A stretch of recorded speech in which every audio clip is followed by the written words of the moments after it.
And we welcome you to Madison, South Dakota here at Flynn Field on the south end of town as the Dakota State Trojans host a doubleheader of baseball against the Tabor Blue Jays. My name is Jason March. Welcome to Dakota State University live stream baseball. These two teams met yesterday with the team splitting.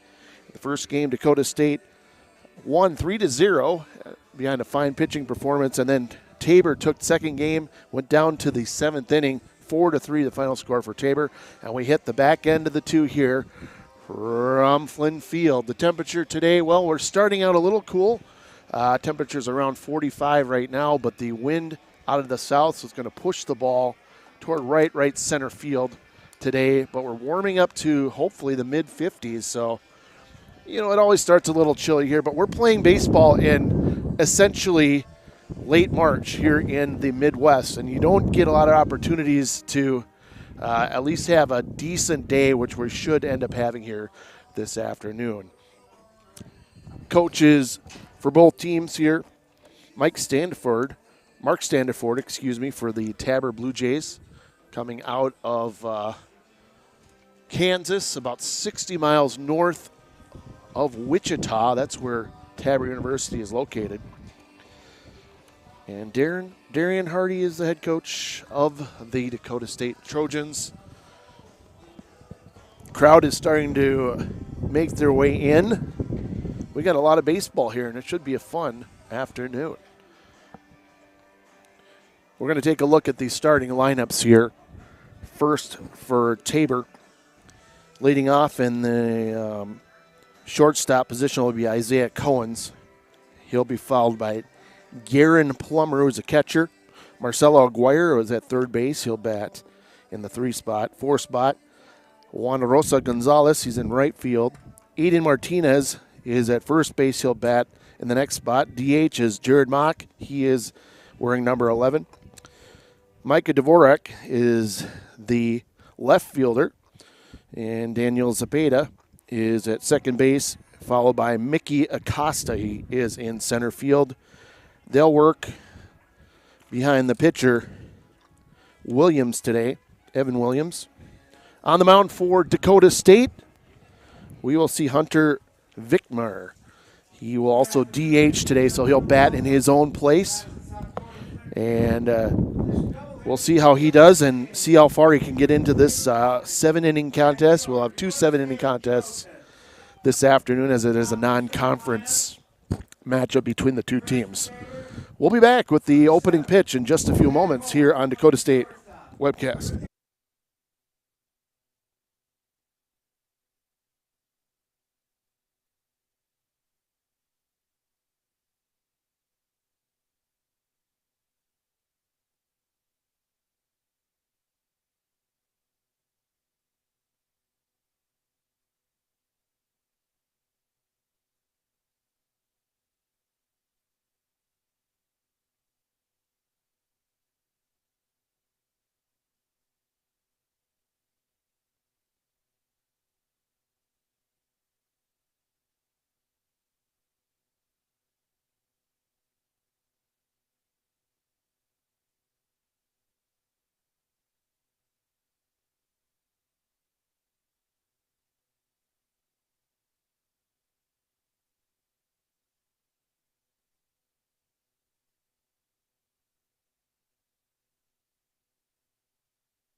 A very unique rendition of the national anthem here at Flynn Field in Dakota State University. Baseball, a chorus came out. It happens. We're all good. We're ready for baseball. And there's nothing like spring. And although it is very early spring, we have baseball here between the Tabor Jayhawks and the Dakota State Trojans. As we get set here from the mound, Hunter Vickmeyer will start for Dakota State, wears number 17. And he'll face Isaiah Cohens, Garen Plummer, and Marcelo Aguirre to start off this one. As they have some of the technical stuff going here at Flynn Field, with the wind doing its part, as you'll hear it periodically throughout the match here. Vickmeyer played yesterday, a position player. He'll be DHing, so he'll bat in his own spot today. And looking around the infield, we have Portner at third for Dakota State, Barry, the shortstop, Perry at second, Demaria at first, Altwine in left, Rainey in center, and Holler in right field. And Watt will be behind the plate. Watt getting a couple hits yesterday.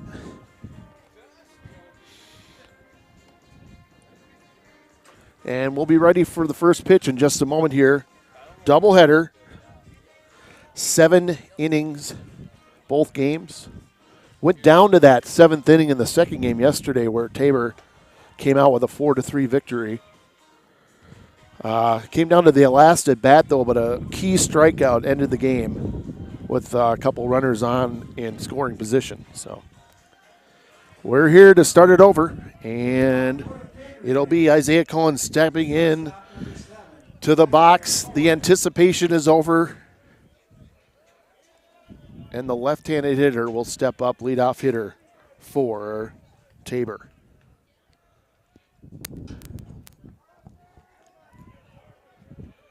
.390 degrees straight center field, a flat center field across left to right into the alleys. 315, very short at right field, left field 320, but you have about a 6-inch fence that goes over the green screen there. So first pitch of the ball game, and we're ready to go here. Ball one. First pitch, 12:02.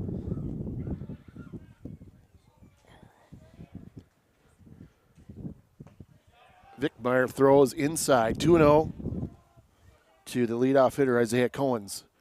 As we adjust our camera settings here, we're trying to get you the widest angle possible so we can get the whole field and see as much action as we can since we have a static camera here today.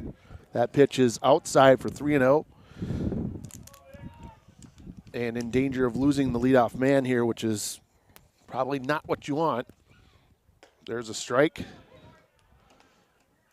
The Blue Jays look a lot more like the Kansas City Royals, but I think the Blue Jays also had, in the major leagues, had a brand of this all powder blue uniform.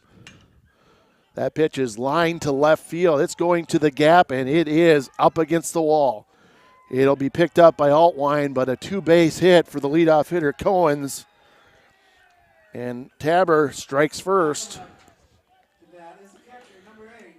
Not bad to hit a 3-1 pitch, though. You're going to get one right where you want it, and he got it and went the opposite field, and it's now a man on second as we bring up Garen Plummer, the catcher. Right-handed hitter, number 8. So it'll be Vickmeyer looking at a man at second. There's a strike.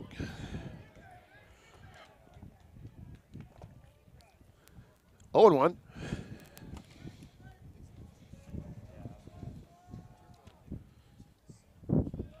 We are out here in our broadcast location as the ball gets away. Bounces high up against the backstop, allowing Cohens to advance. Pitch went in the dirt, kind of got away from Watt.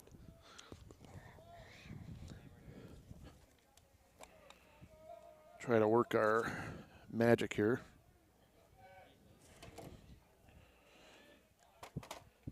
One and one. Let's count to the number 2 hitter. Pitch by Vickmeyer, missed, 2-1. Cohen's at third now after hitting a double.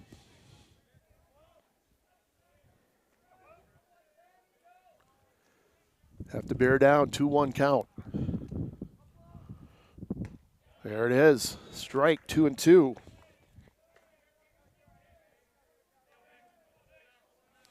And Vickmeyer can get the strikeout here if he gets a nice shot.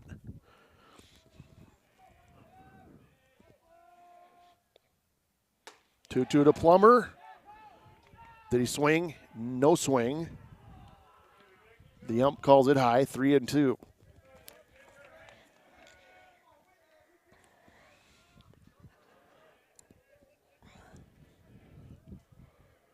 Three-two count. Man on third. No outs. The curve is dove at. Nice job. Perry spins and throws. And the runner will stay with the first out. Perry, a great job here playing in on the infield. As a matter of fact, the rest of the infield also has moved in to try to cut down the runner if they need to. Number 3, Marcelo Aguirre up. He wears number 24 in the third base position as Cohen at third.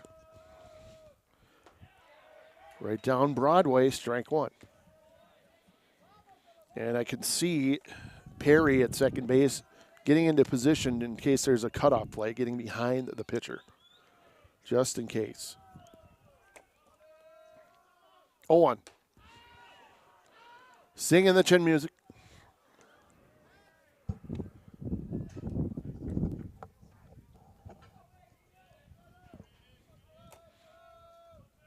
As Aguirre does kind of crowd the plate, he is on the inside part.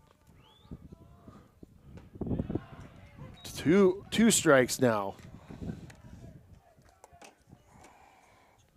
So ahead in the count, exact opposite he had on the first batter.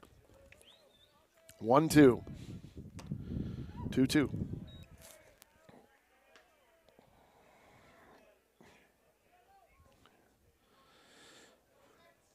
Dakota State baseball here at Flynn Field in Madison.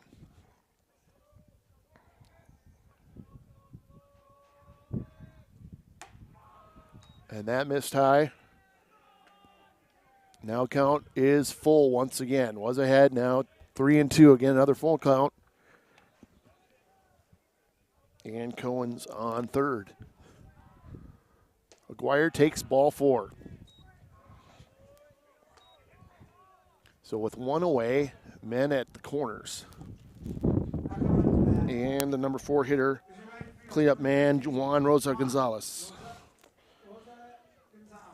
Plays right field. Clearly a nice spot for him.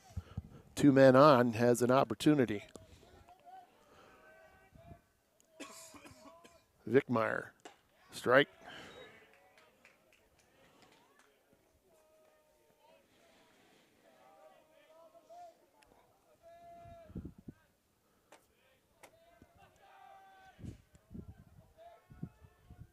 From the stretch, swing and a miss. Finally gets one to swing through.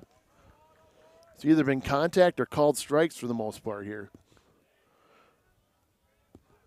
And now he's ahead 0-2 again. And we'll see if Aguirre takes a bigger lead. He'll stay close. Not enough there. 1-2.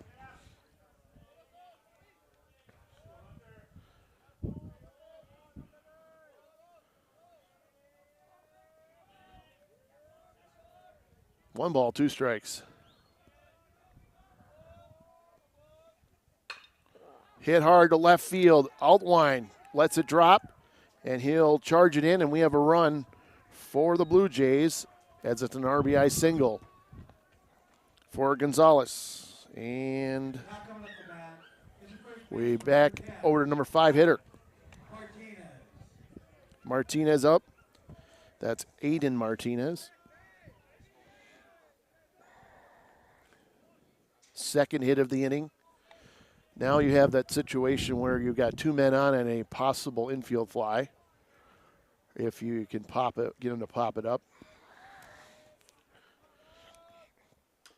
Foul.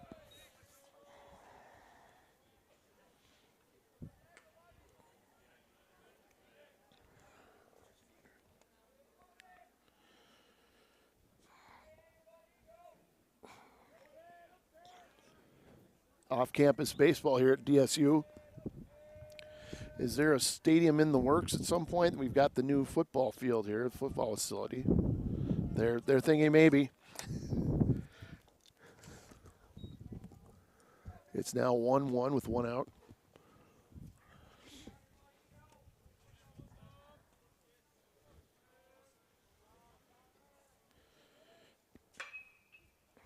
That's a rip foul. 1-2. Gonzalez in the left-handed hitter spot. It will, or Martinez, excuse me. Mock is on the DH. He is next.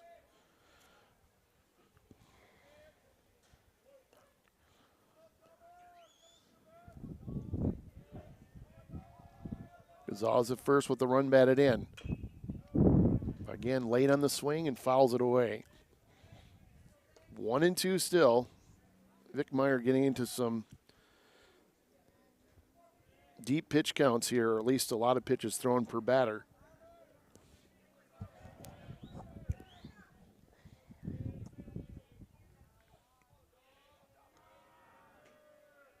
Dakota State trying to get out of the first here without any more damage. That's line to right field.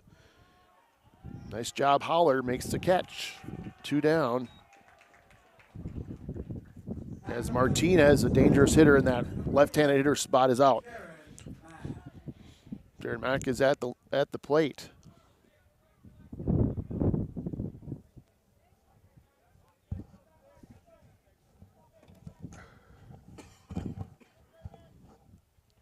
Looks at second. Here's the pitch. Nice job there. 0-1. DH at the plate. Inning led off with a double by Isaiah Cohens, and he scored. Another good cutting pitch there. It's 0-2. That one cut across. So maybe he's starting to figure out if I can get one to dart across the plate, they'll miss. 0-2, 2 down. Vickmeyer staying alive is Mack.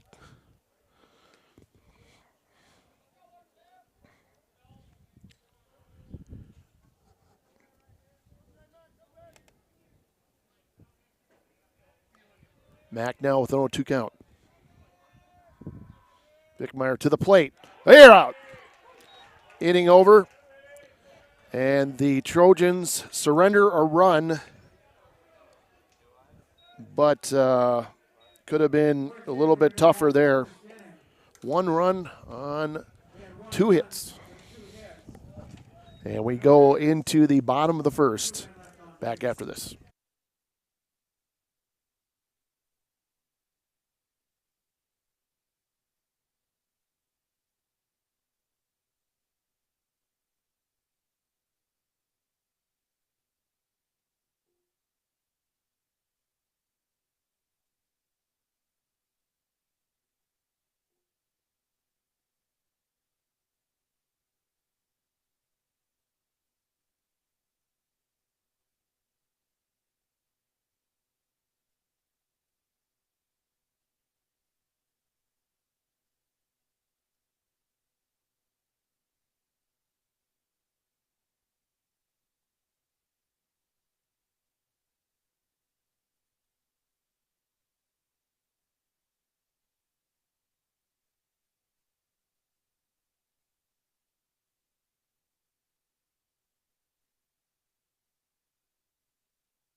The right-hander on the mound, Evan Williams for Tabor College.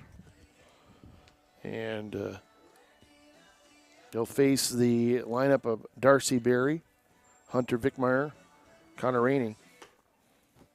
1, 2, and 3 for the Trojans here as they try to climb out of a 1-0 deficit after a leadoff double. Man scored there for Tabor.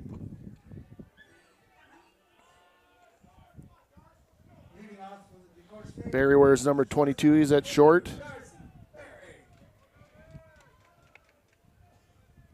Getting the crowd excited and pumped, and the wind pushing out towards right center field. Here we go. Throws the high fastball in for strike, swing and a miss. So Williams looking to start off Barry by attacking him here. Another one, that one a little lower, and swing and miss. 2 strikes. 0-2. Williams and Barry.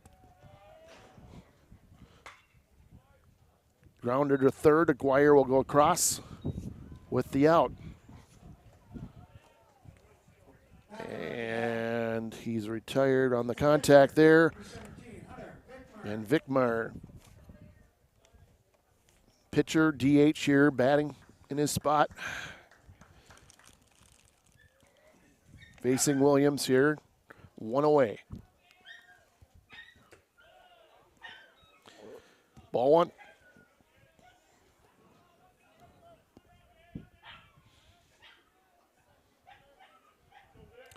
One-0. Heading toward right. Let's see if the wind carries that one. It might. It is! It's gone! Vickmeyer helping his own cause with a first inning home run. And we're tied at 1. So there is something good to that win today, huh? Got up enough into the stratosphere, and we call it. Rainey will follow this one up with 1 down. And Williams going to bear down once again from the windup. Takes ball 1.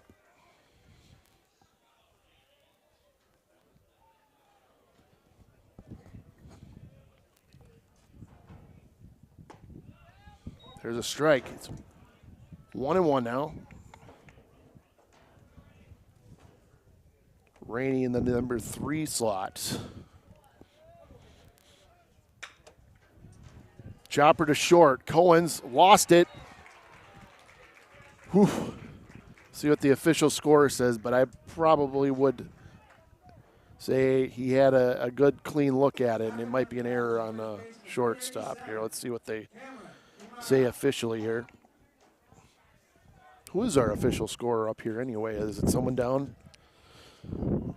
For those of you scoring at home, we know you are. Number 87 at the plate, DeMaria, first baseman.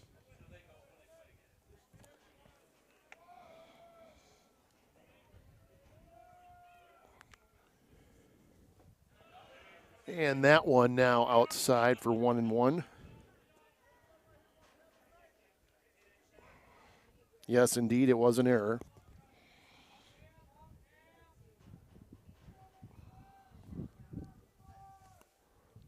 Man on first now, takes the lead. Big cut by DeMaria. Missed. 1-2. 1 away.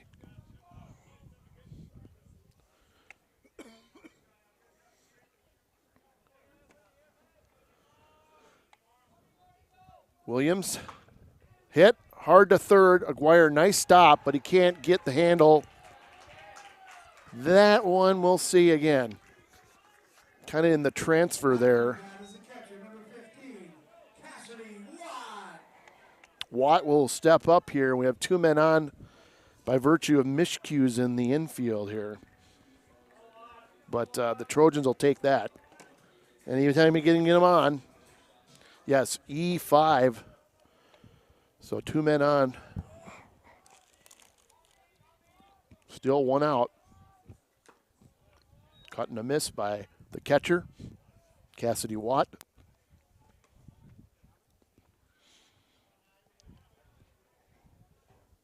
Watt, one of those leadership guys.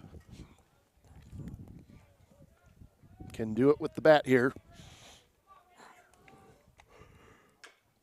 Off his foot, kind of off the side plate. 0-2 now, Williams ahead. Williams trying to shake off the home run here in the first inning.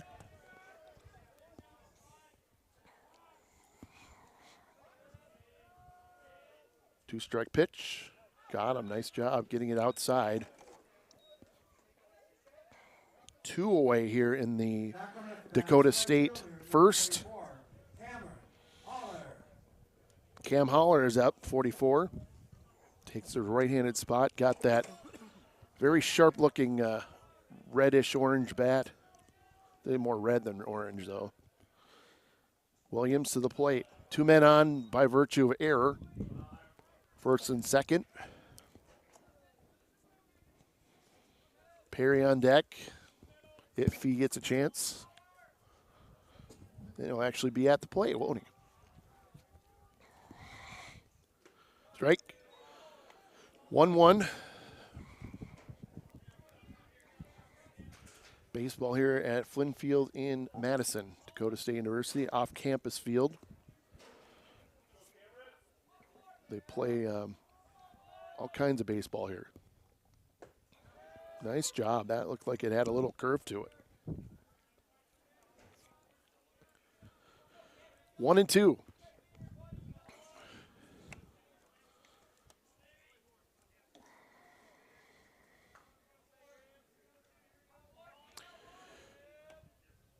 One and two count, 2 outs here in the first. Williams, swing and a miss, inning over. He gets the 2 strikeouts there to end the inning, but the Trojans tied up with the home run by Vickmeyer, 1-1 after first.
It's a little background here on pitching.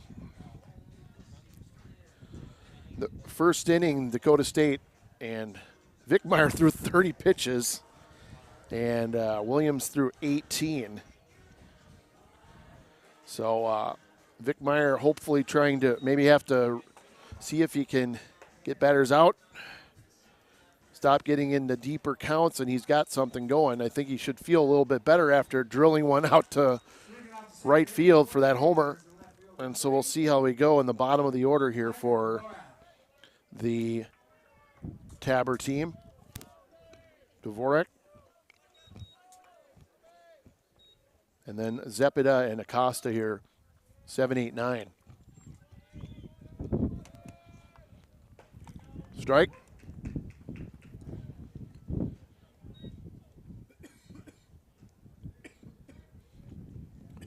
One run, 2 hits, 2 errors for Tabor.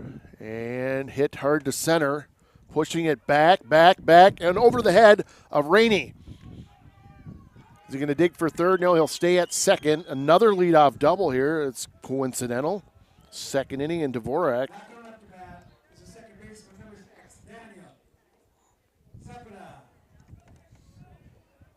so a two-base hit for Dvorak, the second baseman Zepeda.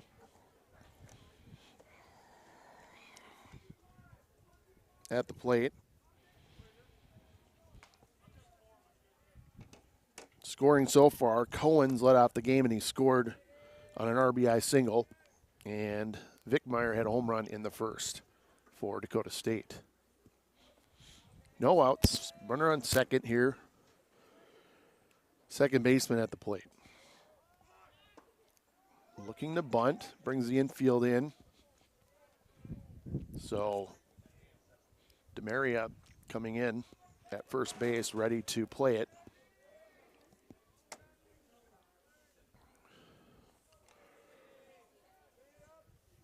Vickmeyer popped right side. It's going to go out of play, I believe, and it does. 0-2.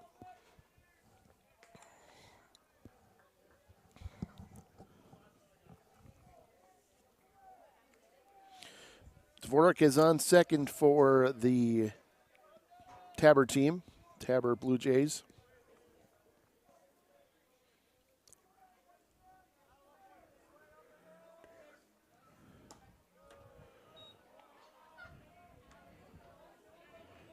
Ball outside, 1-2. Beta.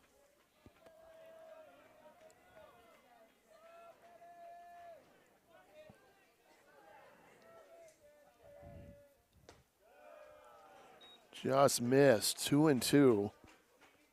Not missing by much here.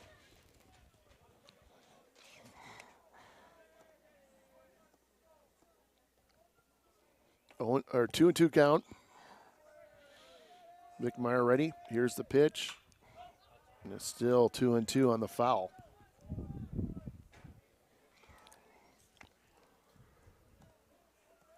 Leadoff man scoring in the first inning for Tabor. As mentioned,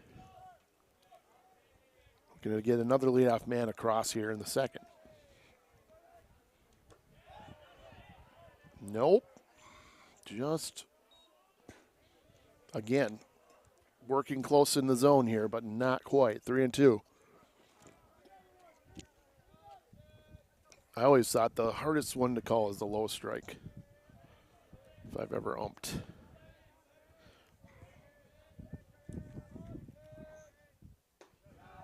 That is not a strike. Ball four.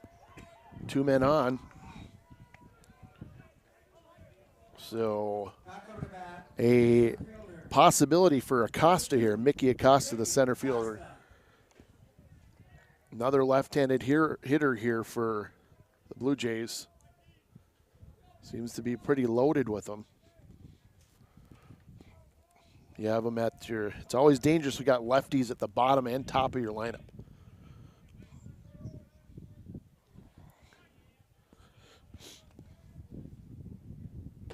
Ball. 2 men on, nobody out.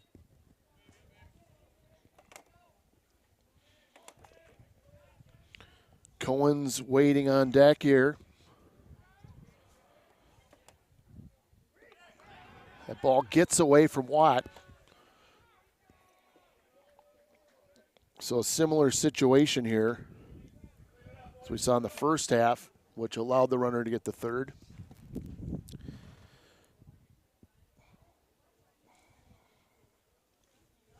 So if you're Vickmeyer, you just got to be telling yourself, okay, batter right now, batter right now. Runners, we'll see what happens here. I just got to get to the plate here. Fair right field line, nope, goes foul. Just at the last moment, curved away.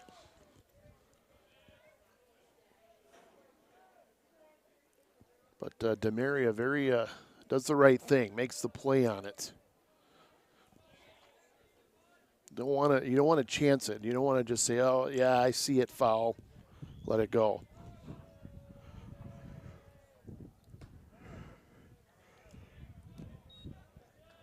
Vickmeyer having a little issue with control right now. 3-1.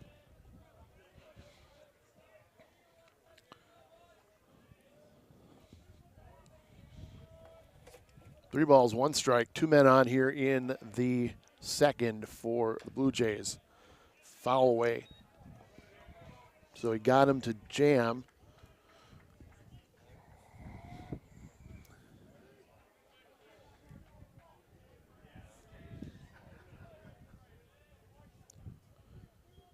We'll start it again, 3-2. There's a miss. Big strikeout there. Yeah, that first out is always a breathe a little bit, breath of relief. Now he can maybe kick back a little bit and put it in the plate. Make the hitters come to you instead of you coming to the hitters.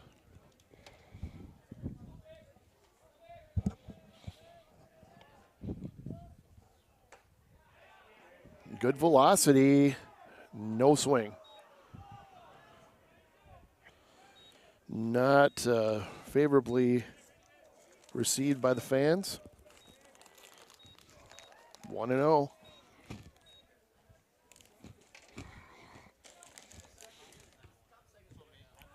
They hit him.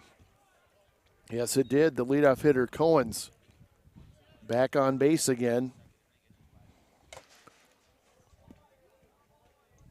See if Coach Hardy, nope, he's going to stay in the dugout right now, but I'm thinking for Coach Hardy here, maybe probably thinking, hey, sooner or later we're going to have to talk, have a little discussion here. Maybe depending on how this batter goes. Plummer here, who grounded out in his first at bat, 0 for 1. Here in the top of the second, no runs, 1 hit so far, 2 walks. Usually,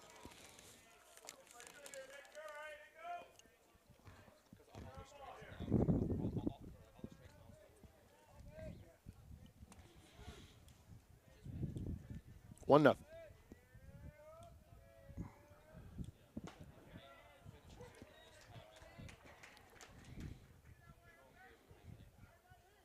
One ball, one strike, one down here. Bases are loaded. Strikeout here in this inning. Vickmeyer. Short, caught. Double play. They don't get it. Runner at second was caught in no man's land. And Cepeda could not get back in time. We got a double play here. Inning is over, and no runs, 1 hit, and 2 left. And we'll be back after this.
Perry will lead off the second inning for Dakota State.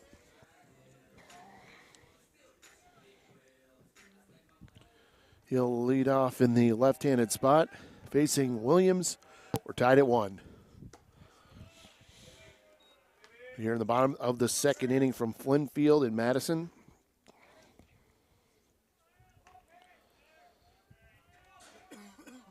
Blue Jays on the mound. Here's the pitch. Driven to right field. Right fielder Gonzalez. Look at, and center fielder Acosta calls him off. 1 down. Perry out from center. So again, good idea to try to get that ball out to right field, right center, as we saw a home run. Much wind-aided home run in the first inning for Vickmer. Strike. And now it's Seth Altwine. Altwine in left field. Went away. Both pitchers having difficulty getting out of their first couple innings here, and that one's batted out of play. 0-2 the count. We're up to 49 degrees officially here with the wind still howling, so really technically still have a wind chill here. We're working our way towards mid-50s, and the ball hits the ump.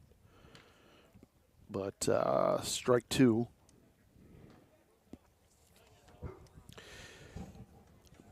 It's a battle back there sometimes when you're wearing the equipment. You're not always going to be protected.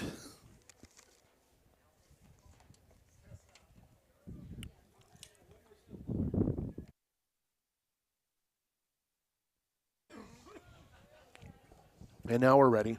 0-2 count, 1 down. Here's Williams. Cohen's going to move in on it, has it, scoops it, and makes the play. Nice job, Cohen's. Somewhat atoning for the error in the first inning. 6-3 put out against Altwine, who runs pretty well. Ground out there, and the number 9 hitter, Dawson Porter, at third base for Dakota State. Trojans and Blue Jays are tied at 1 here.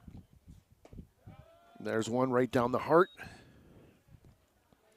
Portner wears number 30 in the right-handed box.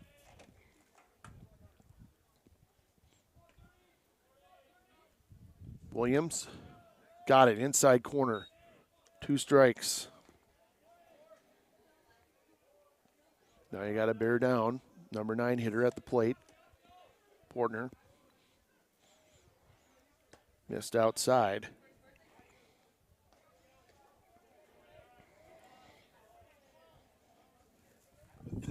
1-2. We have not seen a 1-2-3 batter yet, I don't think, from either side.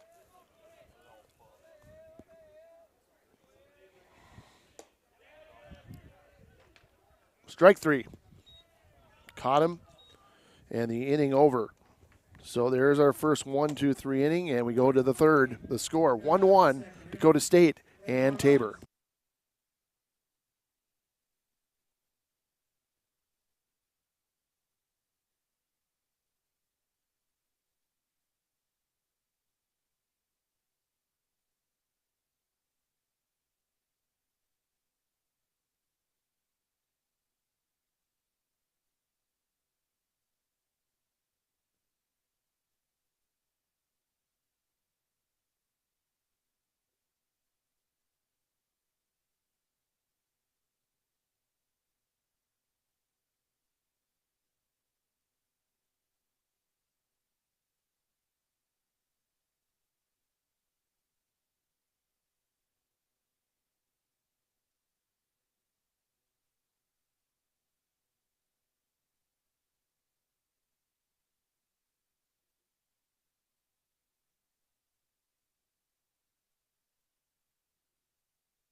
We head to the third inning as the Blue Jays of Tabor College in Kansas playing the Dakota State University Trojans here of Madison, South Dakota.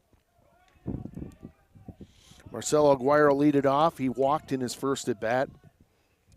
Part of that first inning where the Blue Jays got a run. Both teams now at one piece. Soft grounder to second. Perry scoops it, lost it, put it back, and makes the put out. Good example there, Perry not giving up on the ball and continuing to follow through on the play, and we got one down. Gonzalez, number 13, batting. Nice height to this guy. A couple guys are pretty tall on both squads. Also have a bigger strike zone, however. So if you're a pitcher, you kind of size up your players here that you're facing. 1-0. 2-0, that hit the dirt. Now, of course, here in the NAIA baseball, they don't have 60 baseballs. They can just exchange like the majors. Probably have about a dozen, I think, or so. Pitch is up. 3-0.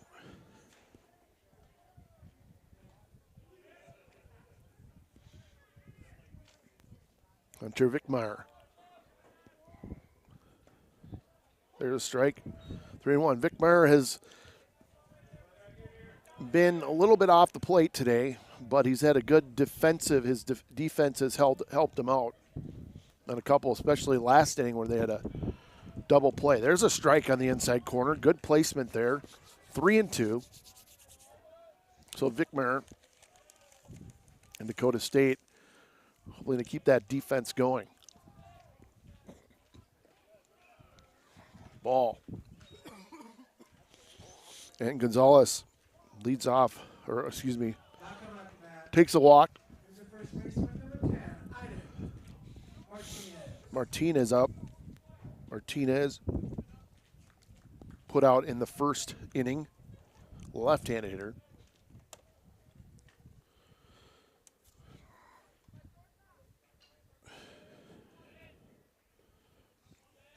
Gonzalez was 1 for 1. He's at first.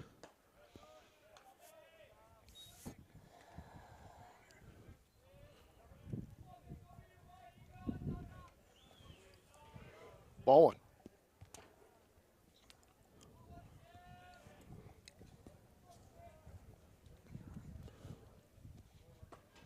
Good pitch, got him to swing. 1 ball, 1 strike. Here in the third inning,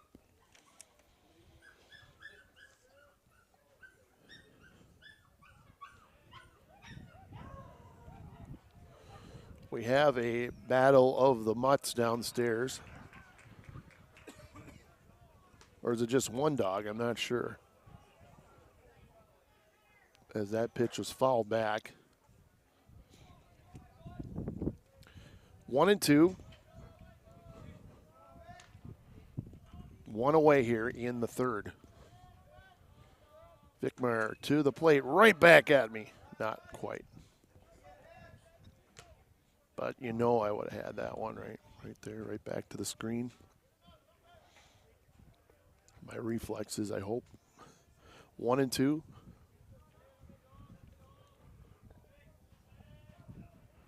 One down, man on first. Another wild pitch. Did it hit him? It did. Another hit by pitch.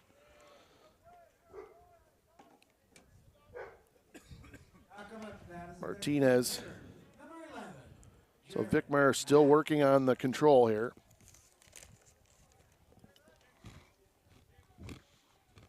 But double play in play here with the 1 out. Mack at the plate. Delivers a strike. Both teams scoring 1 run here in the first. to make it tied at 1.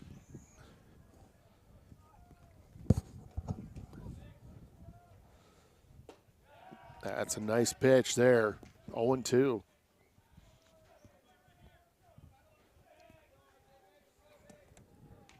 One run, 3 hits, 2 errors for the Blue Jays. 1 run, 1 hit, no errors for the Trojans. We are in the 3rd. And it's 2 balls and 2 strikes now. Or 1 and 2, excuse me.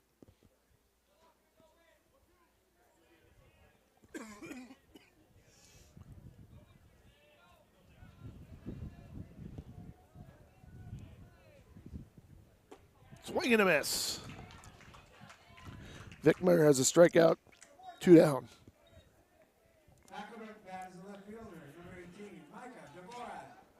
Dvorak stepping up. He had a double. Double in his first at bat.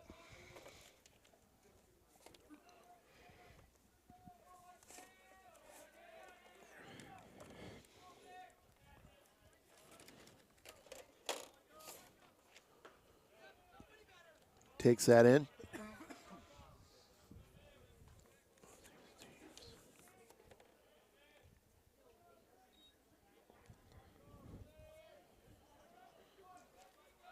Dakota on deck.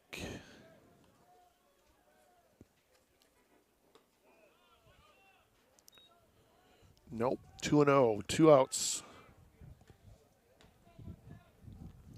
A look toward Dakota State, and they have a couple men in the bullpen.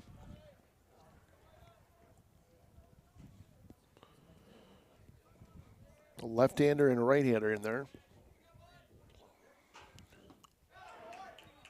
Vickmeyer gets a strike across here, swing and a miss. And now it's 2-1.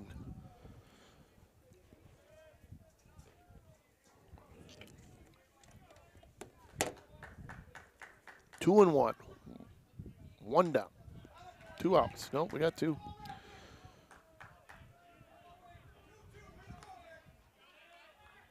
Now we got 2, 2, and 2. Runners on first and second. Big pitch coming up here for the 3rd inning.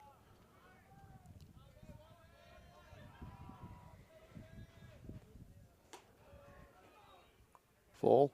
Now even bigger pitch. Runners might start taking off here with a 3-2 and 2 outs.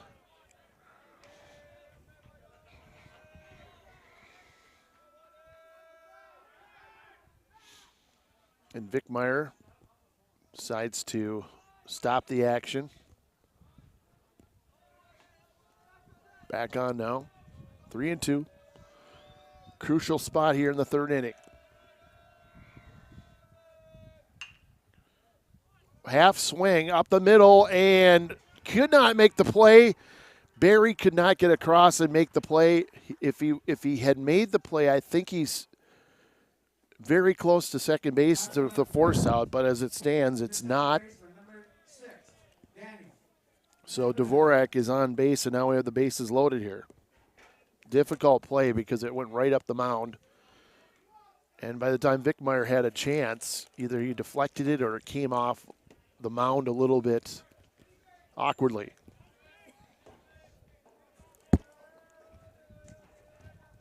It is ruled a base hit. So Zepeda at the plate takes strike 1. Bases loaded again, but again, the last inning, the Trojans got out of this with a double play. This time there's 2 outs, so a little bit better odds if you can get the out here. That's headed toward the right side, and it is in. 1 run across, throw home, the play, not in time, as Martinez made it around, and it's 3-1. Zepeda, the number 8 hitter, coming with the 2 RBIs. Just a soft shot to right field.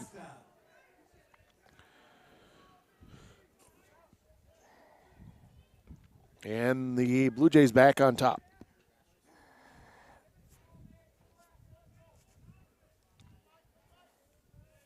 The old adage, you don't have to hit them hard, just hit them where they're not at.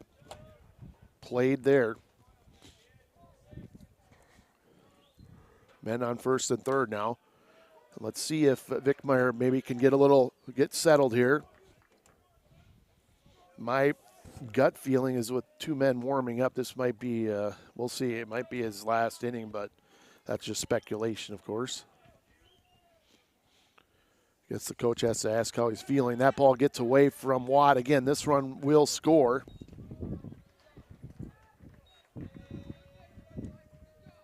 Dvorak comes across.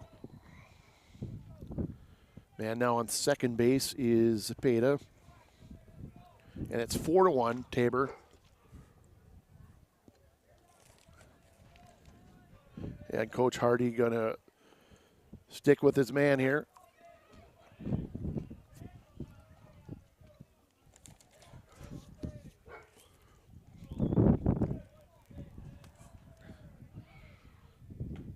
Nice job. Found the plate there, and we're seeing some good flashes here from Vickmeyer.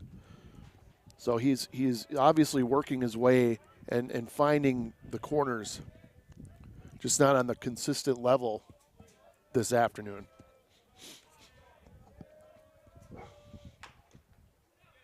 On the ground to first. DeMaria cannot make the play, and he's on.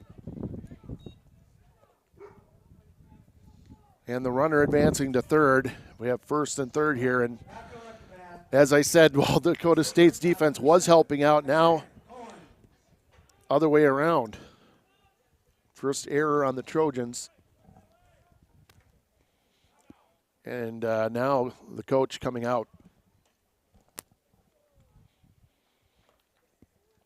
And he did force the grounder there, but unfortunately he couldn't help the play at first. It just happened to go that way.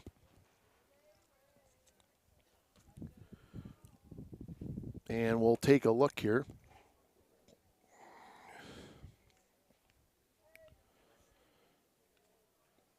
Coach Hardy's out there talking with the entire squad, at least in the infield.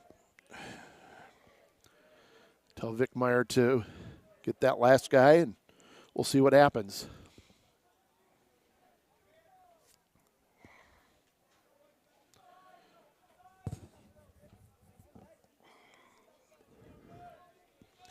So now it's Cohen's back up.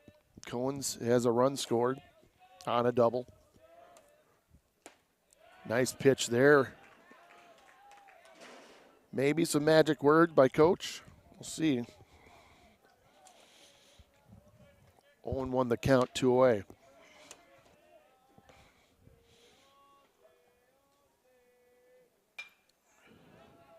And another nice start of this at bat. 2 strikes there.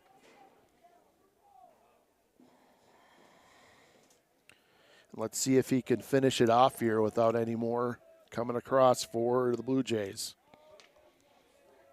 We're here in the third. Just up 1-2.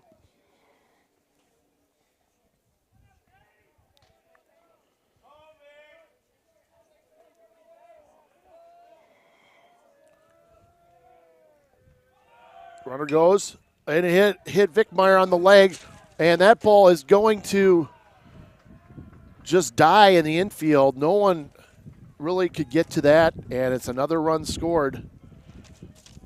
And just the luck of the draw that time for Vickmeyer. My pen went flying in that little burst of wind.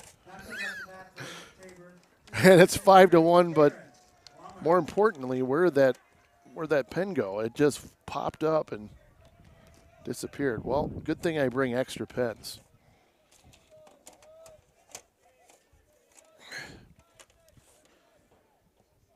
Looks like Trayton Kohler is in the bullpen for Dakota State.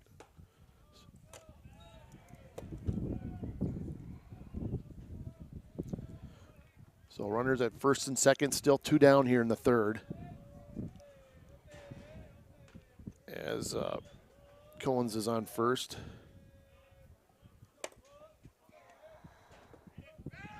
Plummer up.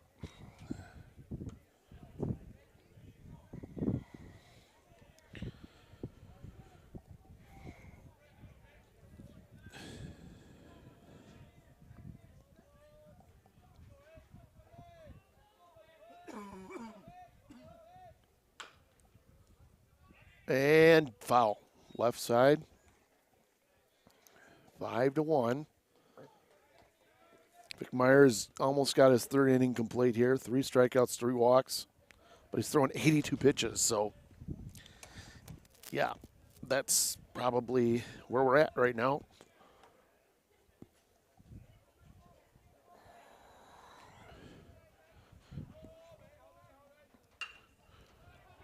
Out to left field. Outline watches it go.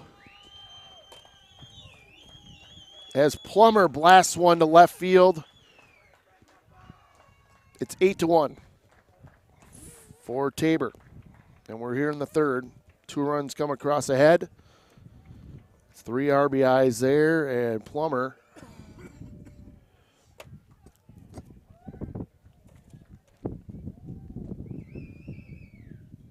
is now 1 for 3, but what a one that was.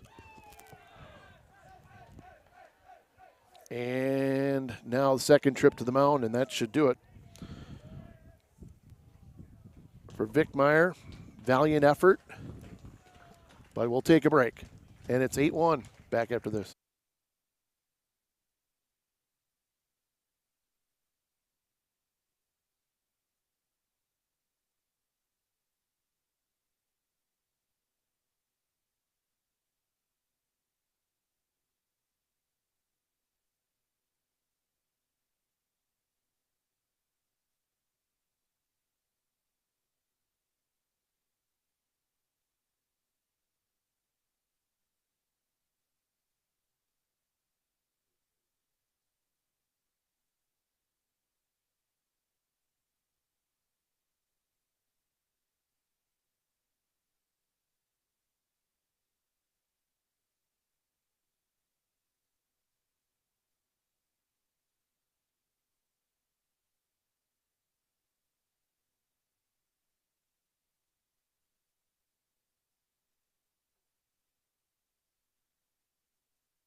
Kolar coming in to pitch, the left-hander. He was warming up for quite some time down there. It's unfortunate because it was a 4-1 game and with 2 outs, and ball just got by DeMaria at first. Otherwise, that inning would have been over, and who knows if Vic Meyer would have stayed or not. Well, we never know. We won't know. So this is what we have. Baseball is a game played in reality. And the reality is 8-1, and so need to make a change. And so the Trojans going with the lefty against a pretty good left-handing hitting lineup here as we see in Tabor.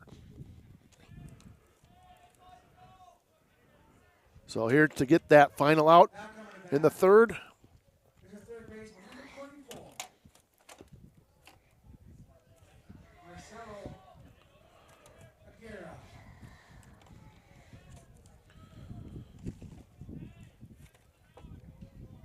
So Guire at the plate.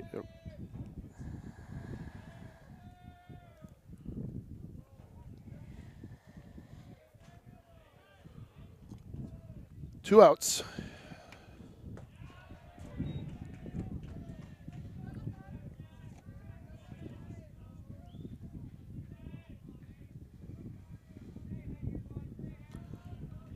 Strike 1. Swing and a miss through that one. Strike 2. Little different look now.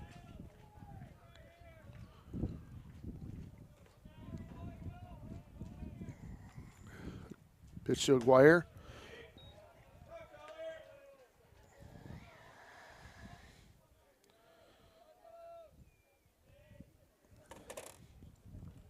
One and 2.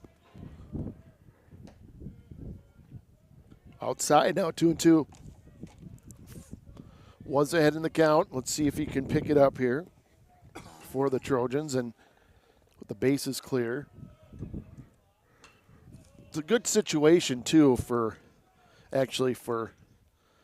Kolar to come in with the bases clear. Just focusing down on the batter now.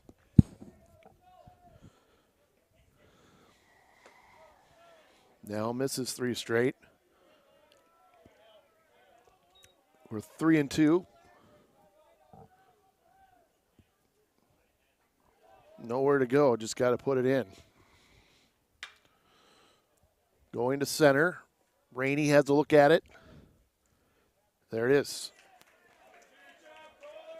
7 runs across, though, for Tabor, and they lead it 8-1. And we go to the bottom of the third here at Dakota State Baseball on DSU Trojan webcast.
Welcome back to Flynn Field in Madison. We go to the bottom of the third inning. The Dakota State Trojans trying to dig out of a little bit of a hole here, 8-1.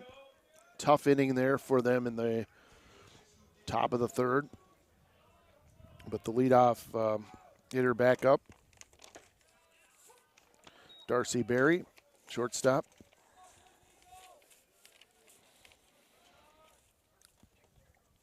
Facing Evan Williams.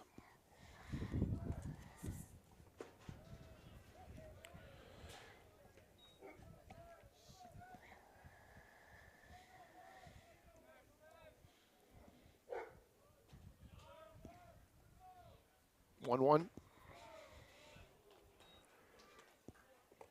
He's going to keep the strike zone pretty consistent here. That's one thing you can say. 2-1.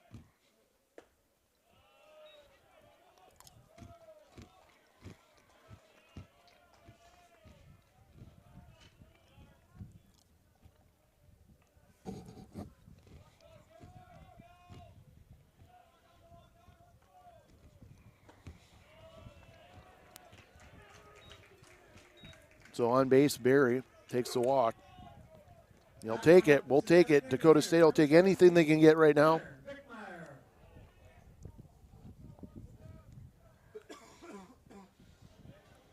Vickmeyer, who had the home run in the first inning and continues to play as the DH.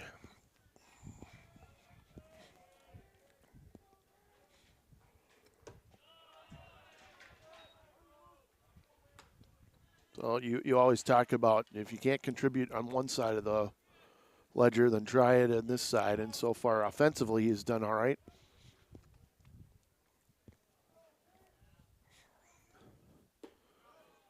Let's that in for a strike. 1-1. And sometimes in games, they just get away from you. You're not even sure what happens, and then all of a sudden you have this type of lead. Good curveball. Williams delivers a 1-2 coming up here.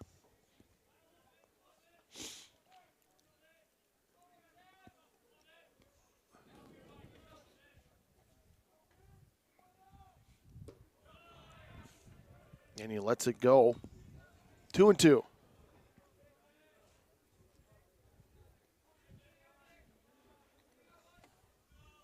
Man on first.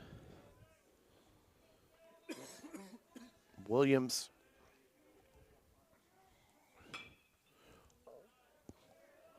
That's foul.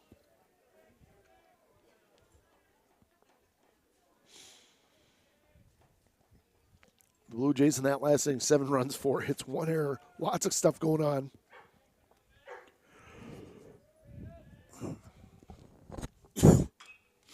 That's off the shin. Ooh, it hurt. Had to hurt. Either the top of the foot or the shin. I couldn't quite tell, but it went far enough. Foul ball, regardless, 2-2. Bickmeyer will take a little rest here and let the sting go, and he's ready. Colder air, too, doesn't help.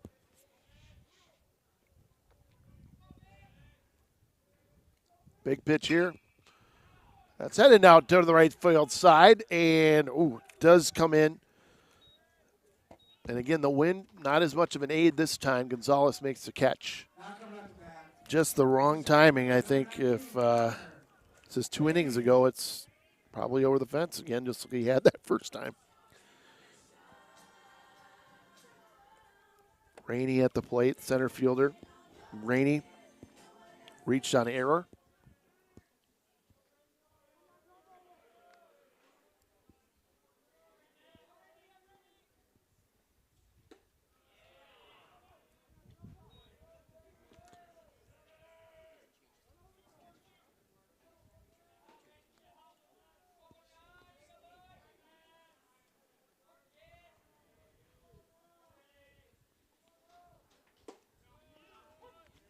One and one.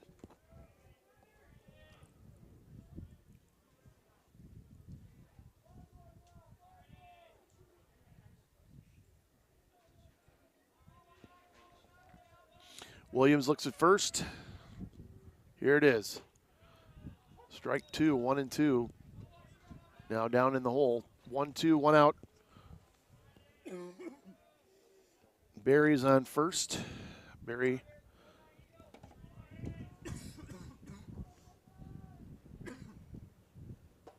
Nice pitch. That's a nice curveball right in there for strike 3. 2 down. Caught looking. And it'll be Maria at the plate.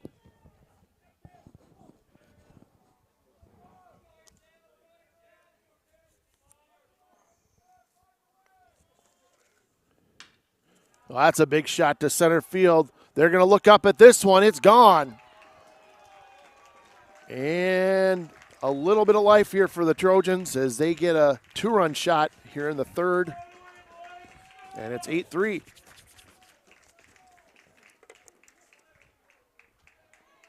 Not much doubt about that. As soon as it left the bat, Barry scores. Cam hits that one over the 390 sign in left center. Watt will try to continue the hit parade here. Williams giving up his second hit, which is just happens to be another bomb.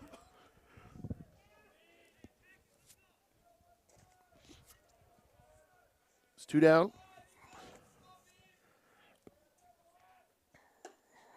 He went through, cut through that pitch. 1 ball, 1 strike, 2 down.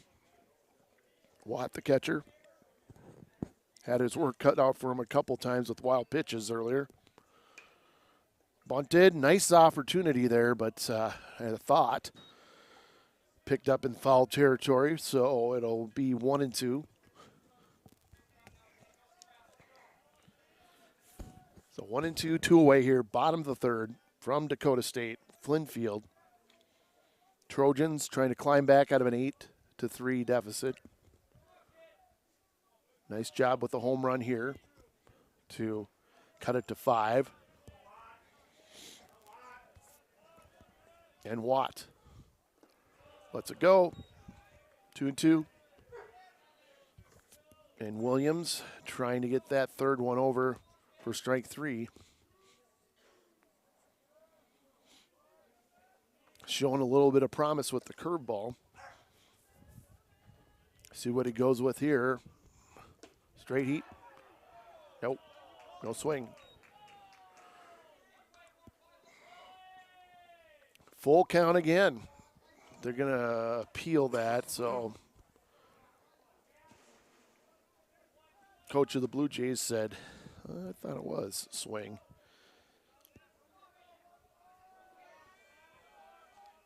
Three-two. Pull the string on him, and the inning's over. But the Trojans pick up 2 more, and we head to the 4th inning. Score 8-3 Tabor.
And we're in the 4th inning here as Trayton Kohler will face and try to defeat 3 batters here or more of the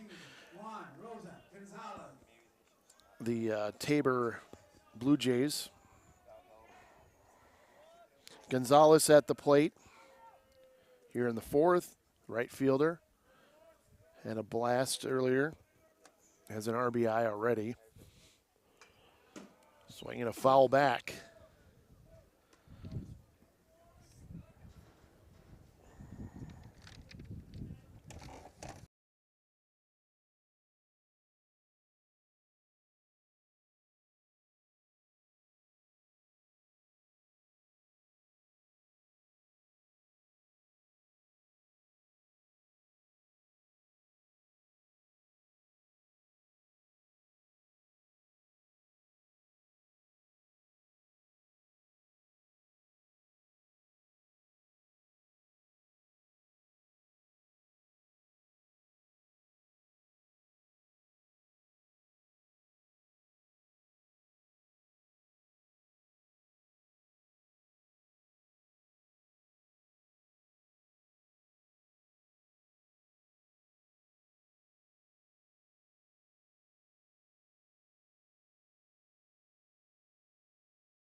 So Daniel Sabeda will go to the bench and have a pinch hitter replace him, number 12 coming in for the Blue Jays.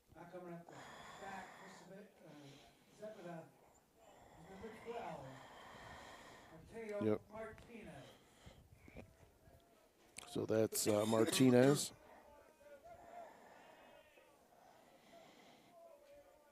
Mateo Martinez here, number 12. More or less will probably go into second base, and he'll inherit the count of 1-1 with one out here. And men on first and third.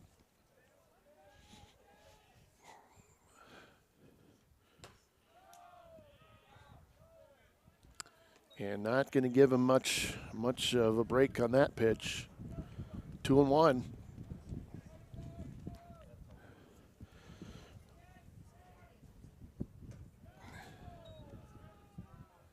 And, you know, you talk about squeezing the plate if you're an umpire, especially with a 9-3 game.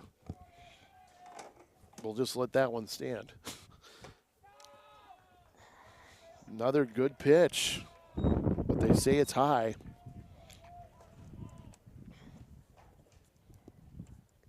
So Martinez,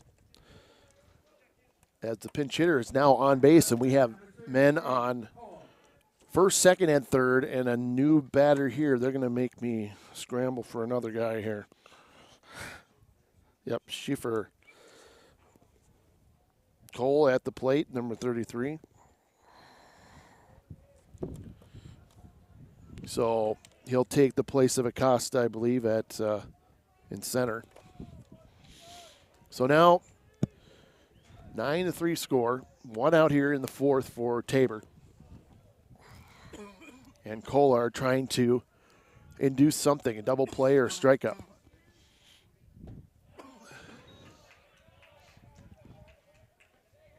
First pitch strike. Always a good way to start.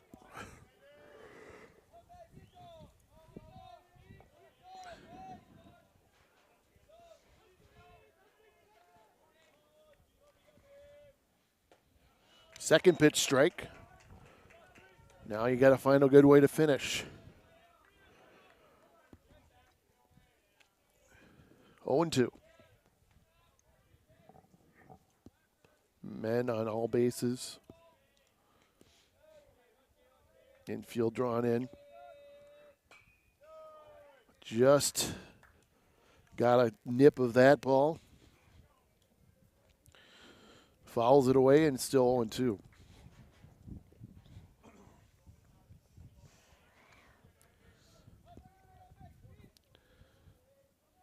Very crucial for Kolar here.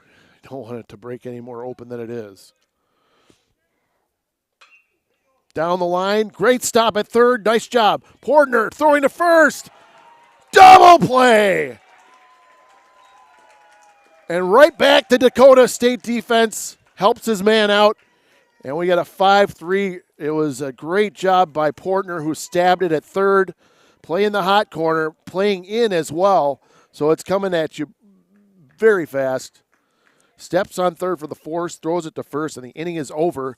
And it remains 9-3 as the Tabor team gets just one run. It could have been a lot worse. And we'll be back with the bottom of the fourth after this.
And we're back here in the fourth inning. Some defensive changes for the Blue Jays on defense here.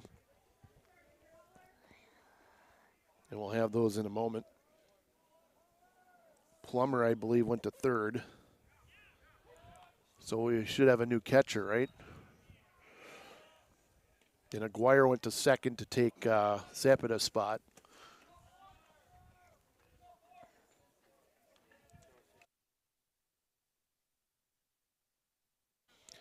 Well, our new catcher is tested right away, and he throws him out on the strikeout. And Gutierrez, the catcher. Now coming up to bat, number 4, the second baseman, Perry. So Perry, so the strikeout there as Williams continues on here in the fourth. Perry now at the plate. Left-handed hitter, 9-3. The Tabor team has the lead. Getting some big innings. Could have been a bigger one last inning, but they only got one after fine defensive play by third baseman of the Trojans, Portner. Took it right down the line, stepped on third, and then threw to first for a key double play there. So Williams goes with one out, swing and a miss.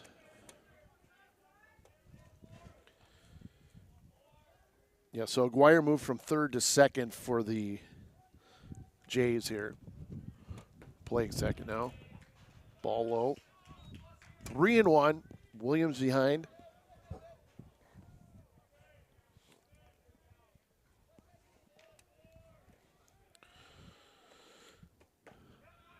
Strike. 3-2.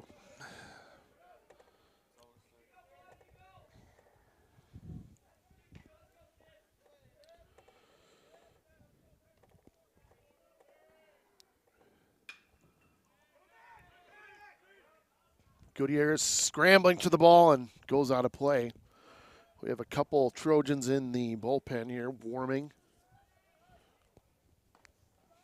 And the count 3-2. So the new catcher getting some work already here for the Blue Jays. 3-2, one out. Pulled foul.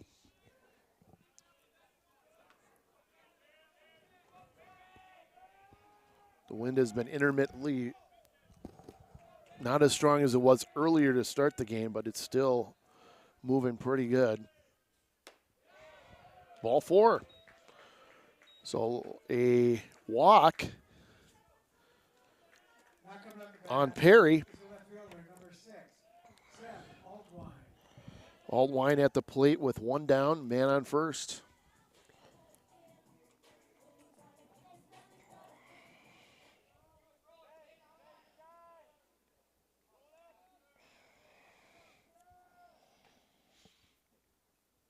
Strike one. So far, Holler struck out swinging, and then the throw played out at first. Perry was walked here in the fourth. Swing and a miss.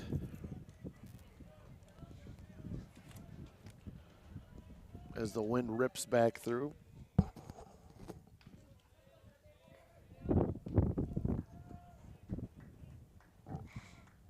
Two strikes to count, one down.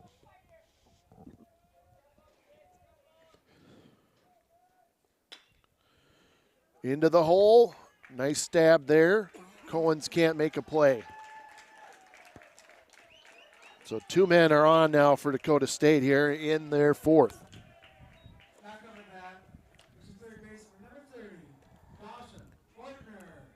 You got to start somewhere when you're down by 6. So now Portner, the defensive star from last inning, will step in. Only getting his second at bat here. As Williams has kept the Trojans at bay for the most part, except for 2 home runs.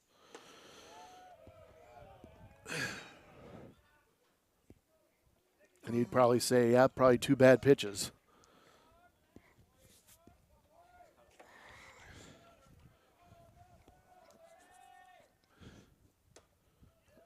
2-0.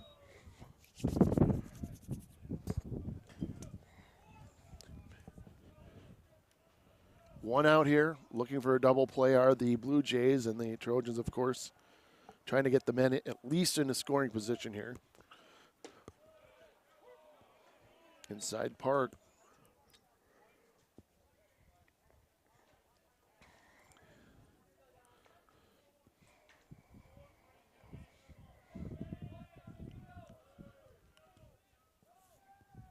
Two one. Caught him inside there. 3-1, and in danger of losing this batter here, the number 9. Then we go back to Barry at the top. Williams looks. Missed. So the base is completely juiced up here. And this is the first time the Trojans have had the bases loaded, as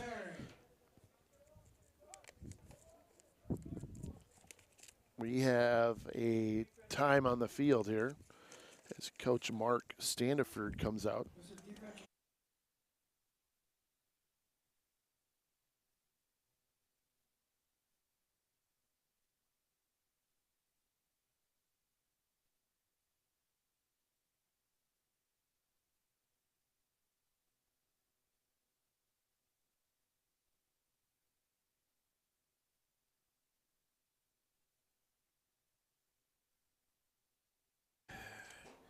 And the conference at the mound is done. They will keep Williams, but I think they'll start warming up somebody down there in the bullpen for the Blue Jays, but one at a time here. It's an opportunity for Barry to put the Trojans back close. And he does. He sends one deep to center field. Goodbye! 9-7. As Barry unloads on the first pitch. 4 runs in. And we have a baseball game once again. Darcy. And the third home run for Dakota State. This one a grand slam.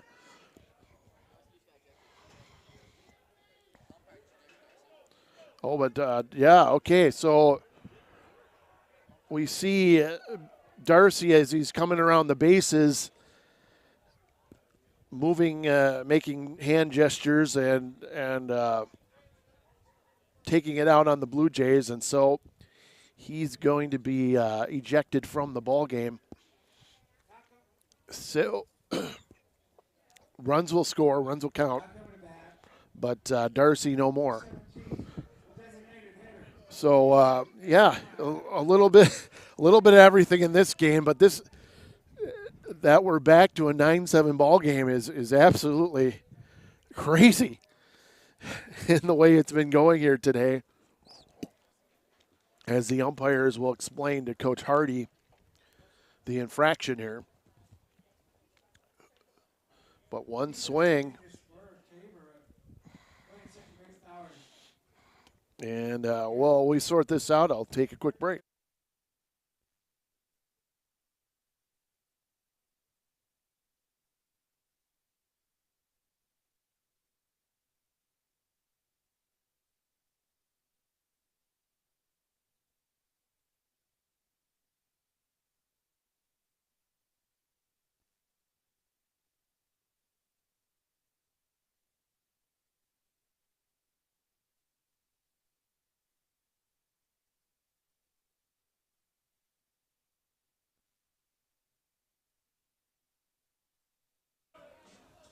So a little controversy here. Williams remains in the game for the Blue Jays, and he goes right after Hunter Vickmeyer, who has a home run himself. So, like I was saying, 3 home run hits, and all the scoring has been on home runs for Dakota State here. And Williams now just using his emotion and anger to throw a couple by. 0-2. Fouled off, still 0-2. So,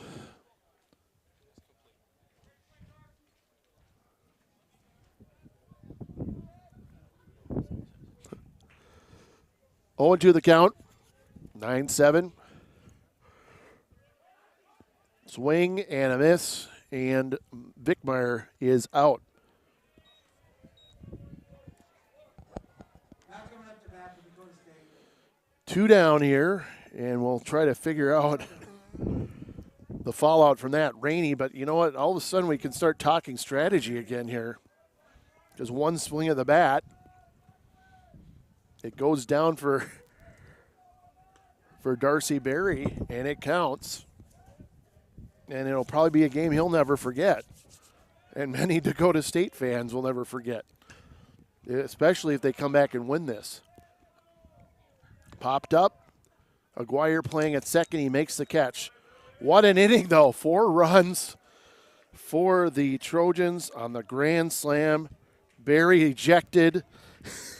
And it's only going to get crazier from here. We go to the 5th back after this.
Kolar is still in for the Trojans as shortstop moving in for Barry. George Hogan now playing short for the Trojans here as we hit the 5th inning. 9 runs, 10 hits, 2 errors. What a line score so far, and we're not even through this one for the Blue Jays. 7 runs, 4 hits, 1 error. It's been a wild one here, the first game of this doubleheader. We got another one to go here. We haven't even finished this. Ball outside. We've seen 5 home runs in this game. 3 by the Trojans, 2 by the Blue Jays. Walks, wild pitches, ejections. Great plays at third, double plays.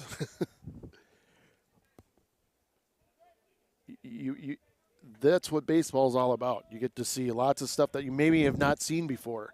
Every game there's something different. Pitch for strike, 2-1.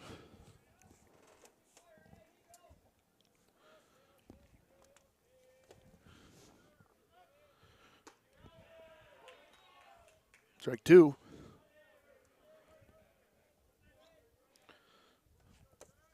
Cohen's led off the game. All this started when Cohen's led off the game with the double and scored. Fouled away.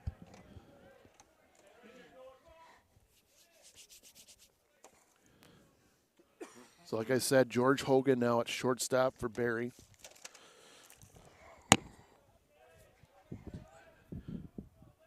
Now, does that disqualify him for the second game? Or yeah.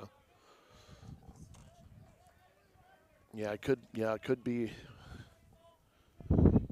out for future games.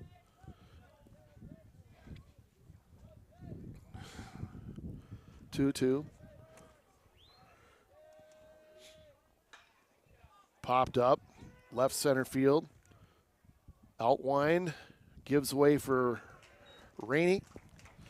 Or now it's Seifer at the center. Now coming up to bat is the third baseman, number 8, Garrett Plummer. So Cohen's out at center. Plummer now. Plummer hit a 3-run shot his last at bat. Just one of the many already in this one. But it's 9-7 now, Tabor. One swing of the bat can change things. And the now departed Darcy Berry provided that spark.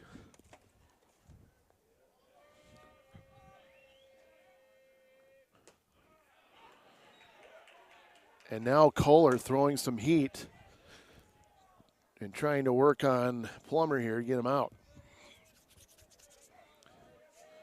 Temperatures climbed above 50 here, although with the cloud cover, it kind of nullifies the heat. It's foul.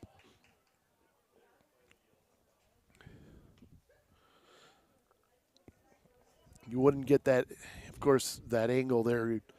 We have this pretty static camera here, so we wouldn't be able to get that angle down the line, but trust us, it was just foul.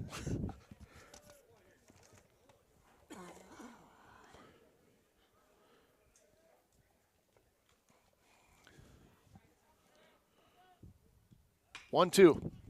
Gonna be a tough play, and it gets through Hogan. Took a high hop as it got out of the infield, and it's a base hit.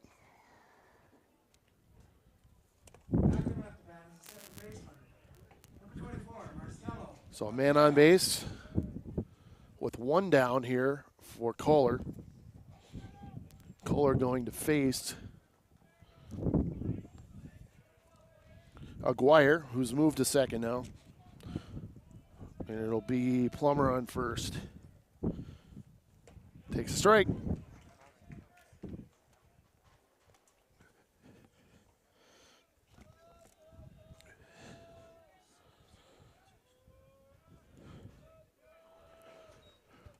Oh, 1.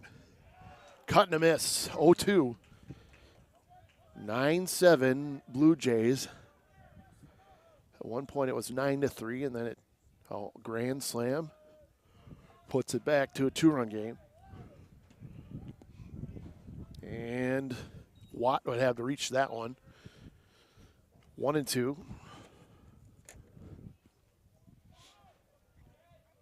Plummer at first. Aguirre at the plate. Kohler home and throws it 2-2.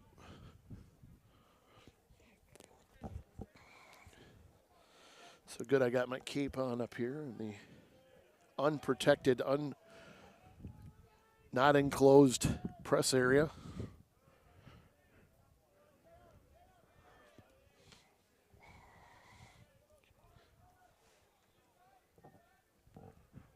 It's still 2-2.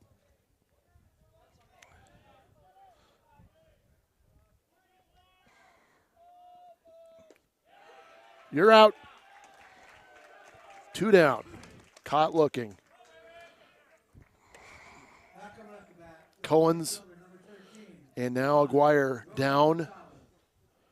And Juan Rosa Gonzalez, the right fielder, who he himself has a couple RBIs and a run scored. So not out of the woods yet here, Kohler.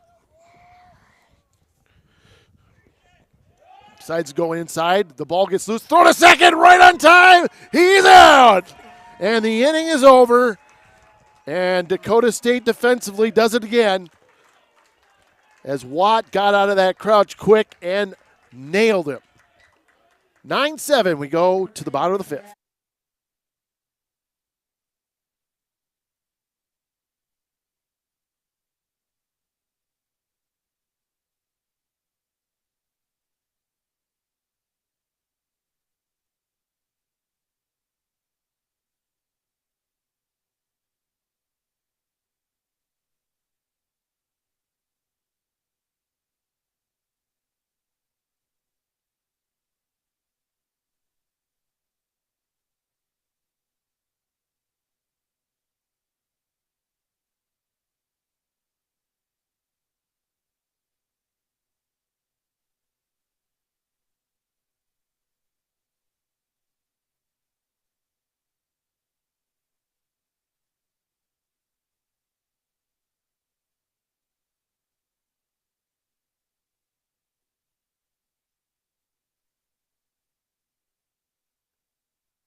And we're here in the bottom of the fifth. 9-7 Tabor over Dakota State.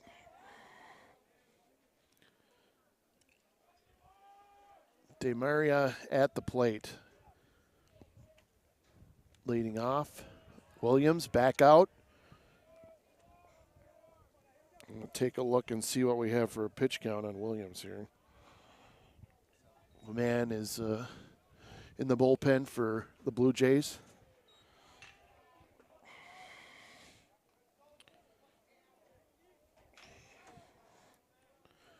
It's 2-0.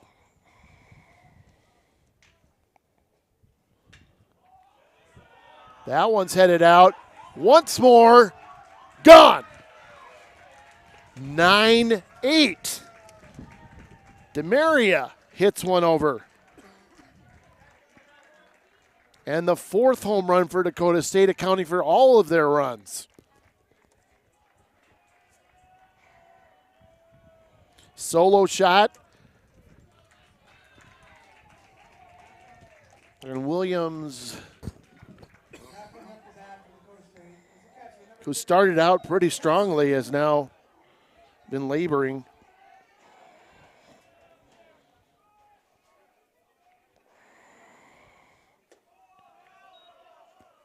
And Watt now at the plate. Dangerous.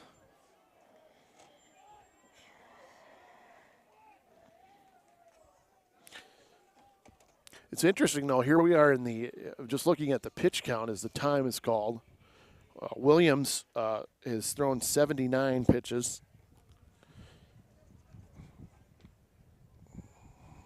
Vickmeyer had about 80 pitches through the first three, so.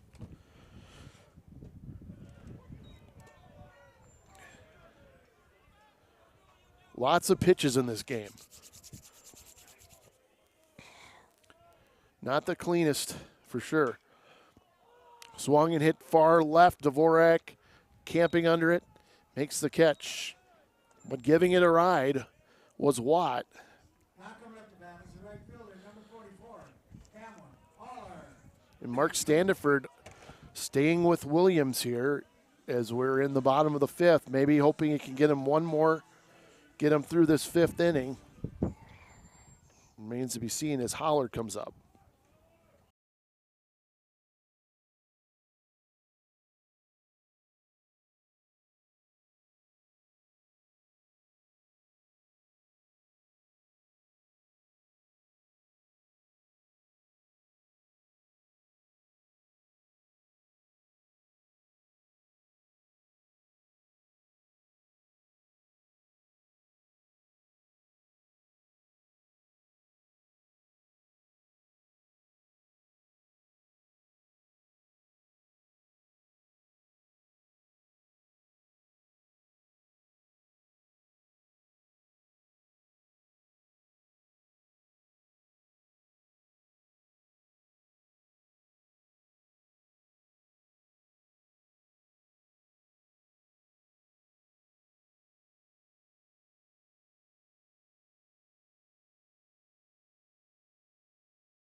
Late on the swing, fouled away.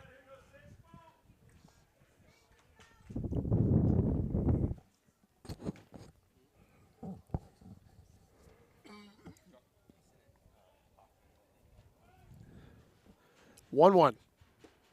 Strike. 1 and 2, 2 down here in the Dakota State fifth. Bottom of the fifth. So I don't know if they've collected all the baseballs that go out over the fence. They're souvenirs for somebody, or they bring them back in here at Flynn Field. I think they're bringing some of the baseballs back.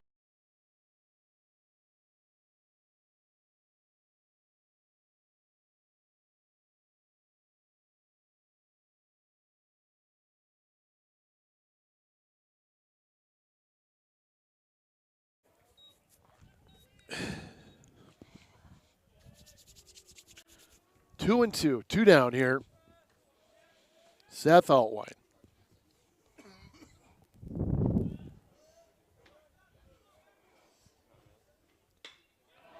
It's on a line to left, and it's at the wall. Pfeiffer with the ball, and he'll hold up at third. Runners on second and third, and still going as Altwine delivers a double. Now coming to bat is the shortstop, number 3, George Hogan. Excuse me, I'm sorry. Third baseman, number 30, Dawson. Portner at the plate. And here we go.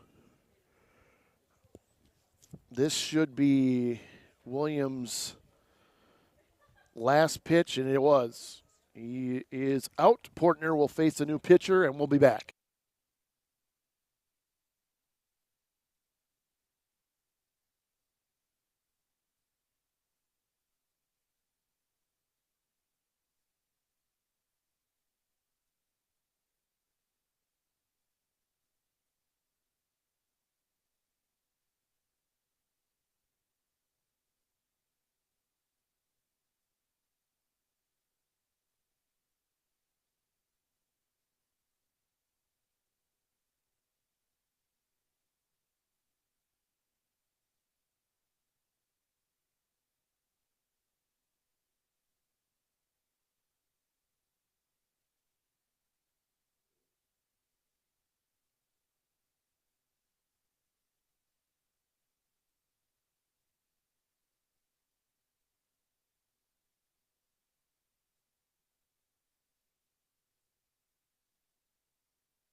Lee Sosa is pitching for the Blue Jays of Tabor, trying to get out of the jam. Two and three, and then on second and third.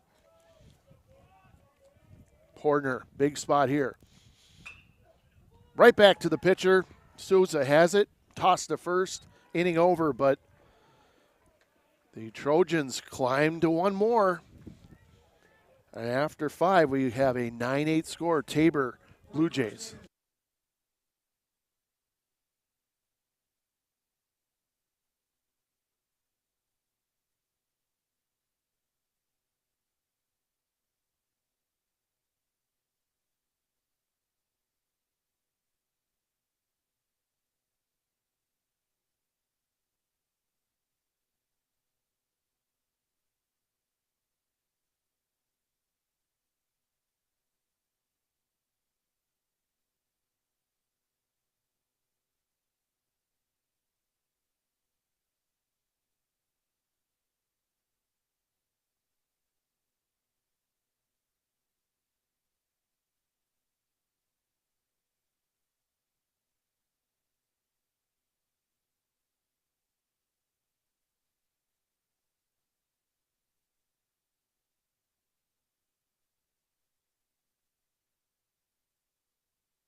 We head to the 6th inning as Dakota State trailing just by a run now, 9-8, as they picked up another one here in the 5th. Looking at the line score quickly. Blue Jays 1 run in the first, none in the second, 7 in the third. That was the big one. 1 in the 4th and nothing here in the 5th. Dakota State scored 1 in the first, none in the second, 2 in the third, 4 in the 4th, and 1 in the 5th. 2-0. As Kohler missing now.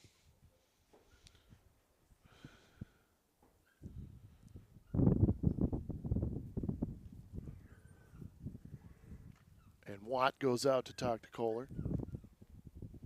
There at Flynn Field. Wind has been consistently blowing out of the south and west.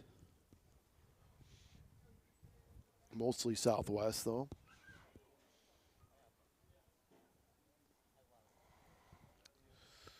Two and 0.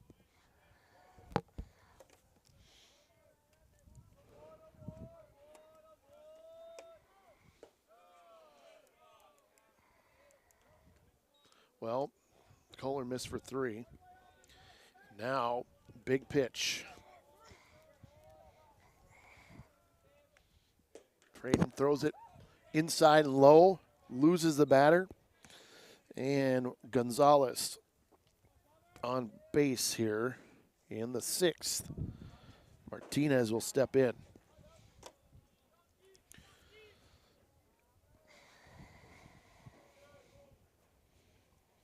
Martinez has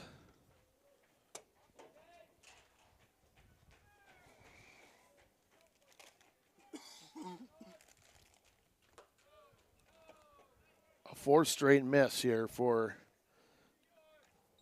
Kohler. And it looks like 2 Dakota State pitchers are warming up once again.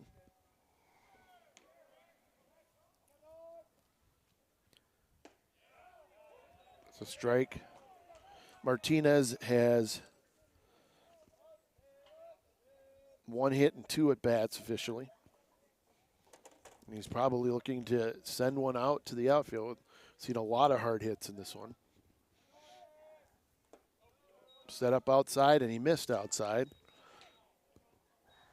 2-1. Dangerous spot here for Kohler.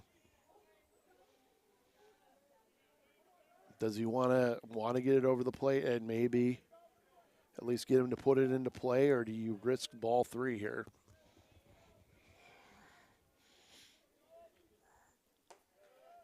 Opts to get it over the plate, but he missed. I don't know how far that missed by, but I've seen a few.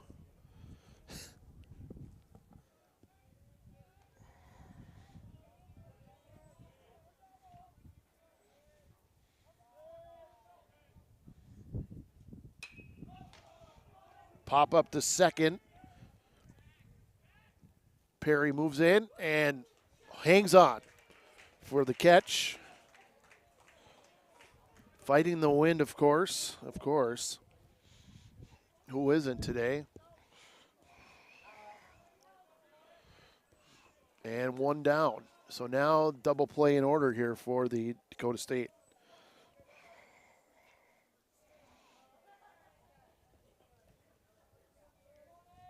Mack. Way outside. We'll see what Coach Hardy does here. If he's got to keep this game within striking distance again, especially always seen the ebbs and flows of this game. Could go the other way really fast. So we've seen it swing both ways. Pendulum. Just the nature of this ball game. Coming on 2 hours now of game time. And over to first.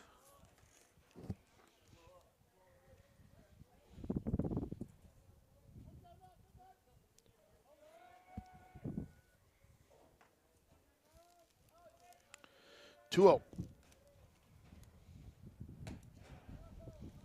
Can't buy a thrill. 3-0. He may be an inch off the plate, but that's just how they're calling it today. 3-1.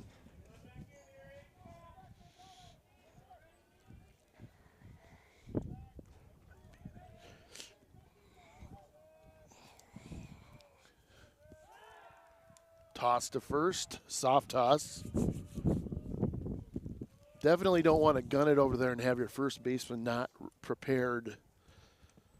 And don't want to lose a runner that way.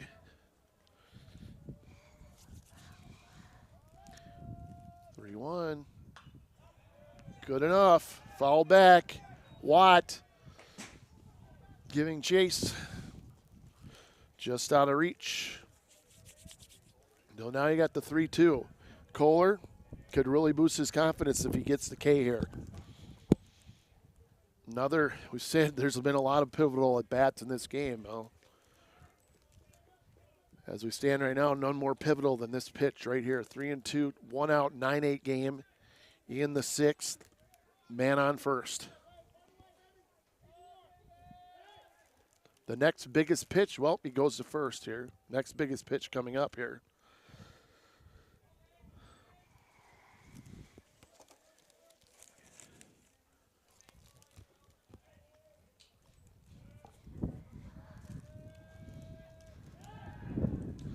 And back to Demaria.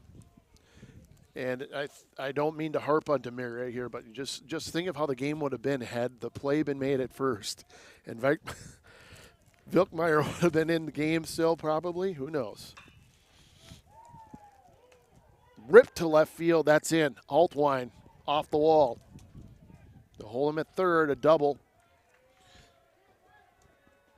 And 2 in scoring position for the Blue Jays off Kohler. As Mack hits a 3-2 pitch. I think that, well, let's see. Yep.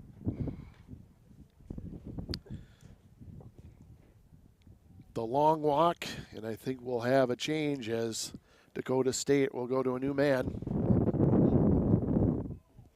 And we'll be back.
As Dakota State hang on to a 1-run disadvantage trying to keep it from getting any bigger here once again. It seems like every time the Trojans have made a push, the Blue Jays get an answer. So hoping to stop that is Urburn. Urburn with 2 runners on now.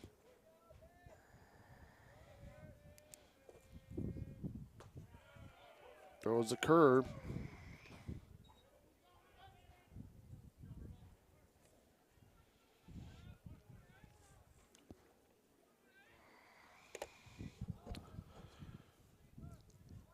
This game's going to go into probably the 2.5 hour range. Time it's over. 1-1, but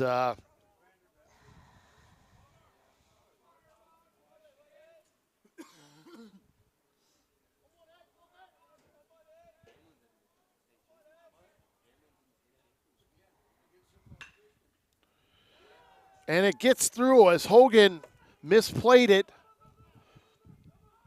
Base hit. And we're up to 11-8. And that's the risk when you're playing infield in. You get a bad hop like that, and Hogan could not make the trap. And it's 11-8. And Dvorak just continues to rip in this one. Another RBI, 2 of them.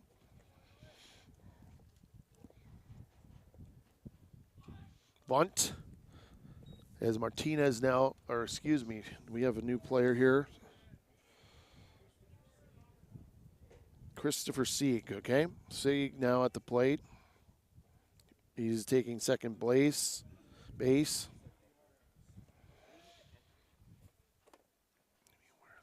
We're in the 6th. Sieg, no question on what he's trying to do. And the ball gets away from Watt.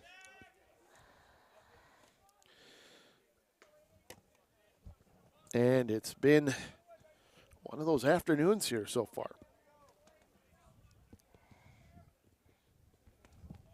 That probably a pass ball. I don't know if we clearly saw that Watt could have had that, handled that. I'm not sure.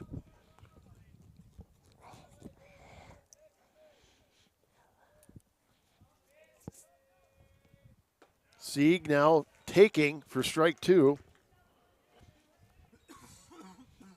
The man on second. I believe Schaefer's still on deck. They have not. Yep, Schaefer's on deck here. For the Blue Jays here, 1-2 count, 1 down. Again, away from Watt, and he'll advance to Dvorak now to third. On the pass ball and the wild pitch here.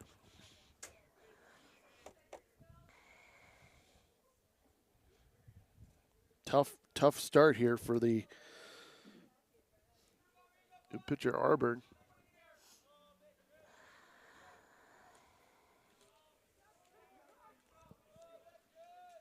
Arbor now looking.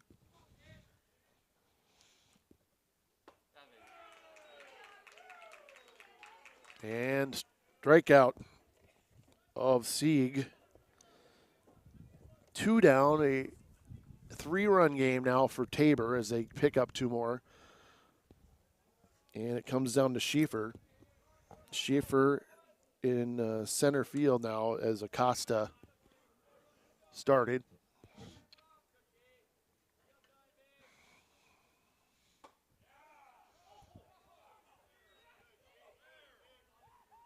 Well, not a strike. 1-0.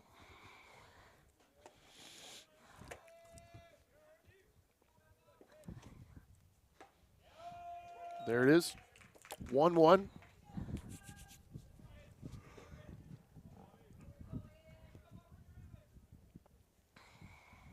One, 2 outs here as Dvorak is at third for the Jays.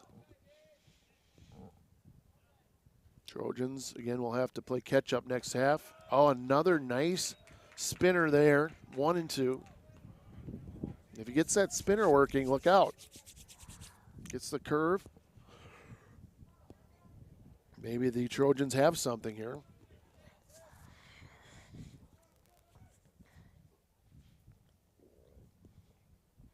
Goes with the heat. So, 1-2. Urban ahead in the count. 1-2 against Schieffer as Cohen's on deck. He's going to bat left-handed.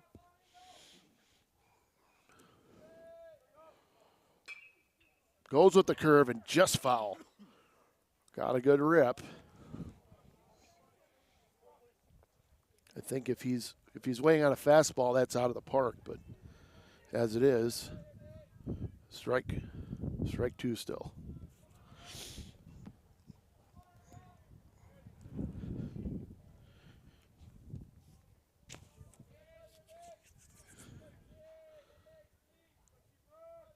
From the stretch.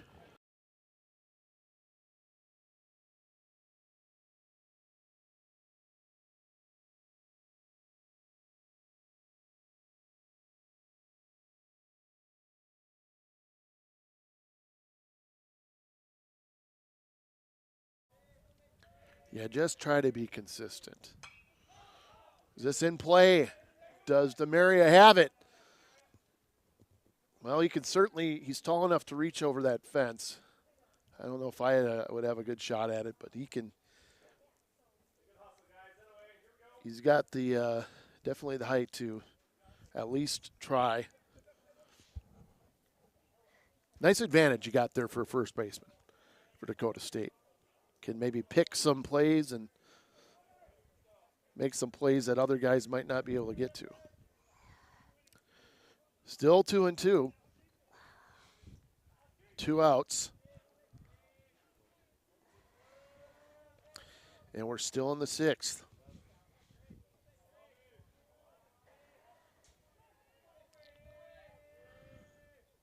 Schieffer down on strikes.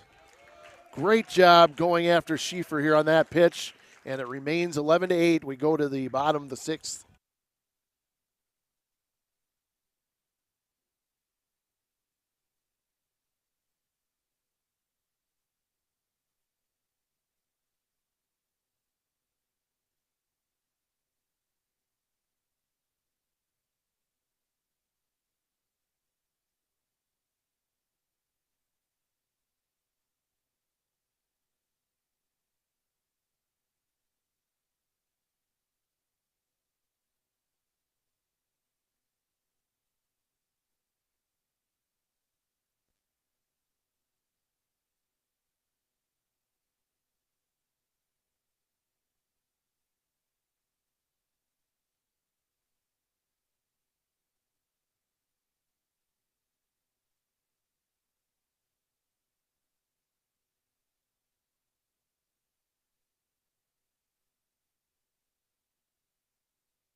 We head to the late stages of this one. Bottom of the 6th, as Dakota State will get at least 2 more at-bats here in this first game of the doubleheader. Yes, we're still in the first game of this doubleheader. It's been a wild one, as I've said. 11-8. Dakota State, I believe all their runs have been on home runs.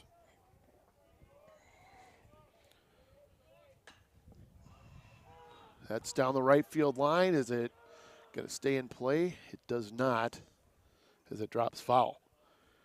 All that, and it's a harmless foul, strike one.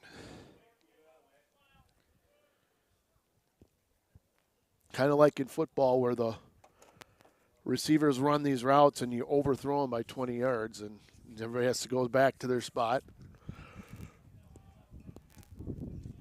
Energy exerted.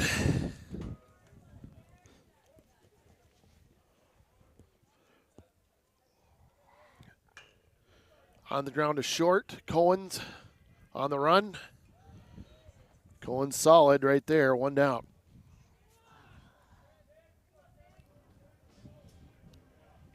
So Hogan down. We go to Vickmeyer. Vickmeyer got this one started, seems like forever ago. Had a home run in his first at bat, and seemed like the Trojans were on their way to something here. Lots of twists and turns in between. Ball one. Vickmeyer also, of course, started the game for the Trojans. Sand in the eye. Trojans have thrown 132 pitches in this game.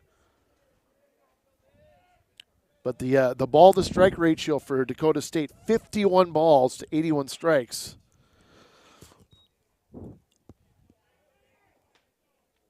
And then the Blue Jays, 31 balls, 63 strikes.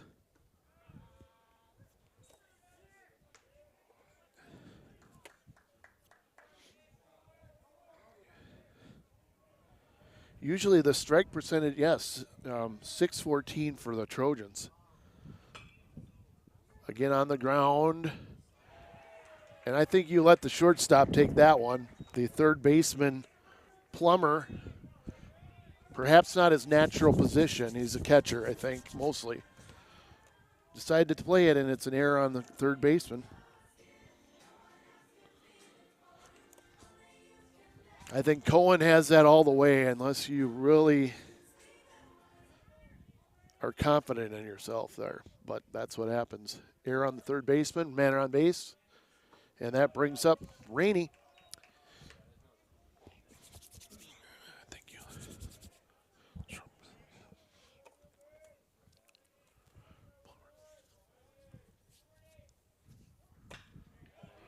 Chopper to the right side and in for a base hit. Gonzalez wheels and throws back into the infield, and we have 2 men on for the Trojans here. And the error hopefully doesn't haunt them, but we'll see because DeMaria has a chance to tie this game. We've seen him put one out in his last at bat, a solo shot back in the 5th. Hard to believe that was just 1 inning ago. It seems real time.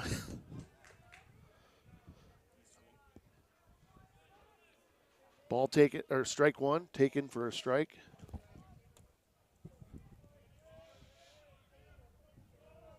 Souza. 1-1.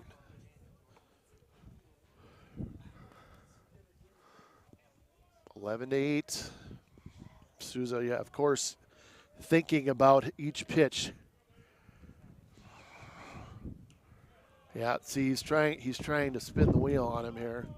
Give him a little bit of unsuspecting. He just doesn't want to hang one up.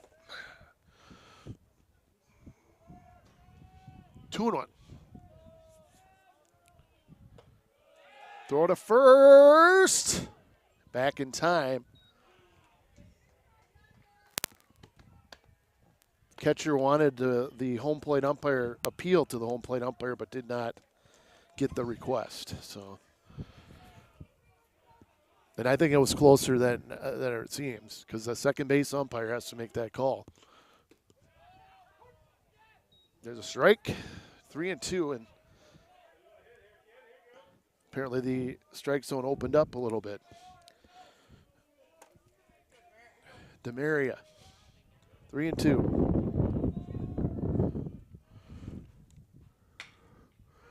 Short. The flip. Double play. 6-4-3. And, well,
We go to the 7th.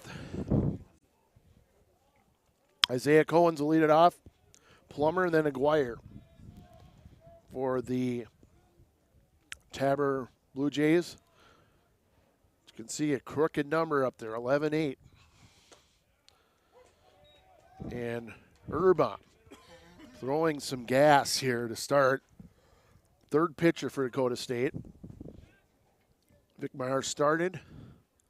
Had a rough third inning with 7 runs given up, and then Kolar pitched a pretty good middle third. And now giving way to Urbach.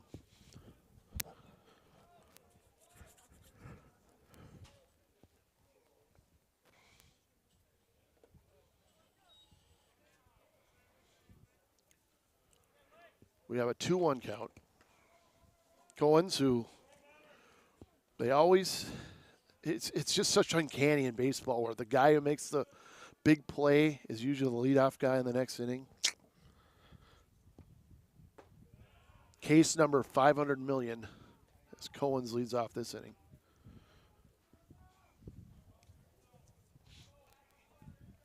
Three and one.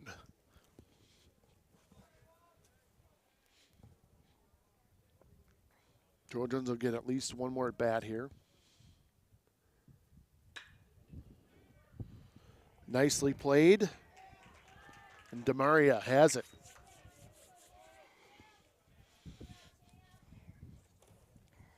Three unassisted. Here in the 7th. Plummer. Plummer playing third base now. Started as catcher. Oh, yeah, by the way, he had a 3-run homer. Kind of the difference right now in this game.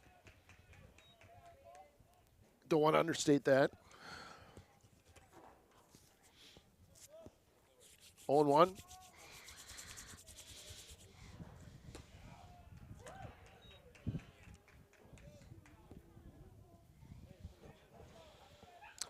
Two strikes now to count to Plummer. Urbach goes low, and he doesn't commit.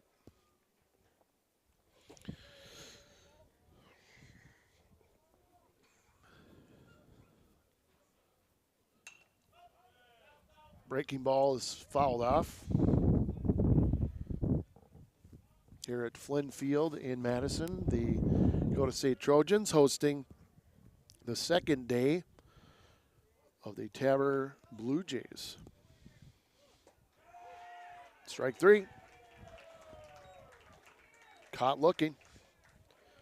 And Plummer, tough out today, is down on strikes. And that'll bring up Marcelo Aguirre here and his opportunity with 2 down and a 3-run lead for the Jays.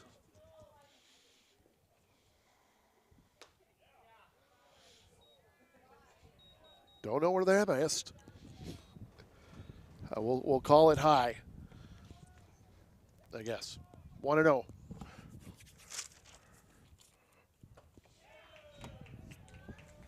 Swing and a miss.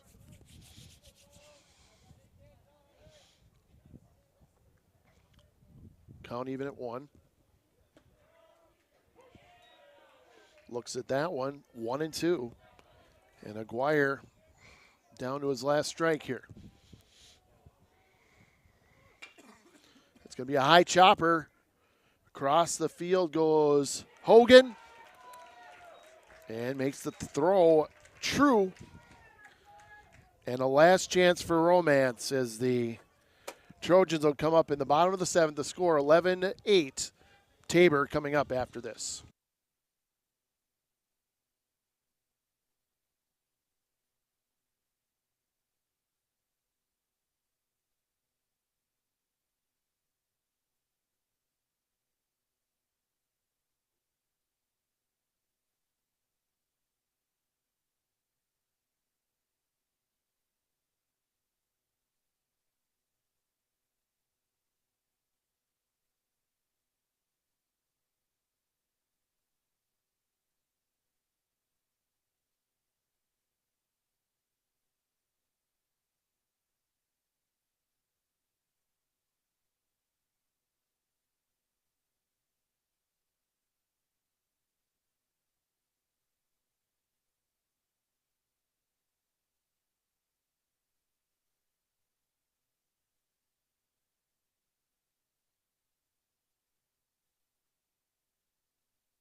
Bottom of the 7th here. The Trojans have 1 yard shot here to either tie or take the win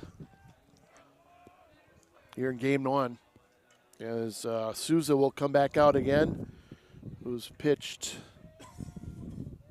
over an inning's worth of shutout, which is a lot to say in this game. First pitch swinging. Sure, second baseman Aguirre has it. And 1 down for the Trojans here. Watt.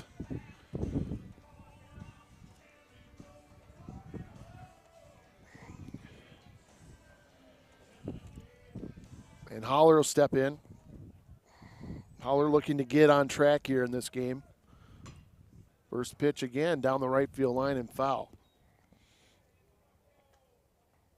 Dakota State's thrown 177 pitches, 71 which have been balls. So under 60% strike percentage. You want to get that closer to 70, of course.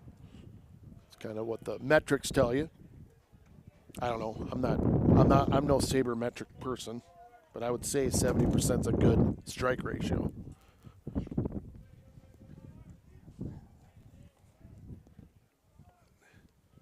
One and one.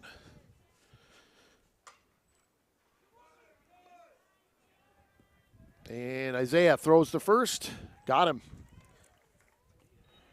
Holler out.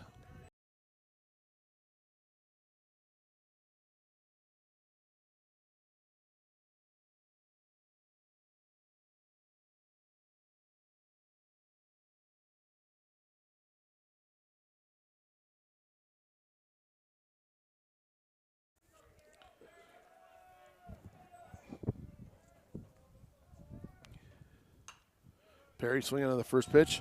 Saw his infield mate, Darcy Berry, hit a grand slam and then get ceremoniously tossed. Apparently for a bat flip is what the official. And some guys don't want that, call that a taunt. And I'm sure our man behind the plate will hear from Dakota State on that regard, but they decide to get the wind tunnel going up here. Cuts through that. Foul tip, 1 and 2.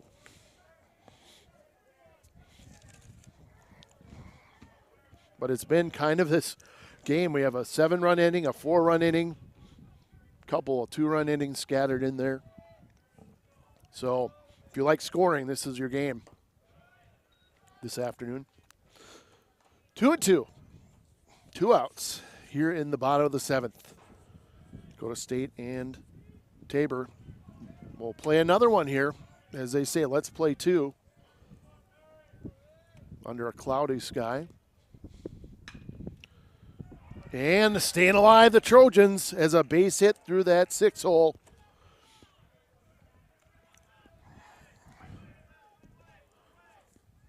Perry on base, another hit. Altwine has a chance. Of course, the Trojans, it would be Portner who would be the tying run. He's on deck. So man on first, and I'm wondering if he's going to try to get to second here via steal. At some point, they might try, because you need that guy in scoring position. Definitely taking a pretty good sized lead is Perry. We haven't seen either team really going for the steal today, but it's been such a power show. Needed to manufacture runs.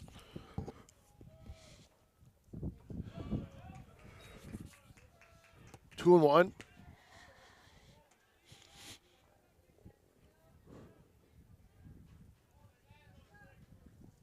And again, it's Aguirre playing closer to second, shading towards second, ready for that throw.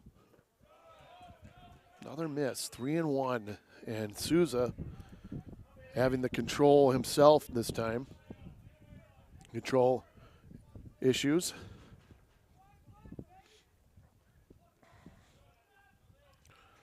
They'll reset on 3 and 1.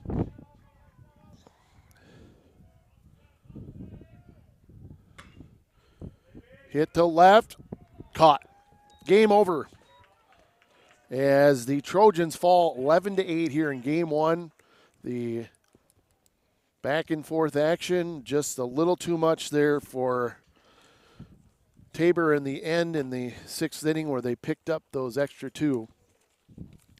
And we go to game two, and we'll be back in a little bit with the start.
So a new, fresh game here from Dakota State.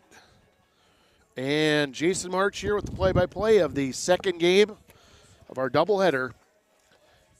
Tabor College and Dakota State University. The first game won by Tabor 11-8. Saw really no lead changes, but a lot of comebacks by Dakota State to make it close. But in the end, the Jays just got an extra couple runs in the end. So Bear on the mound for Dakota State in the second game.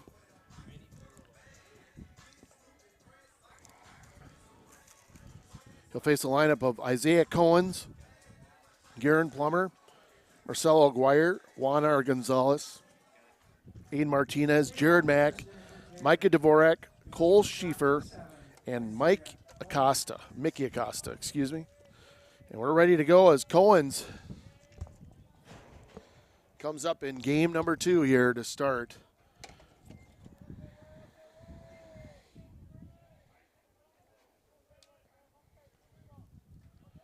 And first pitch coming.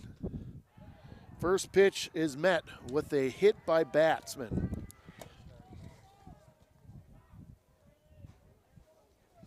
So Cohens, who has an uncanny way of getting on base just about every time he comes to the plate, it seems like.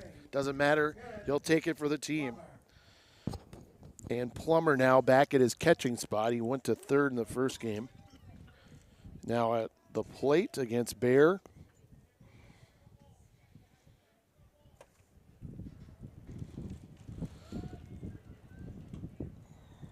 First pitch is outside.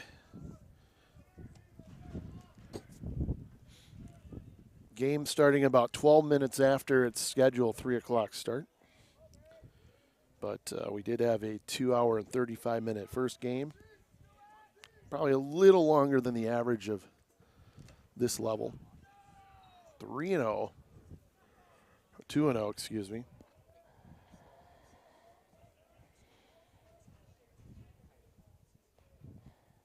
Two balls, no strikes.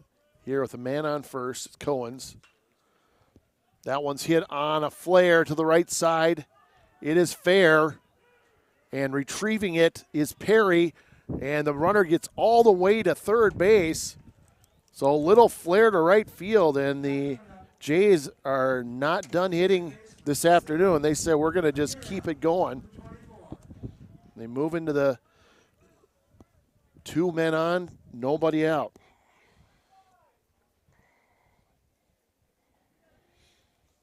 And Aguirre, the number 3 hitter, stepping up to the plate. He's third base.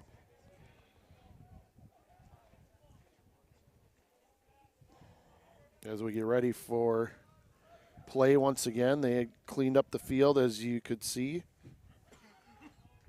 Get it as nice a condition as you can for this time of season. There's a strike. And he gets one over.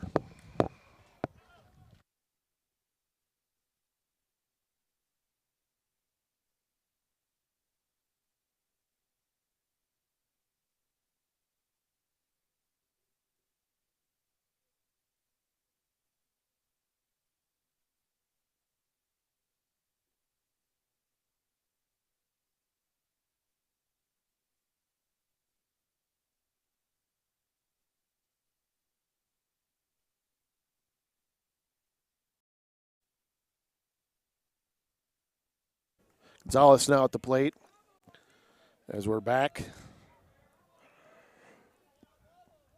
Bear unloads. Ball 1.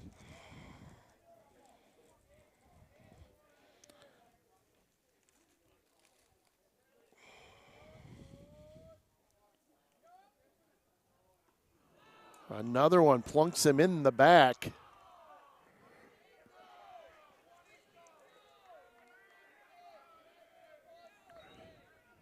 And a fit of machismo there on the sideline for as they say he took it like a man. And there are now 2 men on for Martinez.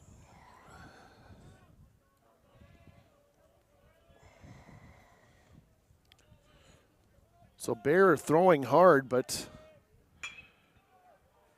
Perry goes to second for one. Hogan across. 3 down.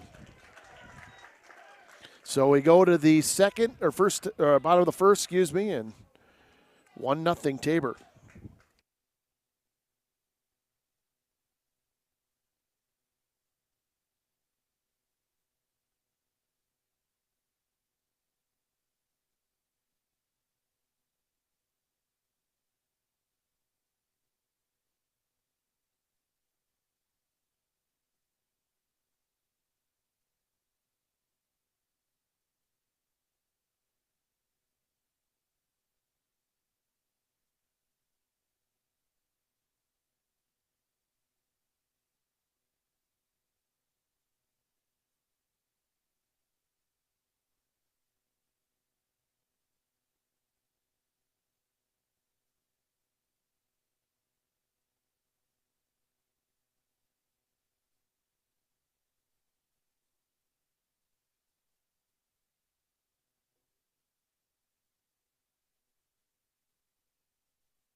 Peyton Tinkler will start for the Blue Jays here in the bottom of the first against the Trojans. Trojans, unfortunately, giving up a run here in the first half. But really, it just was a little control issue by Bear. But they did the double play to get out of the inning. So we'll see if they can settle down. But right now, the Trojans get an opportunity as a guy who has a delivery of drops it down a little bit. Almost sidearm. So this is where the players are going to have to, on Dakota State, have to really watch the arm motion. And this is a good study. Not your typical thrower.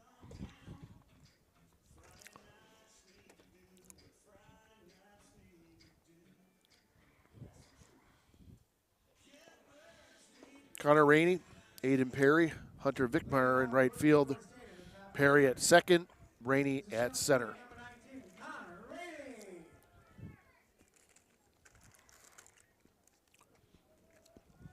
Rainey looking to maybe pick it up from the first game.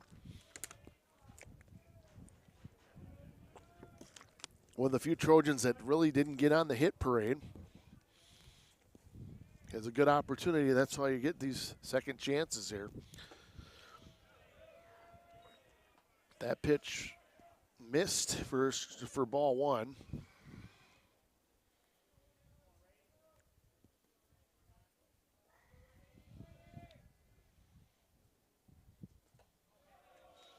And missed for ball two.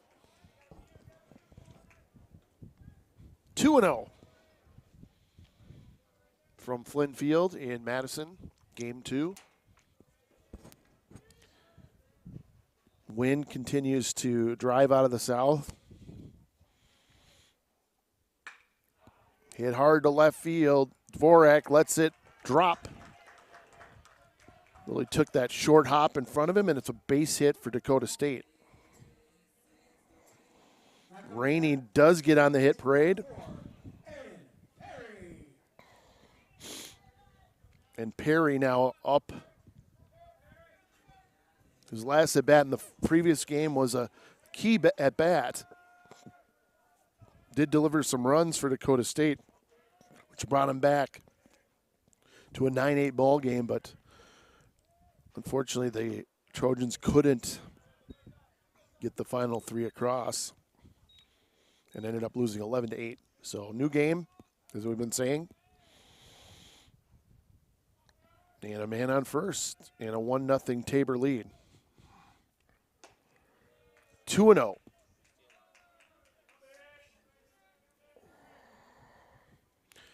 Rainey had a base hit to start this inning for the Trojans. Vickmeyer on deck. DeMaria follows him in the 4 slot. And that one's on target. 2-1.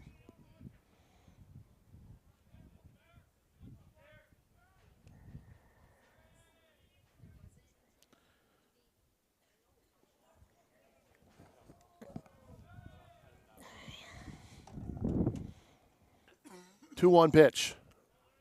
Too far inside, looks like. 3-1. Of course, the umpire's switching positions today in this second game. So probably a slightly different strike zone. Going to foul out of play. Plummer will run, but not have a play. And the ball is back in the pitcher's hand as Tinkler has a full count to work with, and Perry at the plate in his left-handed box.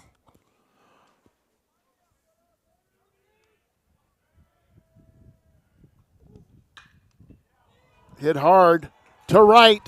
Over! Gone! 2-1, Dakota State. Perry hits it, took a fat pitch, and gave it a ride. And the Trojans now back on top here in the first.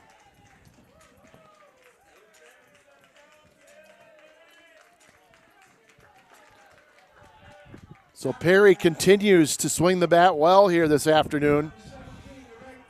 And Vickmeyer, who blasted a homer in his first at-bat in the first game, up with nobody out.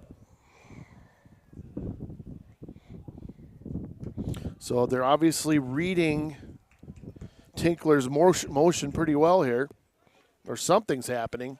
Maybe it's the water they had in between the games, who knows? Or the sandwiches.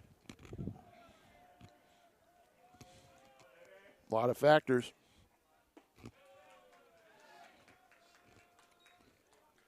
2-0. So Tinkler now struggling in the first inning.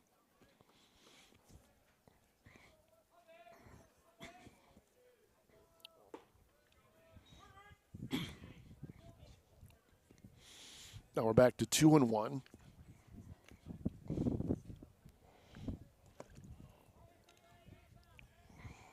Tinkler from the stretch. Schieffer has it in right. And that's out number 1 here. Excuse me. Now coming up to bat, first baseman number 87, Hammer.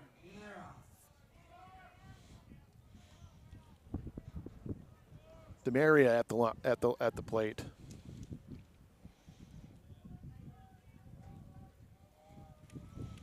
DeMaria had a home run in the first game. Pitch way out. And a competition between Blue Jay and Trojan. And the Trojans get it.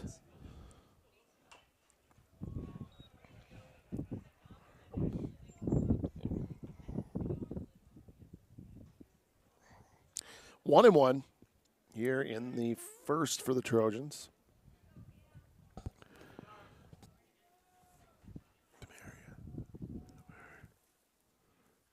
DeMaria swings and fouls it back.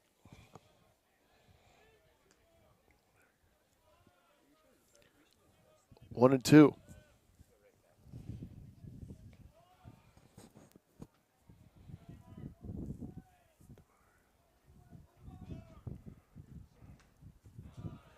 Gets a piece of it for a 1-2 continued. Stay in here.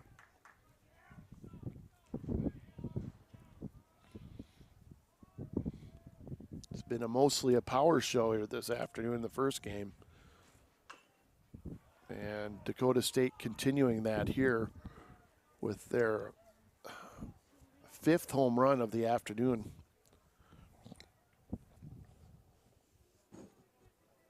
earlier this inning. 1-2. 2 balls, 2 strikes. And making Plummer do all kinds of stretching. Don't have to worry about doing stretching before the game because he's going to do it here behind the plate. Oh, nice job getting the fastball by him. And DeMare is down. We have 2 outs here in the first. Watt, the catcher, still wears number 15 as he did in the first game.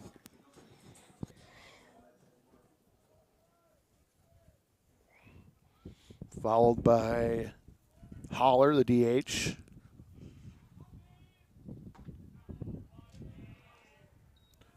Nobody on, 2 away here in the first inning for Dakota State.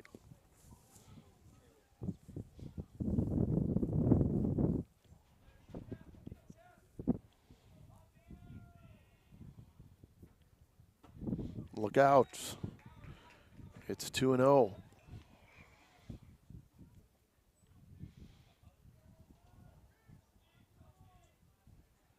To another count to Watt. Setting up inside. Here's the pitch. Spun foul.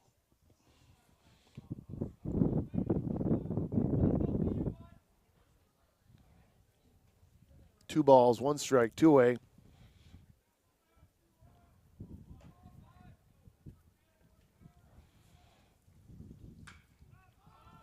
Right side of the infield, Martinez calling off. And Martinez has it for out number 3. But the Trojans strike with a home run by Perry, and it's 2-1 Dakota State after 1.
So the Fresh Prince of Bel-Air on the mound, Bear facing Mack here in the second. Little warm-up music for him. As we go to the second for Tabor, it'll be Mack, Dvorak, and Schieffer.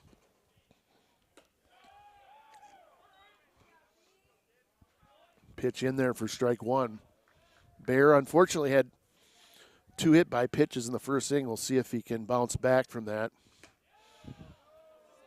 Zips across, but just outside. I mean, if it was just a fraction.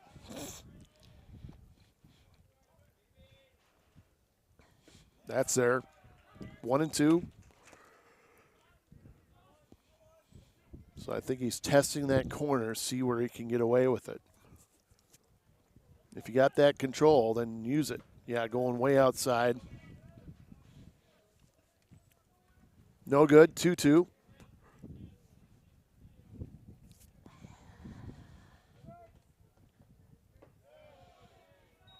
Delivers low for 3-2 count. We're on a full count, and they're going to keep that ball. Watt said, the umpire said, hey, you can have a new one. Watt's like, let's go with this one.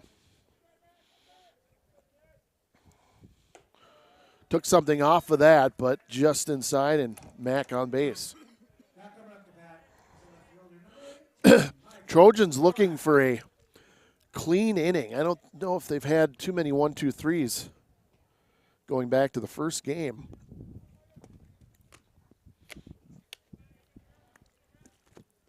Oftentimes they've had to be bailed out or finish the inning with a double play. So, yeah, that's one thing that they want to work on here. Among others, big lead for Mack. That pitch is up in the zone.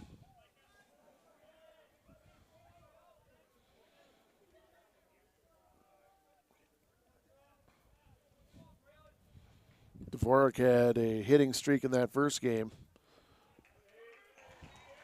There's a strike. 1-1.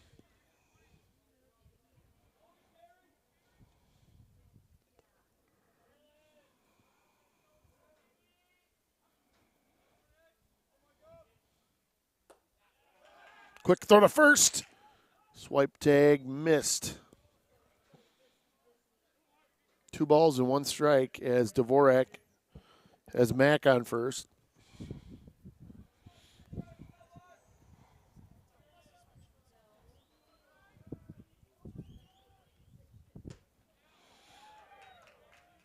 Oh, and that ball is humming. It's a good one. 2-2. Working that outside corner against the left-hander. Got him again. Throw to second. It's late, but the out is recorded on Dvorak. Big out. Stolen base for Mack. One of the rare things we've seen today is a stolen base. But based on those leads Mack was taking, I had a feeling, and he did it. 2-1 score for Dakota State, and now Cole Schieffer is up. Schieffer came in later in the later stages of the game for Tabor in the first game. Bear really finding that pitch.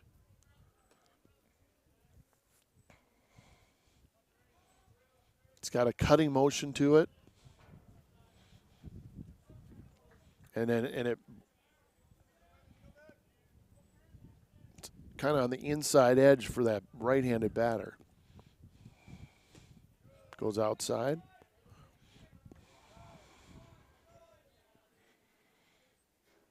1-1.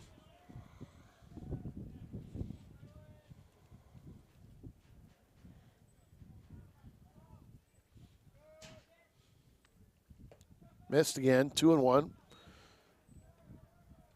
Runner in scoring position as the Jays looking to tie this one or go over the top with the lead. 2-1 Trojans.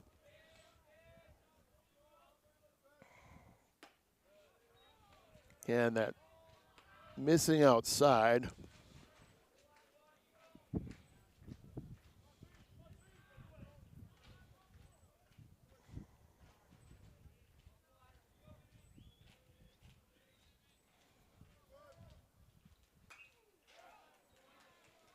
Again, we're at a 3-2 count now.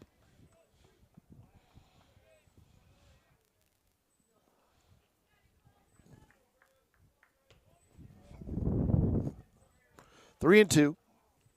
One out here in the second. Bear looking in.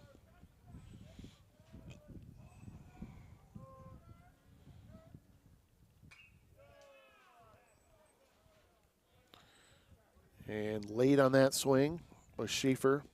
Acosta, on deck man. Mickey, most likely coming up here. barring an unassisted double play. Or something odd. Solid shot to center, and it's in front of Rainey. Runner being waved in, cut off. It was deflected by DeMaria, and now the throw to second. He is out, trying to advance to a double. So Schaefer will get a run batted in on the single, and we're tied up again as Max scores. But in a way, the cutout, the deflection by DeMaria helped out the Trojans because it gave Schaefer got a little aggressive there and went to second, and was thrown out by the catcher Watt. So we go to Costa. We go to strike one, and we're tied again.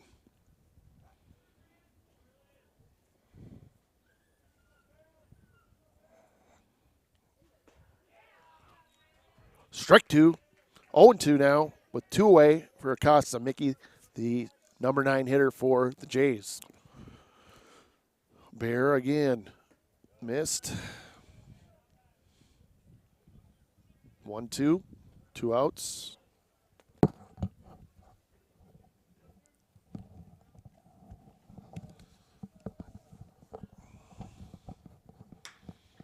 Solid shot, that's going to drop into the gap as Acosta takes a 2-strike pitch and hits it to right. Solid contact there, and Cohen's back to the top of the order. Cohen's. And Tabor has got the fighting spirit here. Just seems like you think they're out of the inning, it's over, and they come back with some sort of Houdini act with a play or a hit or a hit by pitch or something that just happens to them. It's almost like they're playing with the magic. That is off the elbow, and Cohen's, who has a knack for, I think that's his second, I don't know if it's his third hit by pitch, and Watt really took the worst of that. So a double whammy on both players here, but Watt definitely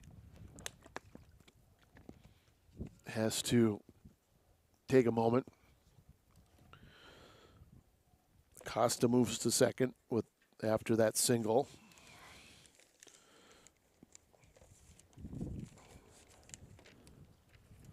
And I don't know where it got Watt. I'm checking with my colleagues here.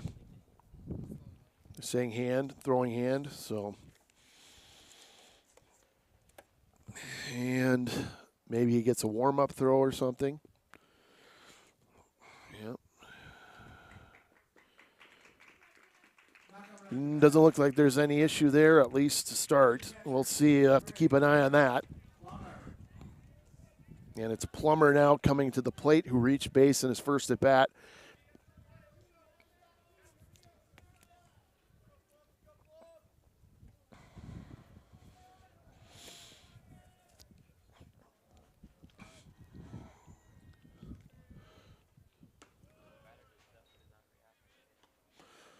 Taken for an outside pitch, 1-0. It'll be Guire on deck here in the second. Trojans have been out in the field for quite some time here. There's a strike, swung through that.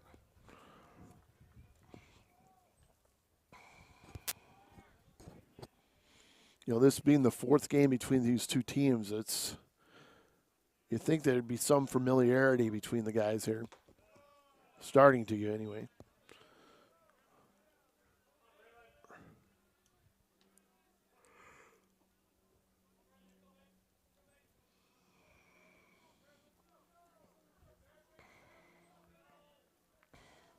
Bear. Is it playable for DeMaria? He's got it. Third inning, bottom of the second coming up here. The Tabor had a run, so we'll get back. Bottom 2.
Tinkler here in the bottom of the 2nd. Dakota State batting. Tinkler, the pitcher, is going to face Holler, Altwine, and Hogan.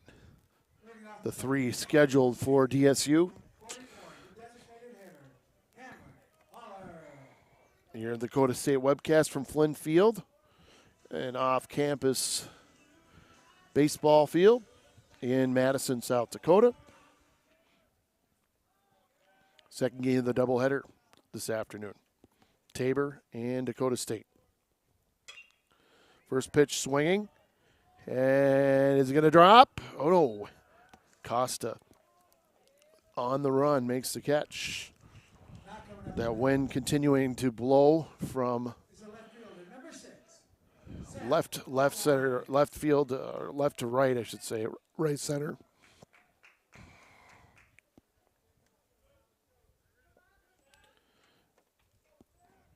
Seth Altwine now batting, first time, left fielder. Tied at 2.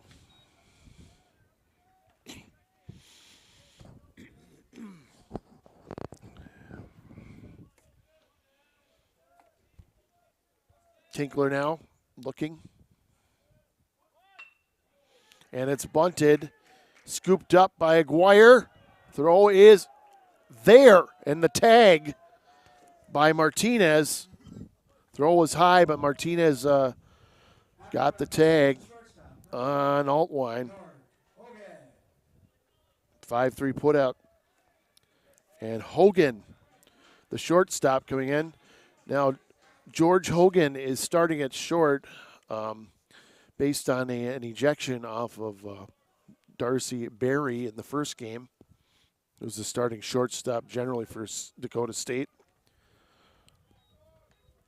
Berry had hit a grand slam to cut the lead to striking distance for Dakota State. And I'll get more to that in a second here. Pitch outside.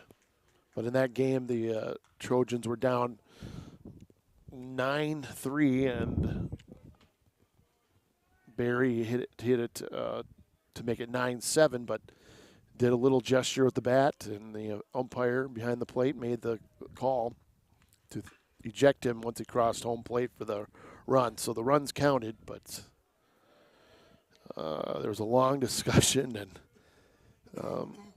that's where we're at. So that's why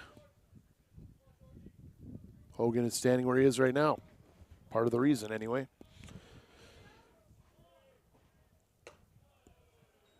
2-2 to Hogan with 2 outs here in the Dakota State second.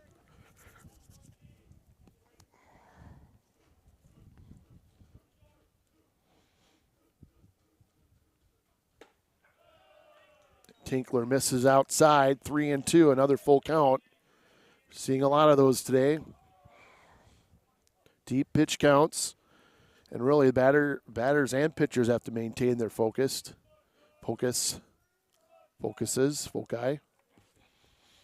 something like that.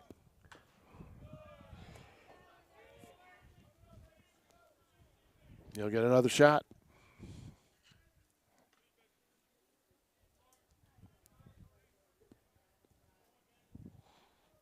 Three and two with 2 outs.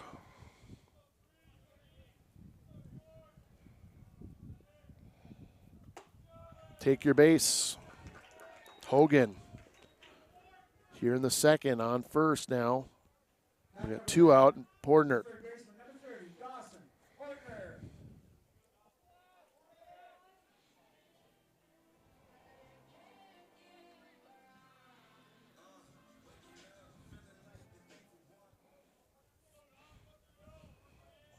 Portner now stepping in. Tinkler missed inside.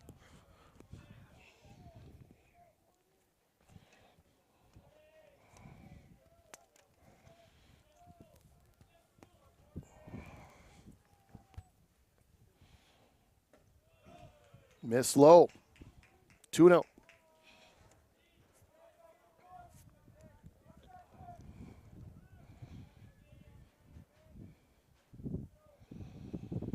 The count. 2 away here in the Dakota State second. On the ground, Coens will go the short way. Safe. Coens went to Mack, who chopped it up in the air, and when it came down, runner safe, Hogan. And we go back to the top of the order, so some life here for Dakota State still in the second. Fielder's choice, error on the second baseman, we'll call it. And we go to Rainey here.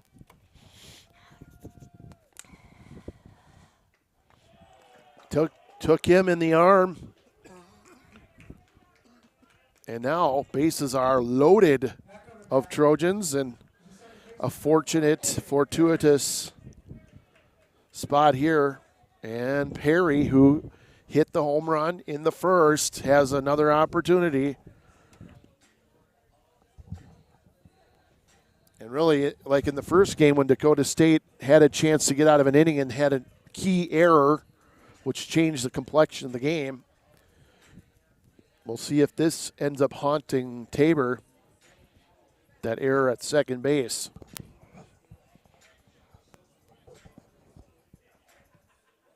So definitely Tinkler and his catcher discussing, well, we better play it smart here with Perry.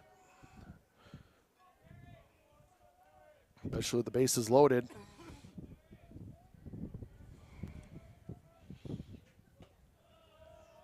Missed. Ball 1.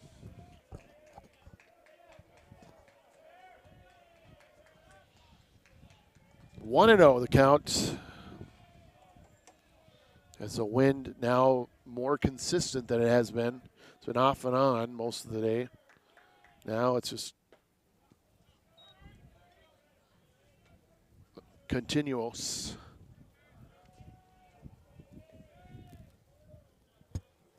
So work on trying to shield the wind anyway from the microphone as we're up here exposed. 1-1 pitch. And again, Tinkler having to think about it. Does not want to drop the wrong one. Or Perry could send that one into the deep seats there, and if there were deep seats, but they're not. But that'll work. Lined up the middle. Throw into third. 2 runs come across. A 2 RBI single for Perry. And Trojans up 4-2.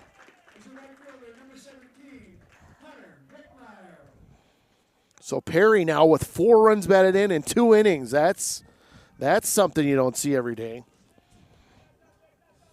As he gets them coming across here.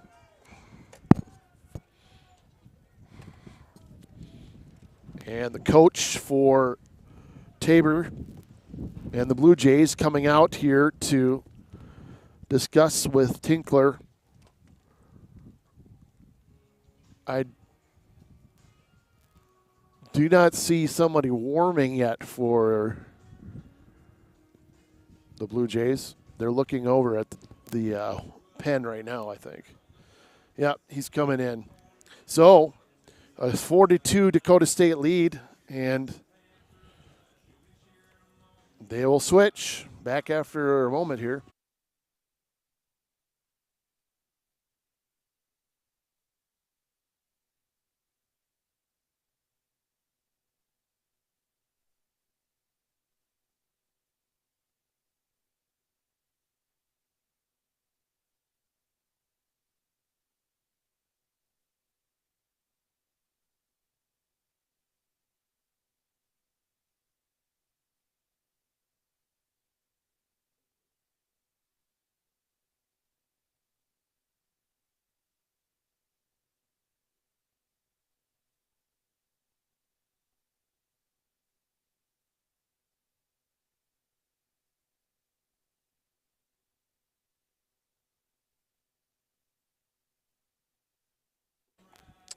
So, Peyton Tinkler leaves after 1 2/3 innings, giving up 3 hits and 4 runs, 2 of them earned. And Quentin Holman will come in to pitch for Tabor University.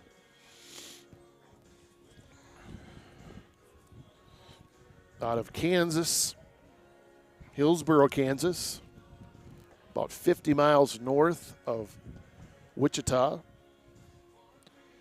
So east central part of Kansas.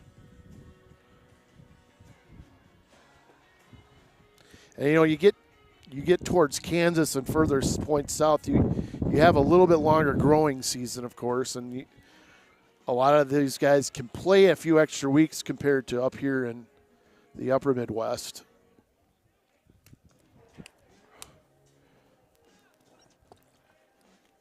But even to be playing at this point of year sometimes is not feasible in South Dakota all the time. So they're blessed that they're out here today.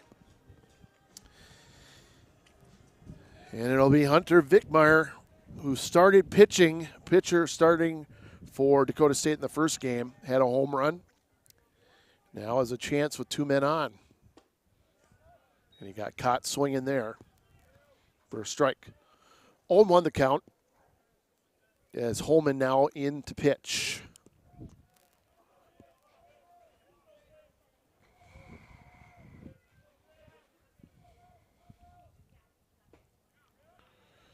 As we see Perry on first, who singled in 2 runs.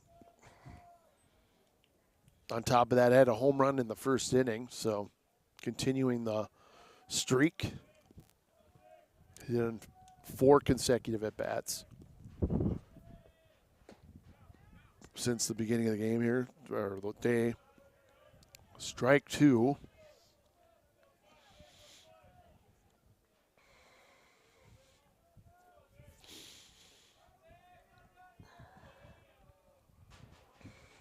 One and two, a crucial pitch here against Vickmeyer.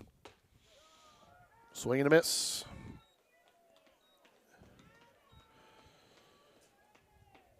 The Trojans pick up 2 more, though, and they have a 4-2 lead as we go to 3.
Top of the third as the Tabor Jays Third baseman, 24, Marcelo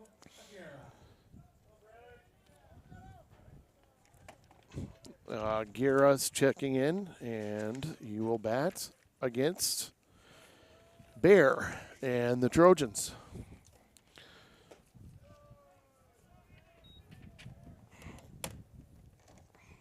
First pitch missed for ball one. Second pitch, strike.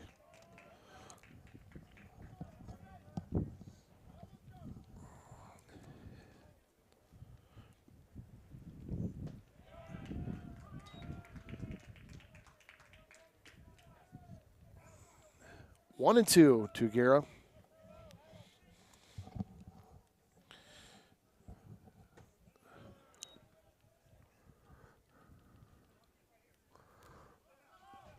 Two and two to Guerra.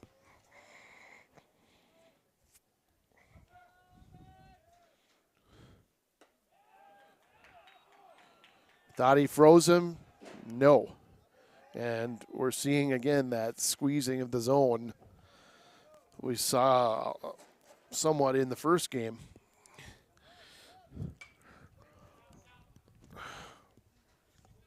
Out of play. 3 and 2.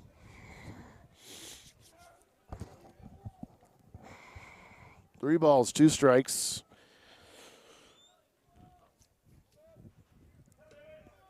And he missed him. So once again, a walk. And Gonzalez in.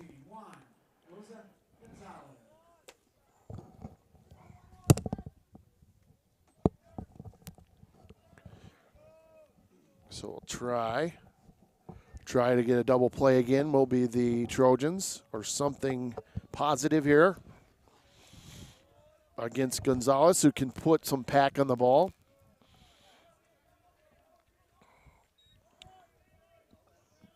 Takes it for ball one.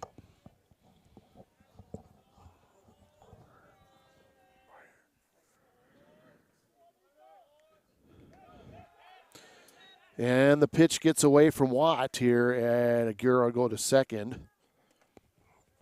The DH for this game, Gonzalez.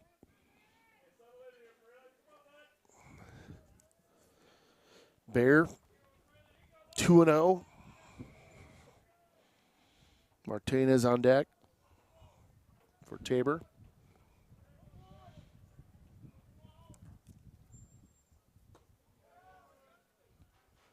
I don't know how that missed. 3-0.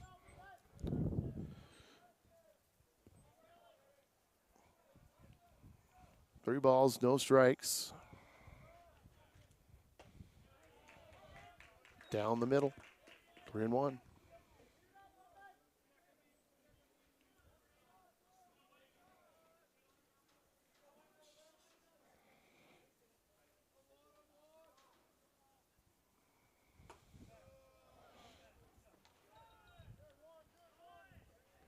And ball four. So with runners now at first and second, the first baseman Martinez at the plate.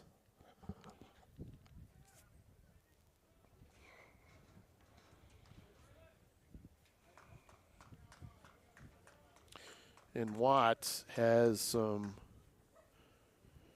comments for his pitcher, and I think I see a couple Dakota State players now getting warm, or staying warm anyway, not necessarily warming up to pitch, but we'll see here.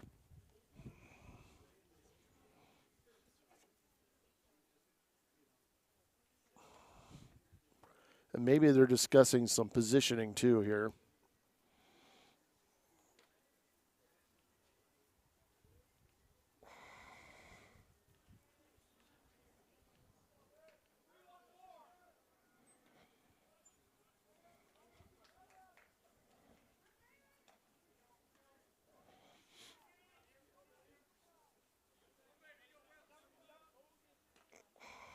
Now we're ready.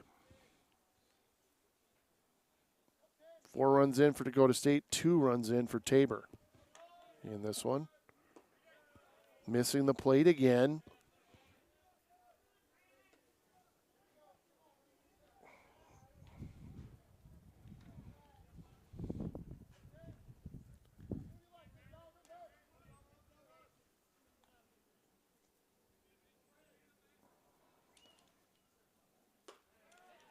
There's a good one. 1-1 to count.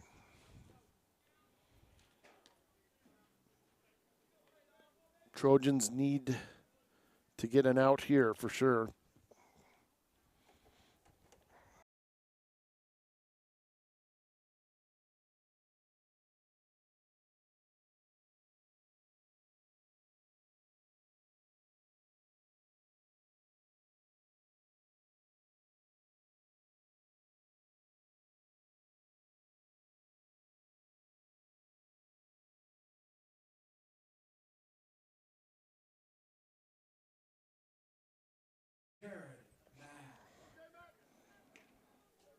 And now runners at second and third, so an even more precarious situation for Bear.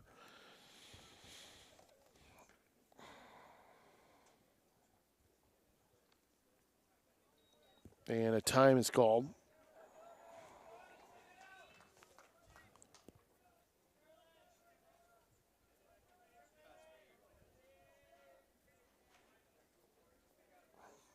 Now we're ready.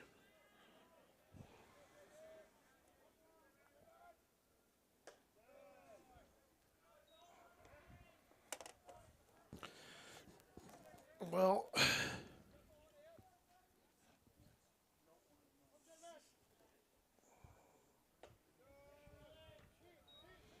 two and 0.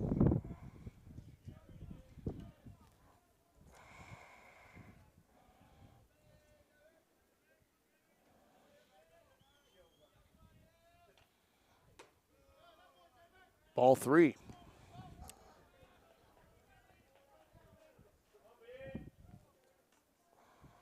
3-0, and Bear needs to get a strike here in the big way. Got it. 3-1.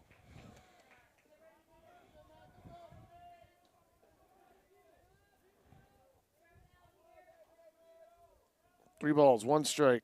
Fearon on the mound in the bullpen. And that is hit hard to left field. That's going to sail out of here. A 3-run shot for Jared Mack. And we're headed into one of these battle of the bats again, looks like. 6-4. Tabor.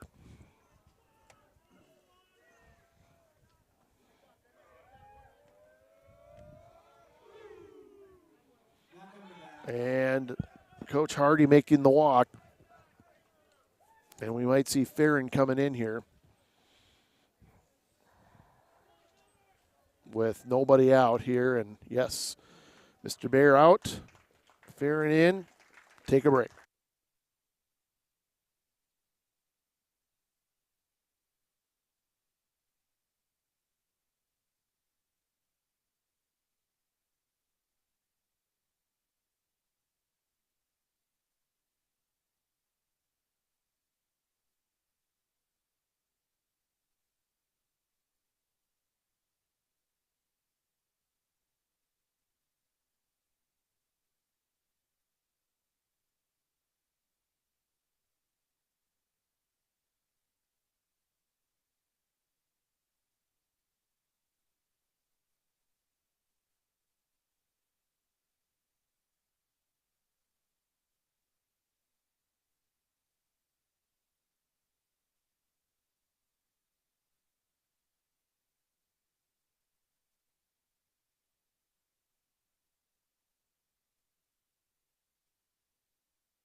So we go to new pitcher here for Dakota State.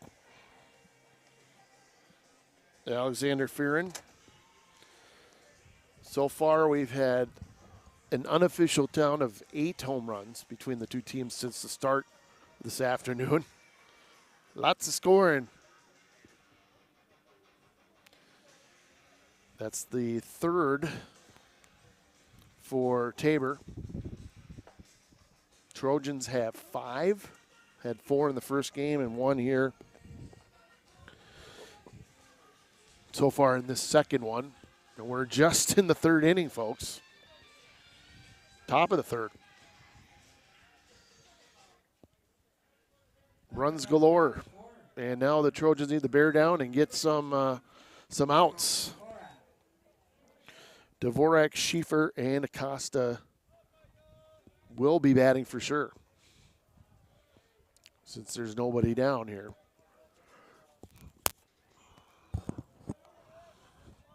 It's almost like the start of a new inning. If you think about it, new pitcher, bottom 3 of the order.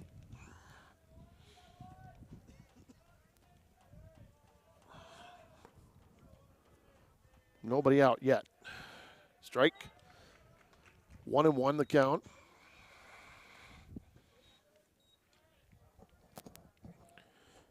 To Dvorak here.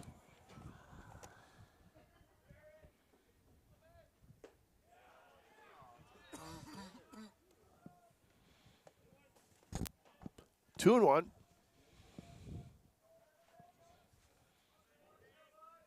The pitches he's making the good pitches here, obviously.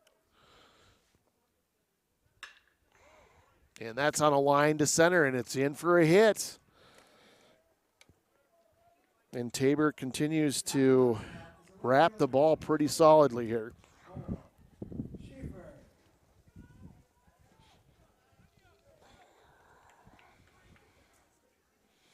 And Cole Schieffer now at the plate.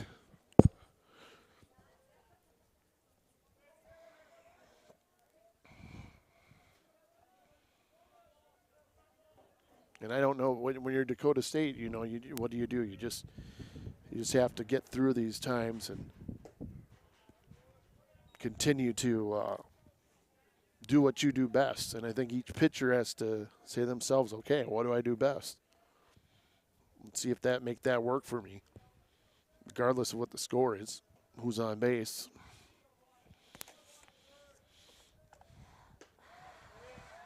Strike, throw to first. Back is Dvorak.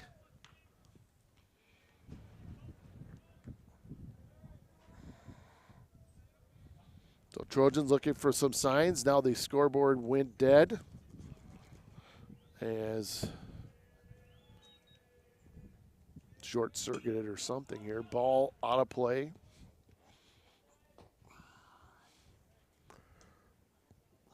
And it's 1-2.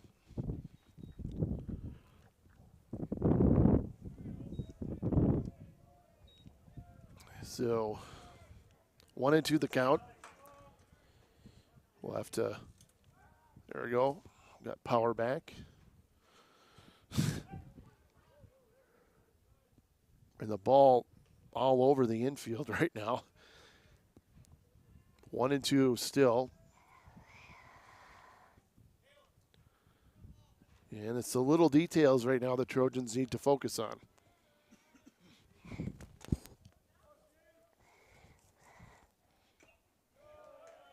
Just got a piece of it. Watt nearly had it for out number 1. But as it stands, it's 1-2.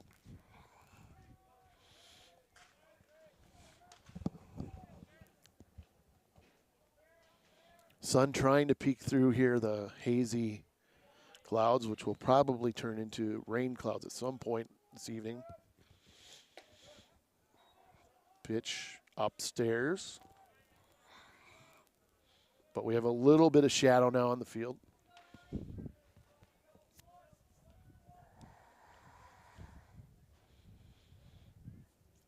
And Dakota State fans want to see the Trojans get through this without any more issues. Just had a difficult pitching day so far. Seems like Tabor's had their number.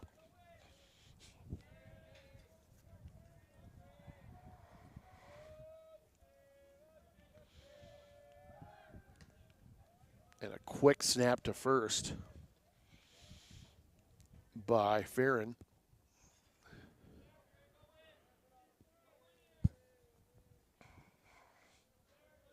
Six to 4 here. We're in the third.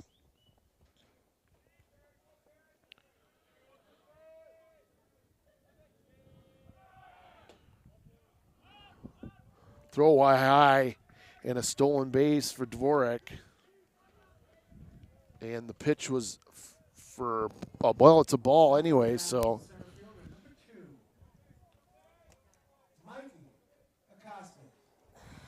Dakota State just needs to get that one on the out column here.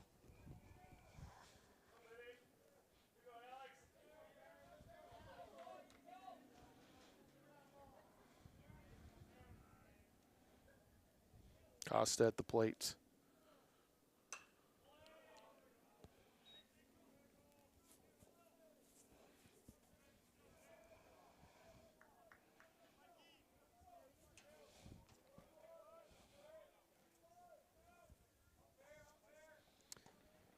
Schaefer now on first and Dvorak on second.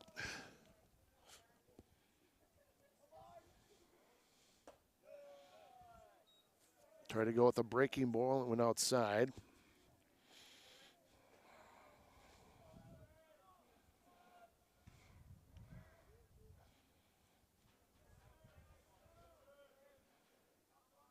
One.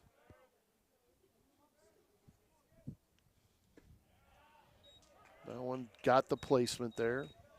1 ball, 2 strikes. Down to the strike here. You can get him.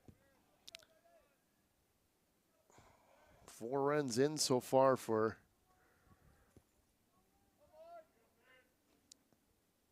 the Blue Jays.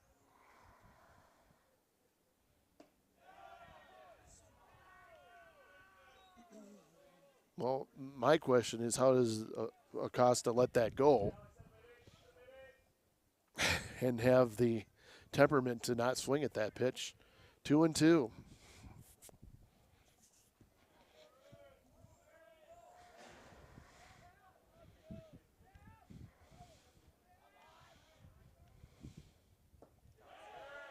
And he swung. And we have our first out of the third for Dakota State. Acosta is wondering, how did I swing through that? It's out, and a left-handed hitter, leadoff hitter, Isaiah Cohens, who's a switch hitter by trade, as we have batter number 7 here, or number 8, excuse me, for Tabor in this inning.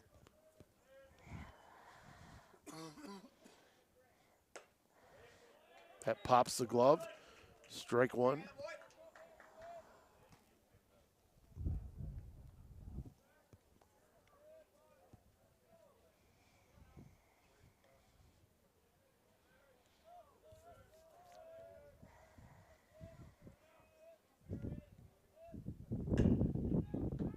Line drive caught. Portner throws to second, and not doubled up, but one more down here. We have the runner remaining at second base, Dvorak. So Dvorak has been stationary there at second for a few batters now. And we got 2 down quickly. And Farron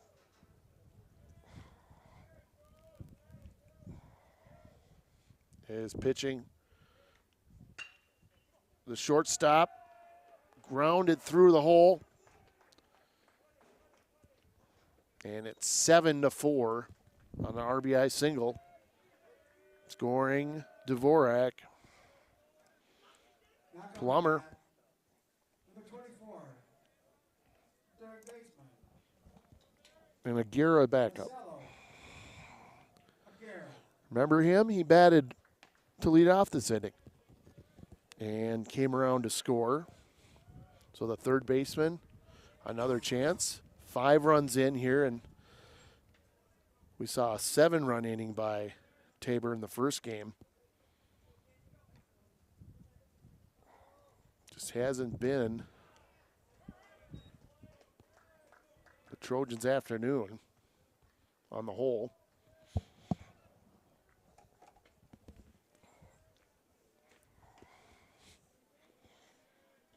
Strike one.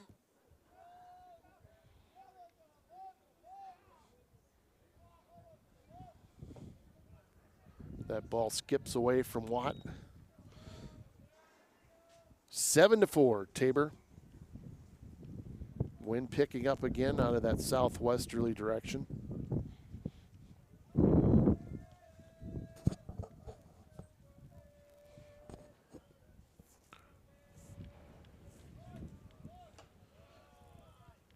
Missing there, high, 2-1.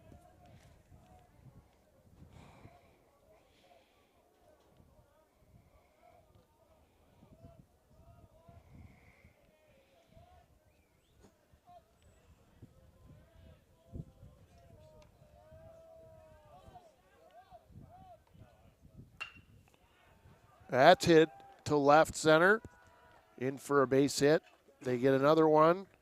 And yes, 8-4. Guerra gets an RBI. Now coming to bat is the designated hitter, number 13. And Gonzalez, and this nightmare dream of a third inning for Dakota State is not quite over.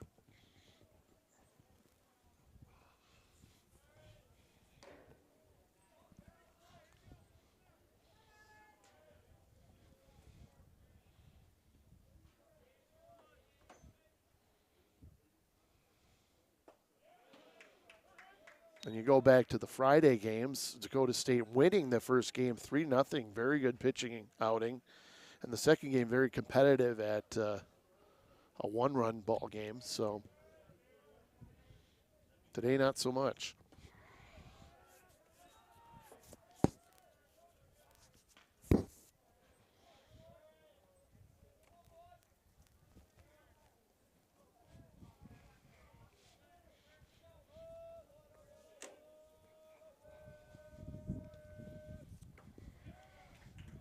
Finds the zone there, 1-2, 2 outs. Runners at first and third for Gonzalez.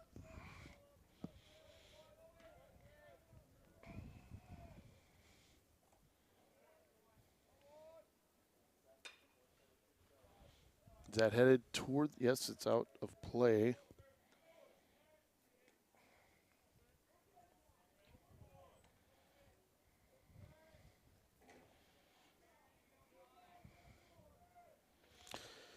So the count remains 1-2. Foul tip and dead. Folks, we're that close from getting out of the inning. That close. So we'll do it again. 1-2.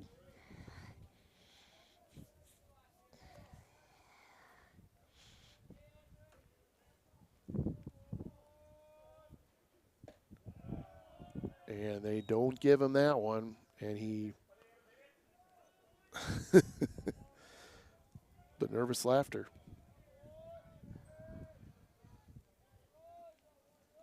2-2.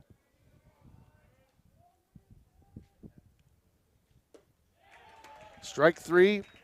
The inning is mercifully finished. 6 runs, 5 hits, no errors, 2 left on base, and Tabor 8-4 over Dakota State.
Well, we're in the bottom third.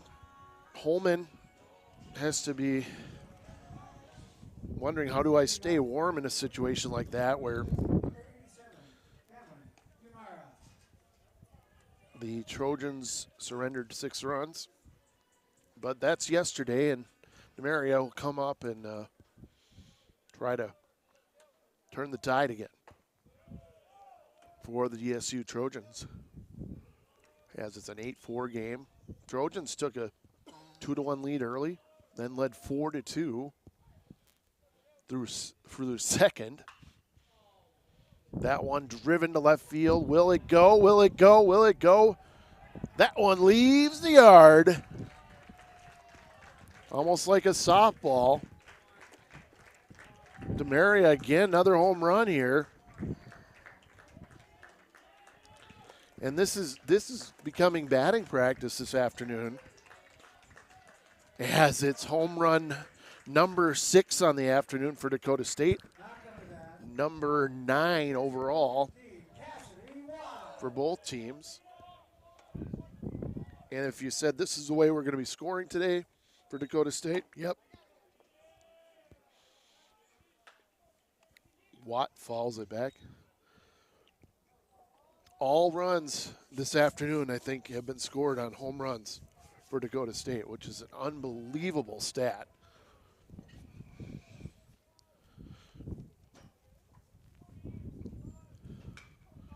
Watt hits this one to center. That might go. Well, it's going to find the glove of Acosta there. But it was threatening.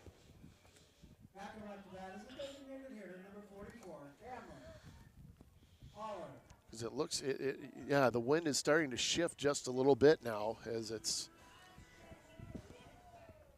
swirling a little bit from that blowing almost in instead of out.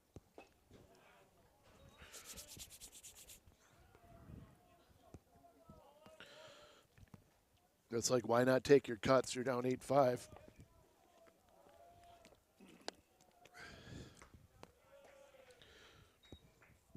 That's Holler.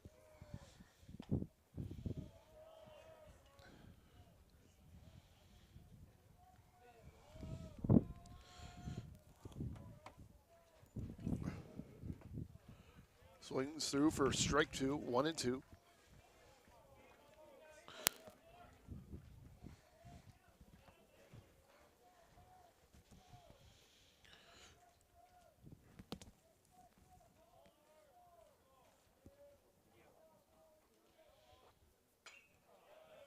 Chop behind the plate and out of play and into the playground behind us.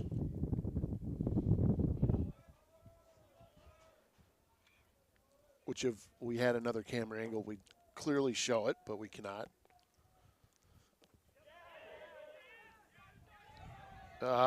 Strike 3, throw to first, he's out. 2 down. So somehow the ball got scrambled behind the plate.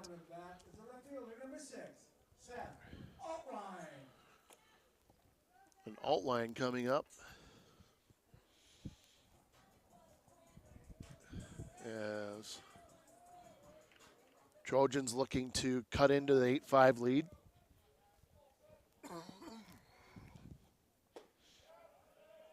Ball high. Alt line.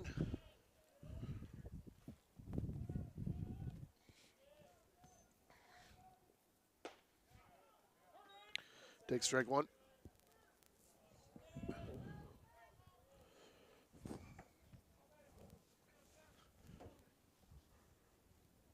One. Missed for 2-1. Hogan on deck. Portner would follow. Just underneath that one. Shortstop coming out. Now in comes Dvorak. Makes the catch for the 3rd out. Trojans get back 1. It's 8-5. Tabor back after this.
Caleb Hoppy now into pitch for Dakota State as we head to the top of the fourth after a tough 6-run inning prior against Dakota State as Tabor took the lead. Now it's 8-5. And here we go. We are ready to set here. Stepping in is Martinez, the first baseman. And the Jays, first pitch misses. And again, it's been a matter of the Trojans. If they get the first strike, obviously good things happen. But when you fall behind like this, and now it's 2-0, they're saying in baseball, don't want to be doing that.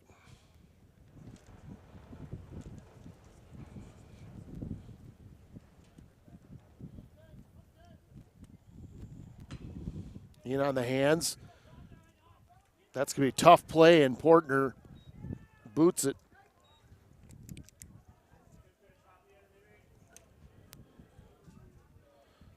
Not coming up to bat is the second baseman, number 11, Jared. And they'll mark it E5. Mack coming up with a man on. Mack had his chance around the bases with the home run in the third inning. That pitch is there.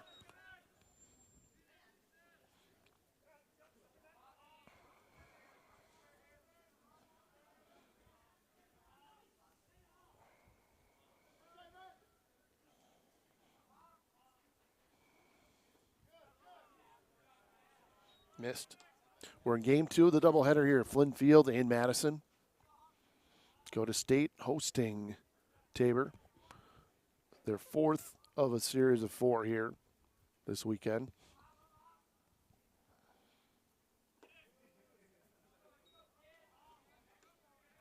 And the Trojans falling 11-8 in the first game. Trail 8-5 here. As we're in the fourth.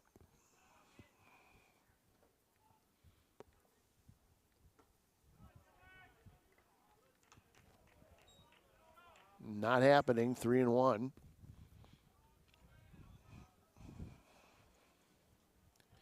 And Hoppy is the third pitcher for Dakota State here.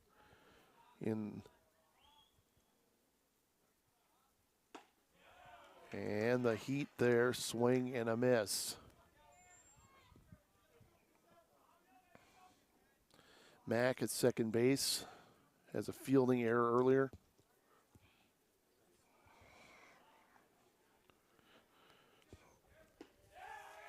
And he strikes out looking there for the first out. Left fielder Dvorak.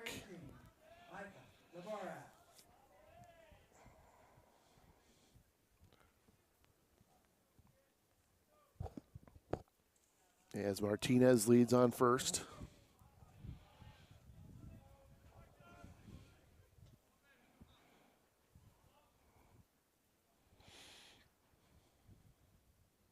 Hoppy. It's in play, is it? Does Watt have a beat on it? Yes, sir. 2 put out, 2 down. So Watt got a little help from Hoppy. Gave him a little point to the heavens, and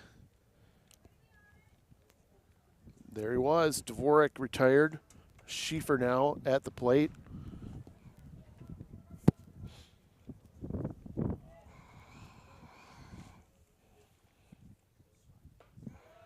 And now it looks like Hoppy starting to feel his oats here on the mound. Getting the ball over.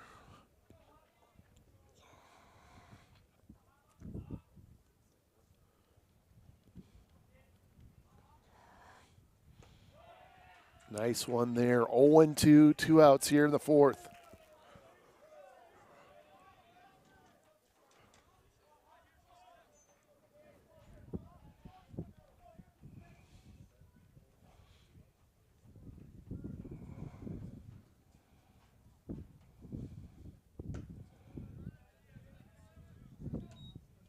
Ford's a waste pitch there, 1-2.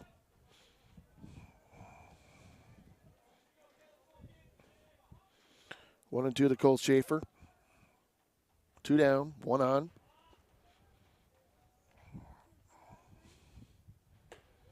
Now missing up there, 2-2.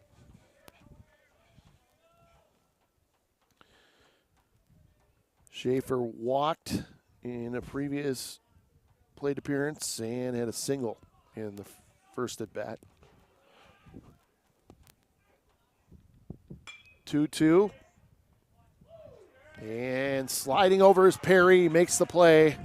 And Dakota State does not surrender a run. We get into the bottom of the fourth. The score remains 8-5 Tabor.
Dakota State will lead off here in the fourth, their half.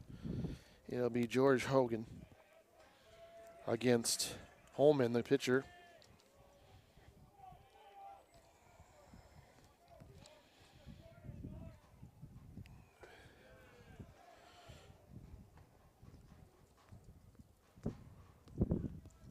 And first pitch.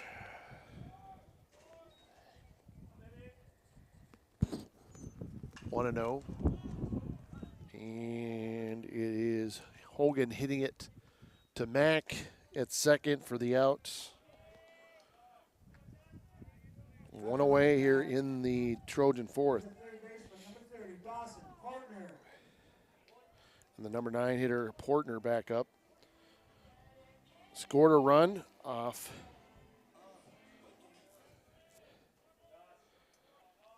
Perry's 2-run bat in. So, yes, my mistake. Yeah, Perry did have a non-home run. And he took a shot there. Pitch hit him. And Portner back out of the dirt. And did that hit him or was it a foul ball? Apparently it was a foul ball. Yep. But it must have hit the nub of the bat, is what they're saying. Which, in that situation, it's frustrating because you get punished 2 ways. Physical pain and a strike.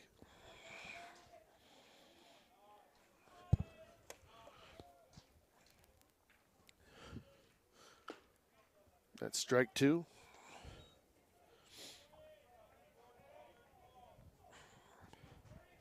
Eight runs, 8 hits, and 1 error for Tabor. 5 runs, 4 hits, 1 error, Dakota State here in the fourth. Check swing, and he is out. So Portner probably still stinging for whatever happened there. Missed that pitch. And there's 2 away. We go to the top of the order, Rainey. Connor.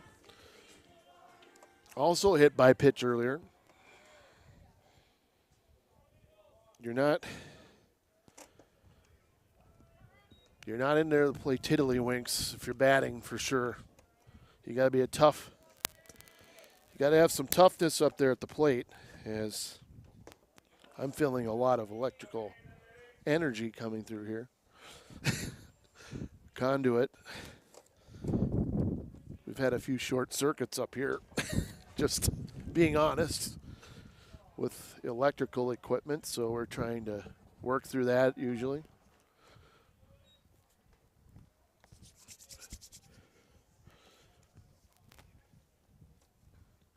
One and two the count.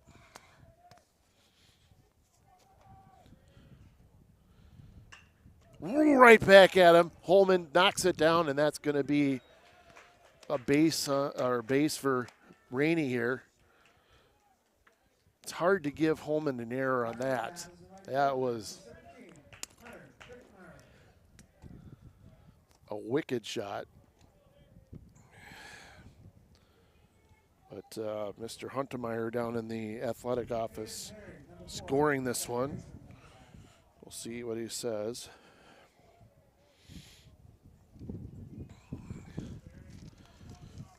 So, Perry at the plate has 2 RBIs and 2 from a home run. So he's got 4 so far here in his third at bat.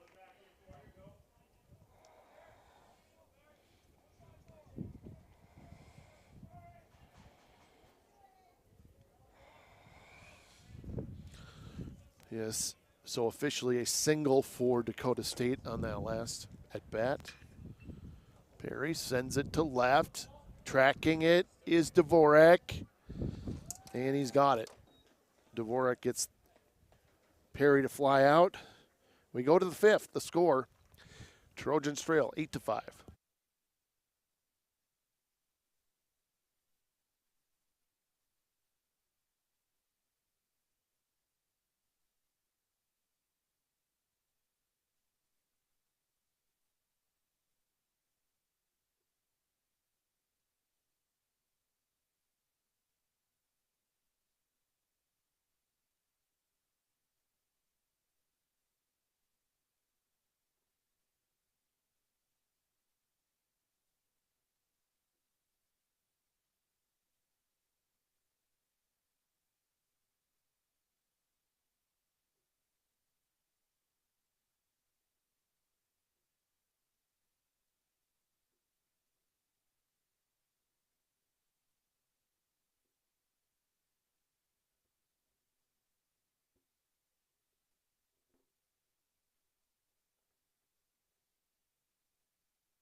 Okay, we go to the 5th.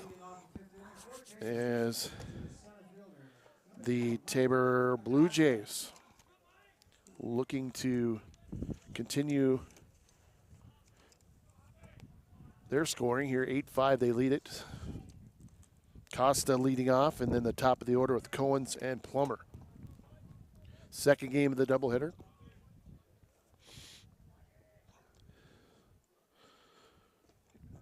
First pitch is inside.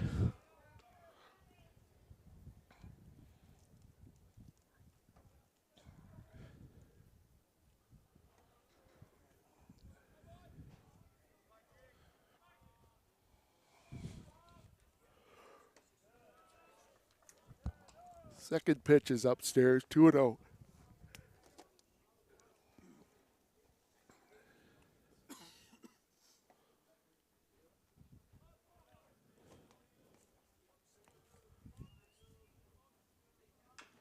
First strike on the play there, or foul off.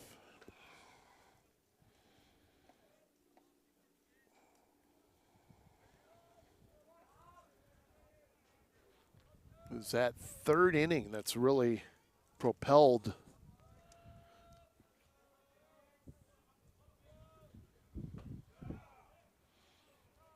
and it's not gonna count. It's 3-1.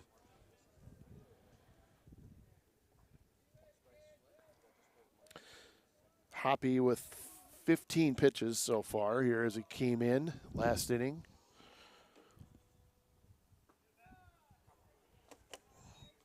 Loses him as Acosta on base. Not coming up to bat. Cohen's now stepping up, the shortstop switch hitter, who had a very productive first game, scored a couple runs, and had a very quality double play, which really saved a run in the middle of that last game. Stepping in, first pitch, quick snap throw to first. And Watt trying to catch the runner napping there. Acosta.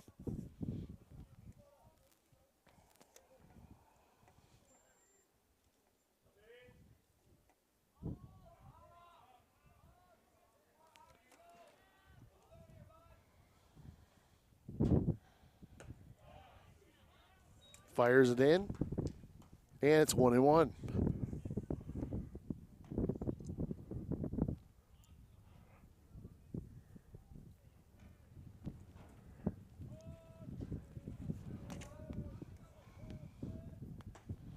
Missed.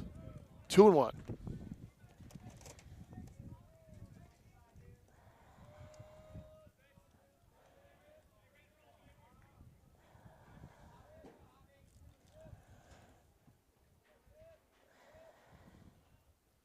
The 2-1 pitch in on the hands. Here's Perry. Calls off. Makes the grab. 2-away. Not coming up to bat is the catcher, number 8. Garrett Plummer. Rather 1-away here.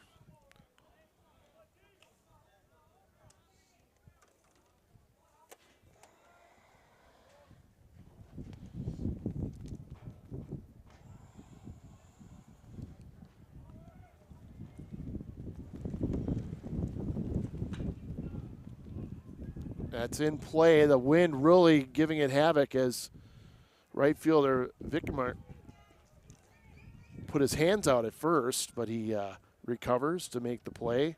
Not coming to bat. To third baseman, number 24. And I'm taking a look at the radar here, and we do have rain to the west of us here, and that will probably be moving in at some point here. So pitch outside, Aguera. 2 outs here. Now I believe we are in an official game situation at this point.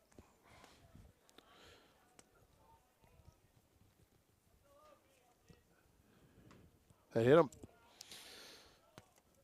No doubt. And runners will be at first and second. Not coming up, designated hitter, number 13, Juan Rosa Gonzalez. And Gonzalez coming up.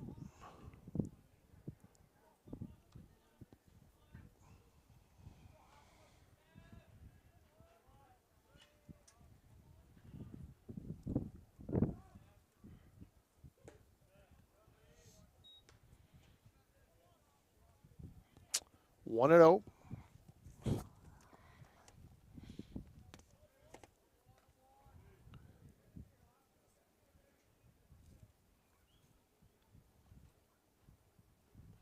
Two and 0. 2 outs. Trojans once again came within a strike of getting out of the inning, and unfortunately had a thing not go their way.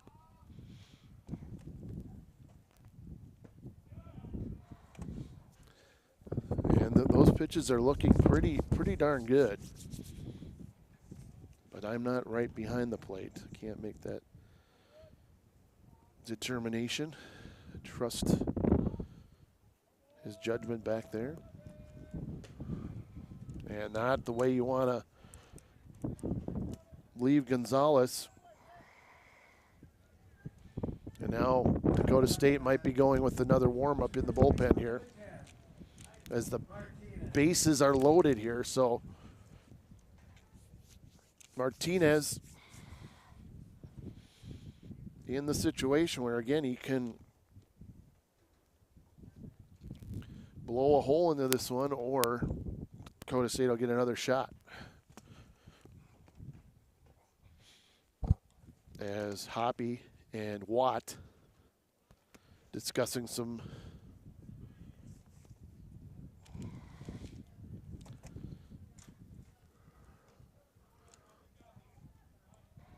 left-handed hitter.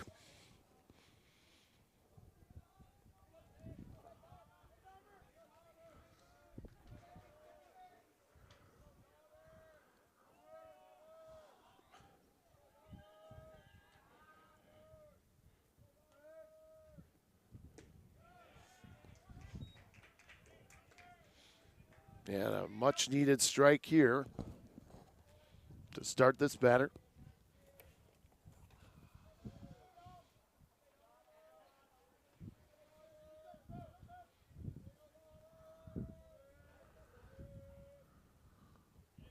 Gets away. That will give Tabor another run here as the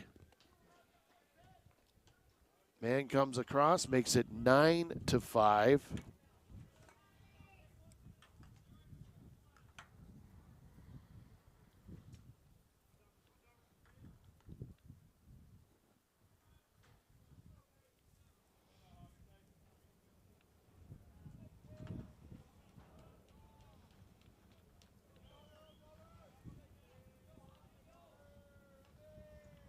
Hoppy. Nope. 2-1.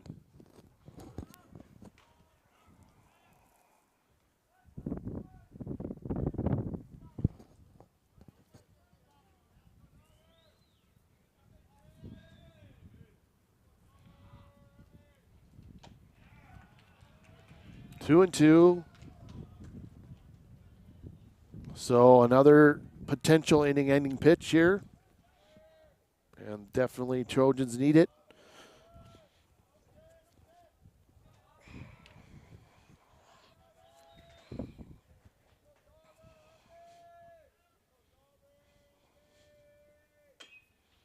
Martinez, just tough hitter there, keeps it going.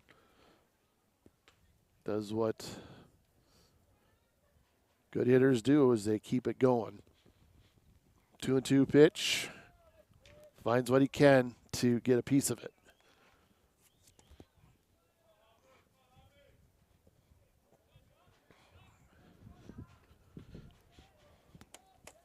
Here it is, the 2-2 again. And in to right field, score one. Throw home, nope, cut off. 2 RBI single for Martinez, and now an 11-5 game. Not going up to bat for Tabor. The second baseman, number 11, Jared Mack. Mack back at the plate here. And Coach Hardy taking a look at Hoppy, as the rest of the Trojans also.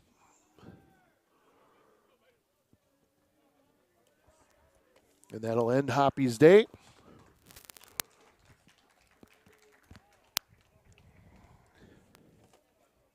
And we'll step aside here as the new Trojan pitcher comes on.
The left-hander Alex Swack will come in to pitch for Dakota State here as we are in the middle of the 5th inning.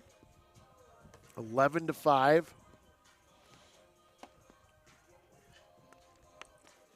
In favor of Tabor.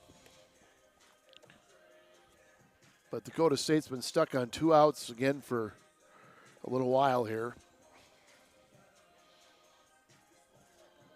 So next pitcher started with Bear. Farron came in, Hoppy, and now Schwach.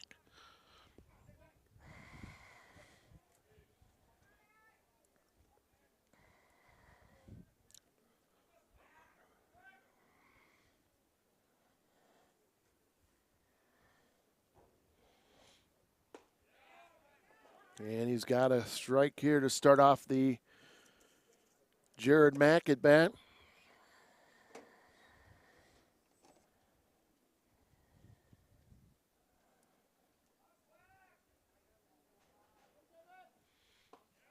Another strike for Swack. Now 0-2 hole.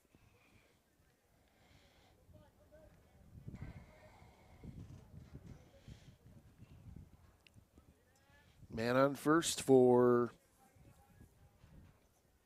the Blue Jays. And he gets one through for a base hit. Had him 0-2, curveball, looked good. But he wraps it to left field. And 2 men on for Tabor.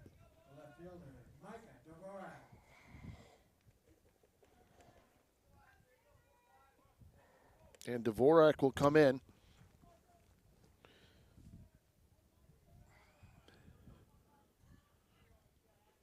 Against Swack.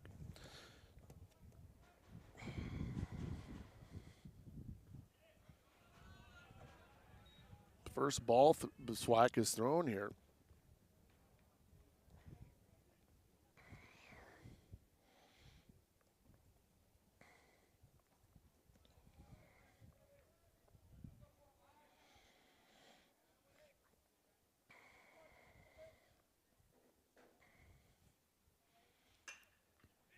On a line to left field, charging in and off the glove of Altwine.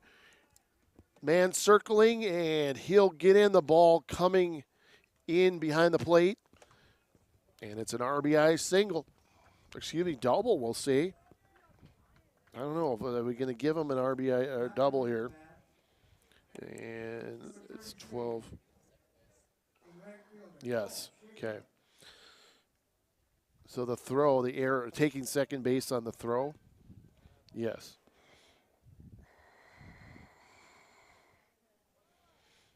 So the RBI single credited to Dvorak. Man scores, error taking second. And it's 12-5, Tabor.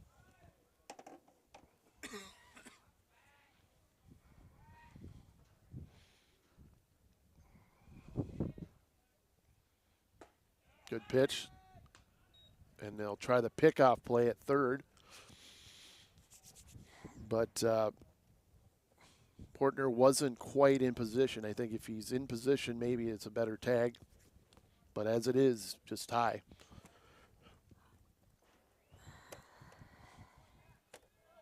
But Watt not afraid to go to the bases there as he fouls it off. 0-2. So here we go in that situation again. Swack has a man, 0-2.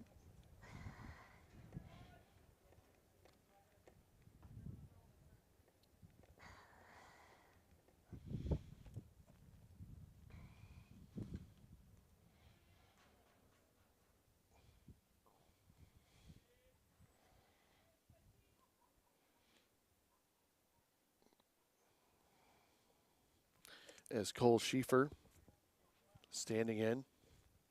Only man not to bat this inning. And strike 3. So the end of the top half of the 5th. And we go to the bottom half of the 5th, and Dakota State trails in 12-5.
Hunter Vickmeyer checking up at the plate.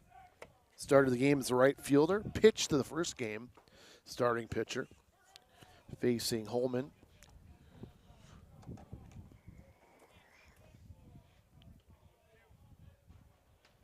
Holman got through the fourth without a run. And we'll have an 0-2 count.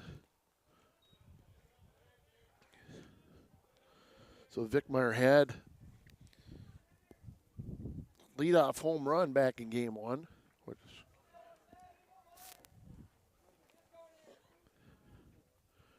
got Dakota State up and running.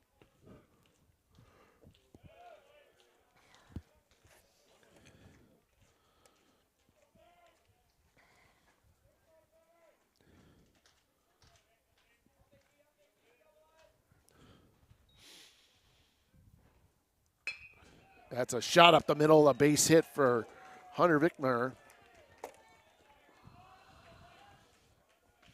And DeMaria will come up with a man on base. That is 87, the first baseman, Cameron DeMera.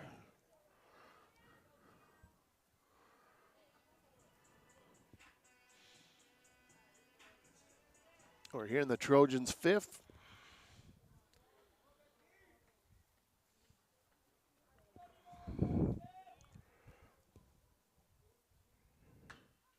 First pitch swinging in is Aguirre, and he has it.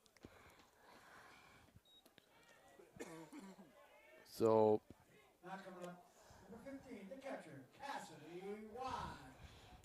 Watt at the plate, flew out in his last at bat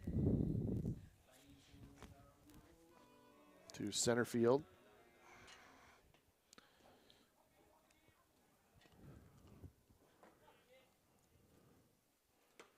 Missed outside.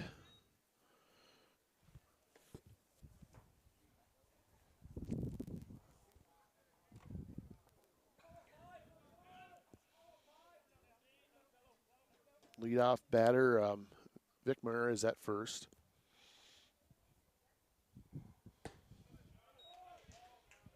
Falling behind 2-0, Holman.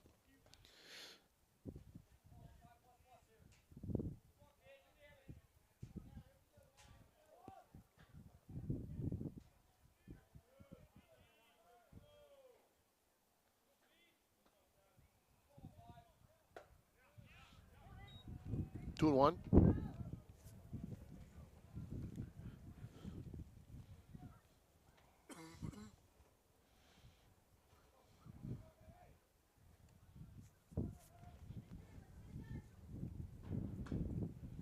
Fouled off. Blue Jays lead it here, 12-5 in the bottom half of the fifth.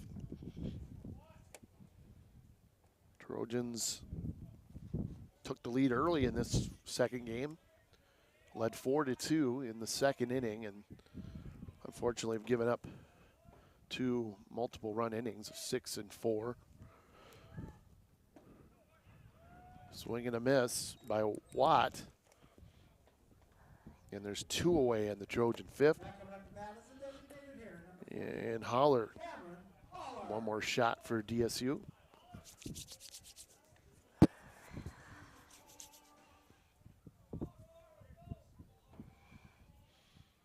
Holler's last trip was a strikeout. They do a little bit more this time around. He faces Holman, who's granted pitched probably one of the better pitchers this afternoon for either team. Except for that, as that one leaves right field. And Holler was due, and it's just a matter of time. The 7th home run this afternoon by Dakota State. And it's now 12-7. They'll take it. Now coming up to bat, As Holler, the left fielder, number 6, Seth Altwine. and Altwine will come up to the plate. And now here we are back to a 5-run game, and you're saying, well, oh gosh, this game's out of reach, and you never know. Cohen's on to first. He's pretty much money, but the Trojans tack on two. We go to 6, 12-7, Tabor.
Alex Swack coming out again for Dakota State here as the Blue Jays will have the top of the 6th. And we'll lead it off with Acosta, then the top of the order, Cohen's again, and Plummer. Haven't seen as many changes either in either lineup defensively as we did in the first game. One, of course, necessitated by an unfavorable ejection against DSU.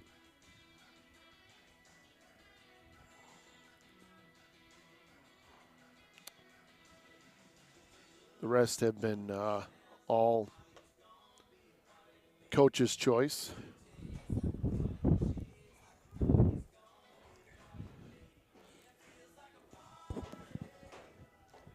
And we get a little bit of sunshine again here, late afternoon. Leading off the sixth inning for Tabor, number 12, Mateo Martinez.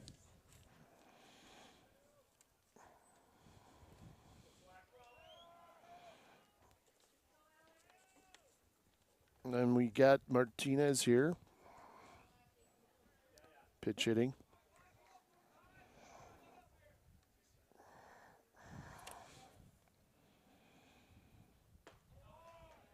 And Schwack brings in strike one.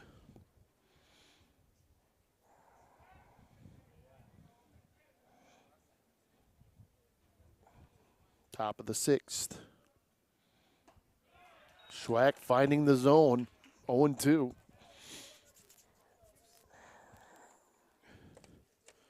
But again, yeah, Martinez did come in game 1, same spot for Mickey Acosta, center field. Not quite.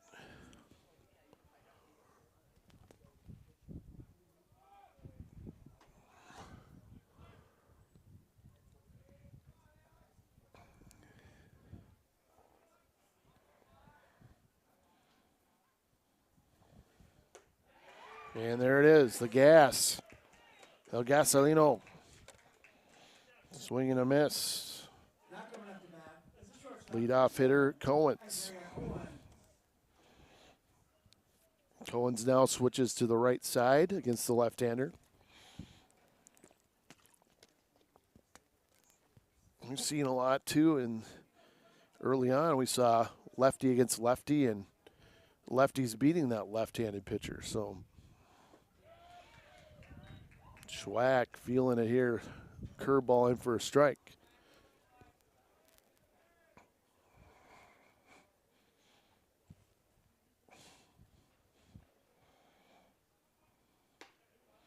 And he goes for the curve again, misses outside.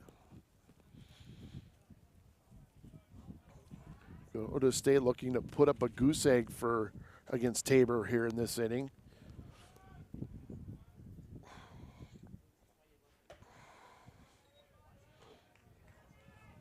Two balls and one strike.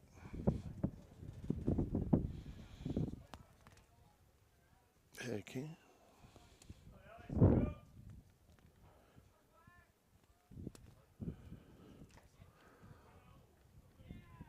And a hit. Hit batsman.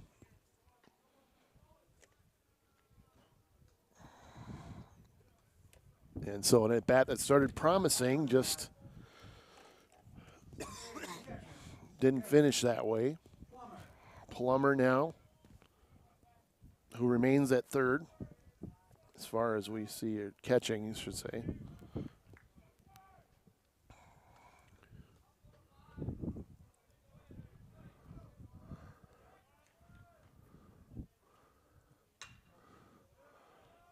It's solidly to center.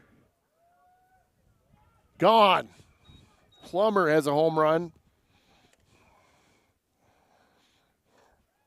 And the silence you hear is Flynn Field.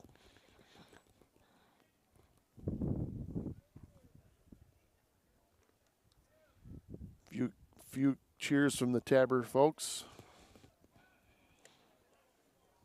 It's now 14-7.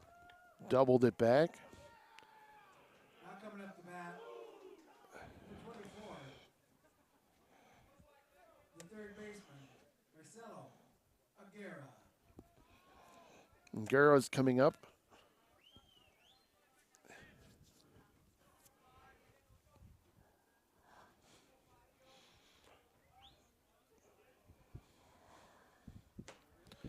Gets it by him there, and you got to admit that Schwack is throwing strikes. He's saying, "Hey, you know what? If you're going to take my best pitch, you gotta make contact."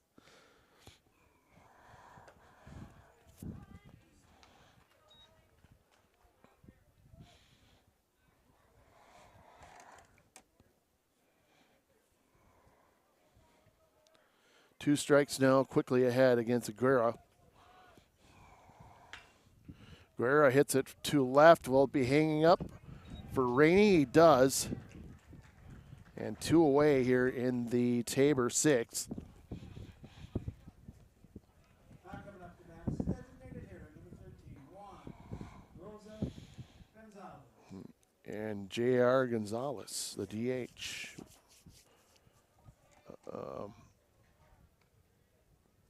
Reached base, then he advanced on a wild pitch, last at bat.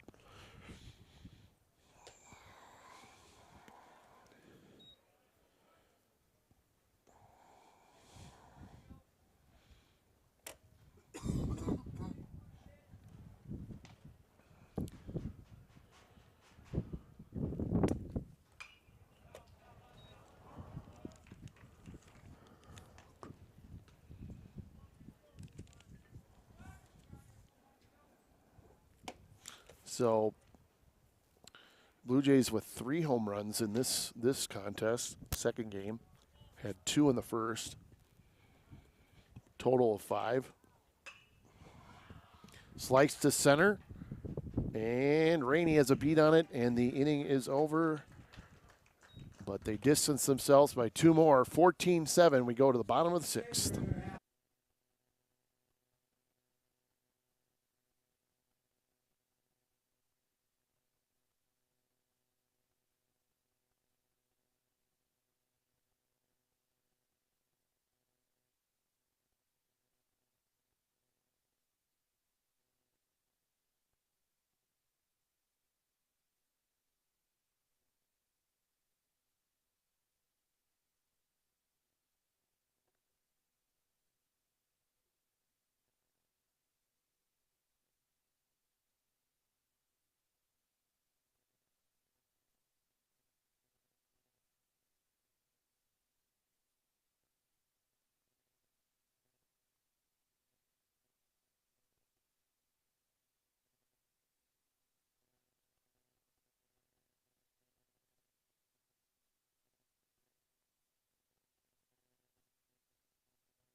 Hogan checking in for Dakota State at leadoff hitter. He'll face Holman, who's done a pretty darn good job. Pop behind the plate. And Plummer doesn't really even flinch there. Makes the catch behind the plate and one down.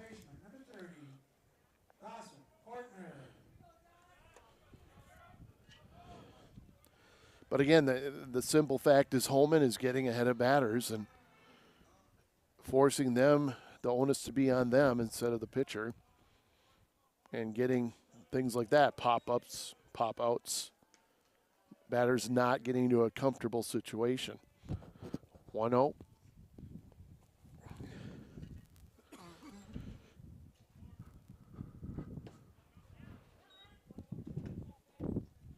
And we're at 1-1.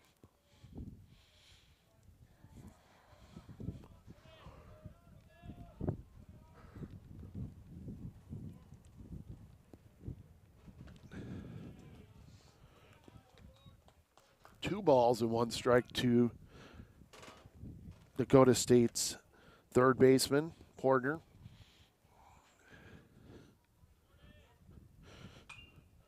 And it's fouled away.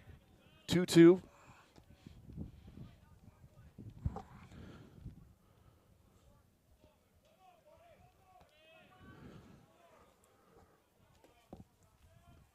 Holman now looking for good pitch, doesn't get it. 3-2. 3-2. So payoff pitch here for Dawson.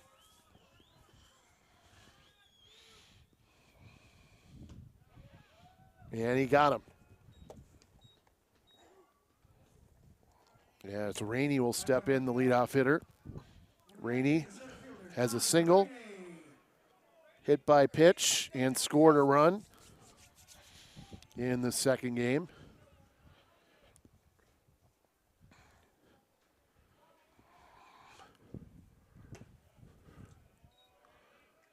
Not.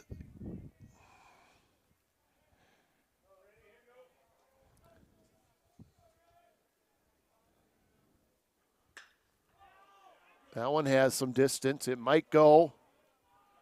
And up against the fence. He can't get it. She's gone. Rainey with a solo shot. Makes it 14-8.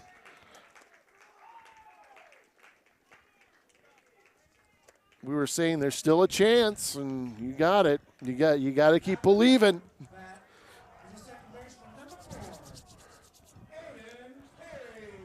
And Perry, who's smoked the ball here in this one, has made contact, pretty good contact in all three of his at-bats. Home run, 2 RBI single, and a long fly out to left field. So Holman not out of the woods. A little backhanded catch by Plummer there, catcher. Then he goes with the heat. 1-1.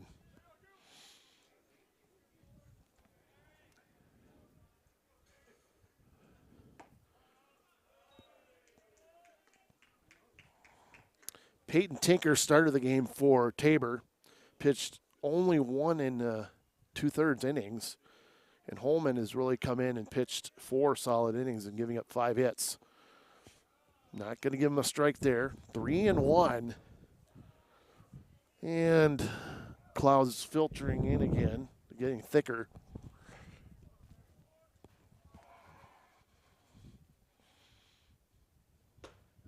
That's in for strike 2. Full count, 2 down here in the 6th. So Dakota State down to their last strike once again.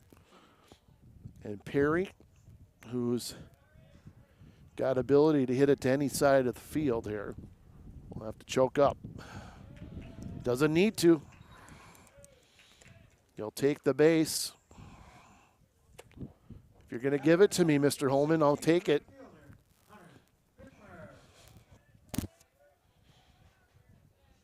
And it leaves the number 3 man up, Vickmeyer.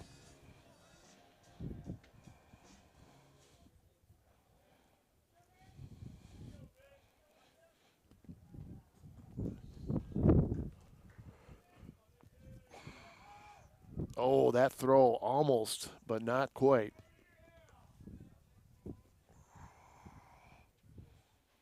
You always say you got to be ready for anything at first. And maybe sensing that Dakota State's going to try to take a base here, which wouldn't be a bad idea if you're Perry. You definitely want to keep the pitcher thinking about you. And if Coach Hardy needs to manufacture something, this is the time. And it's 0-2.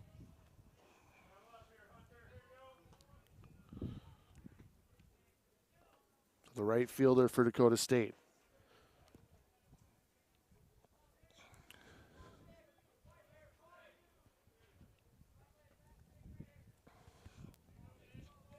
Oh, 0-2 count.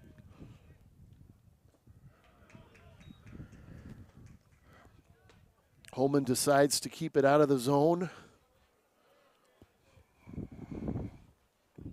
You can do that on an 0-2 pitch. Try to make him chase it. Did not fall for it, was Vickmeyer. So it's 1-2.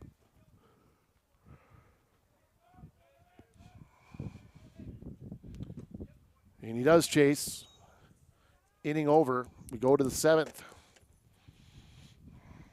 As the Trojans cut it to 14-8.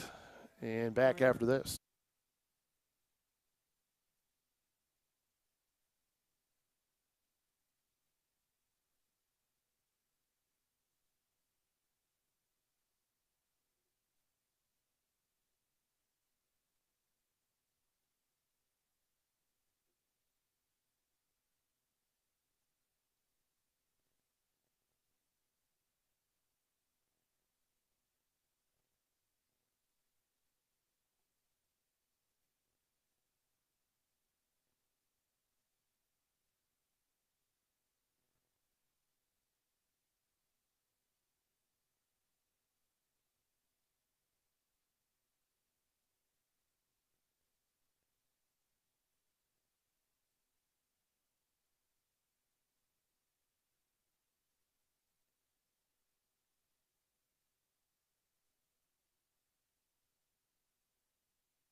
You're here at Flynn Field in Madison. Game 2, Dakota State and Tabor. The Trojans trail 14-8 as we will see the middle of the order, beginning with Martinez here.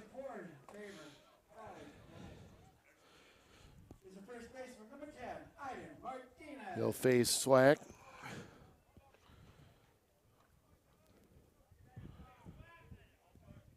Mack to follow, and then Dvorak.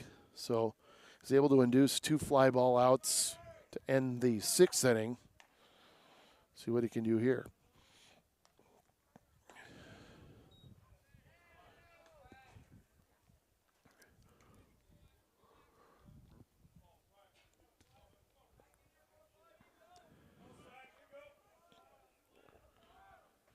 One 0 pitch on the outside corner for strike 1, 1-1.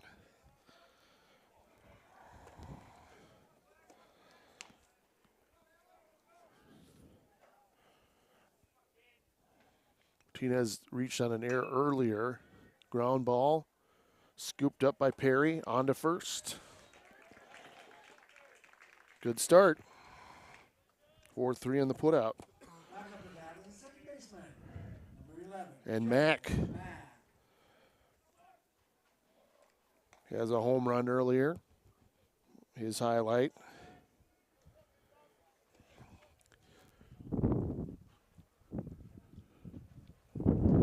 Part of that third inning where Trojans had the lead 4-2. Just a big 6-run inning for Tabor. They haven't looked back.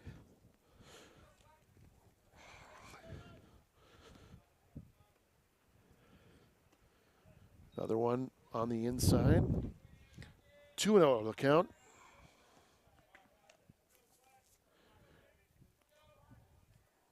And you don't see it on our camera angle, but we do have a pretty healthy crowd here today, braving the wind.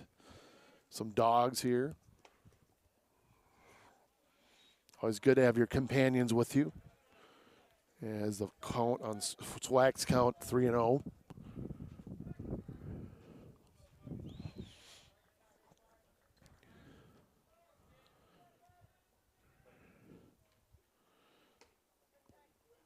And then loses that man.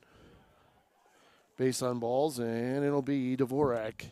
Not coming up to bat, number 8. Dvorak has The left fielder, Micah Dvorak. had a lot of activity today between both games.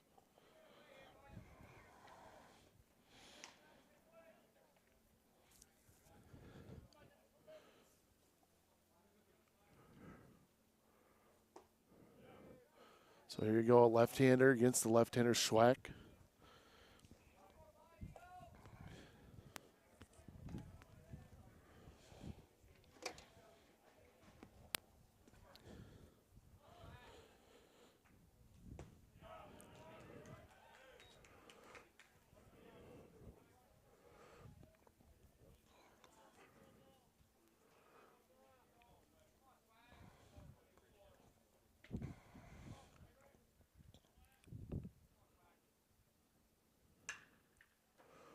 And that sounds like it's going to go.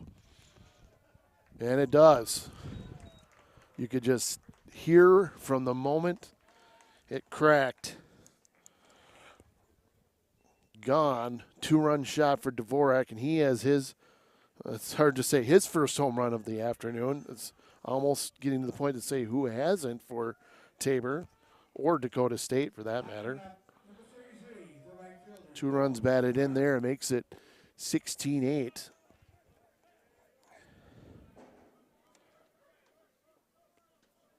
Good thing for SWAC. Now the bases are cleared, so Schaefer coming up. The number 8 hitter. Schaefer's been all. Delivers strike where we have 1 out.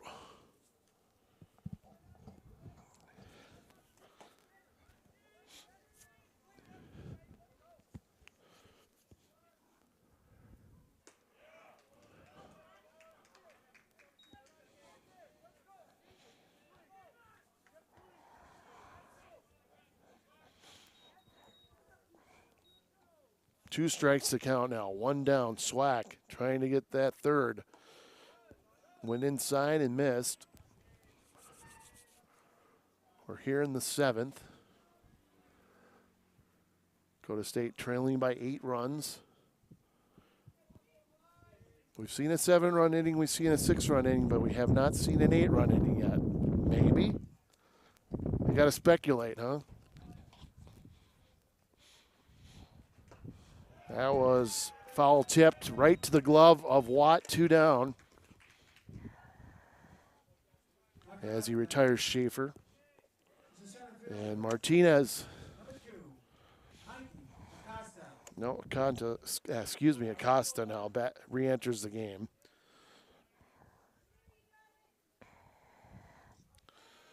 Martinez batted for him, but you can re-enter. I think you can re-enter your same position, right? In this level.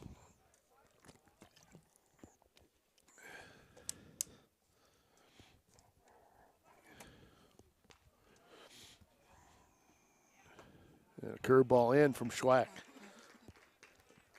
I like what I'm seeing out of Schwack. It's unfortunate that the few missed pitches are being sent over the fence. Just got to get it to where they're missed.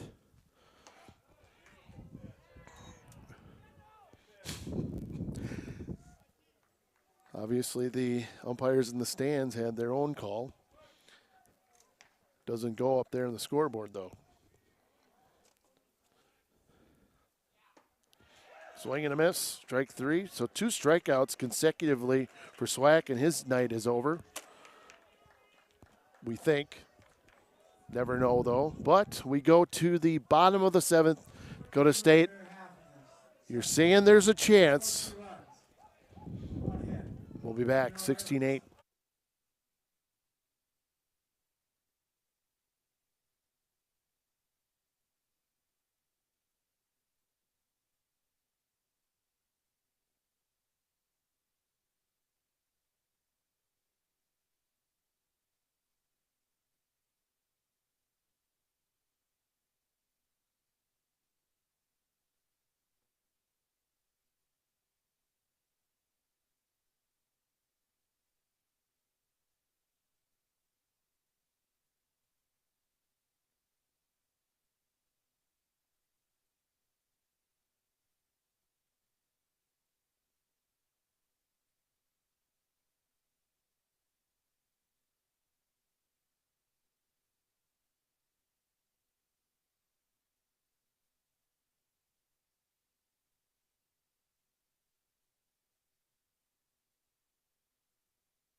Excuse me, 31, Carson Hine. Carson Hine in to pitch for Leading off to the 7th. the Tabor College. First baseman, Cameron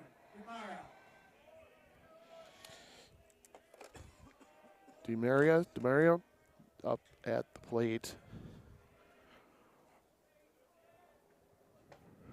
First pitch from Hine is a strike.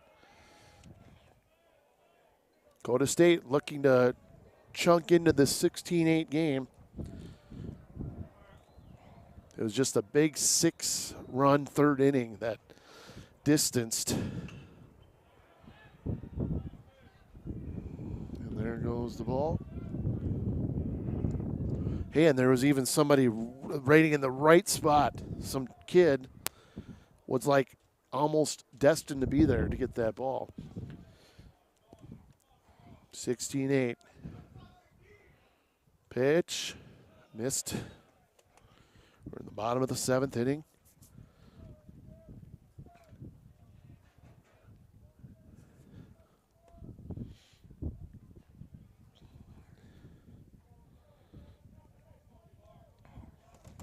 Wind not as strong as earlier. It's still kicking up. It's more of a gust than consistent.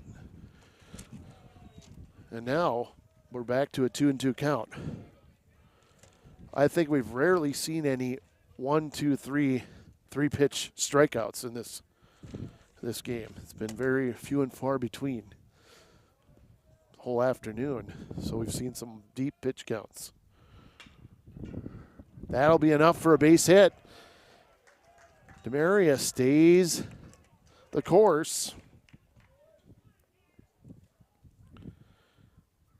Back up the bat, the catcher, number 15, Cassidy Watt. Watt? Were we saying maybe it's his turn for a big bomb? be an opportune time to do it here in the bottom of the 7th to keep the Trojans alive.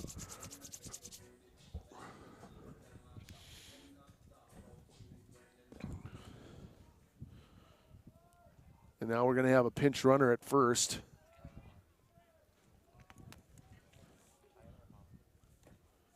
It's Hoffman.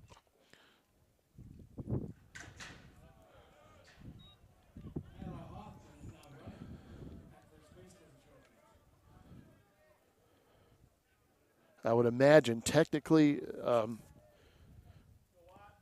DeMaria would, if they went back into an 8th, DeMaria would come back in, I'm sure, if that's.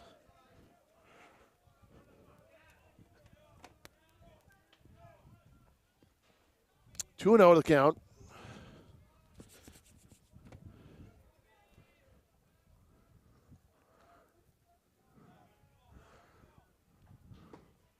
Big cut and a miss by Watt. Watt was looking to join the home run parade here.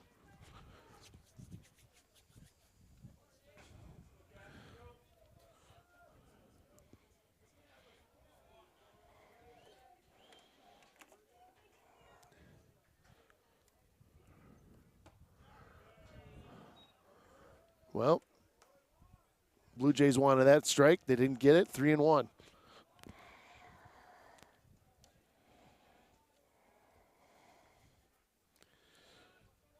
And now Hine looking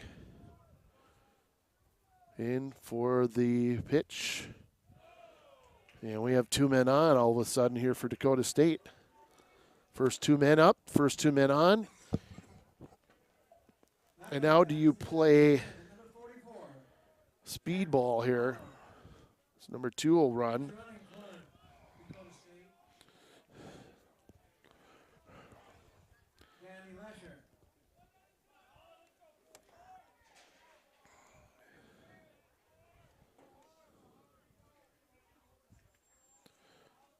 I heard somebody say it's raining out in the crowd here.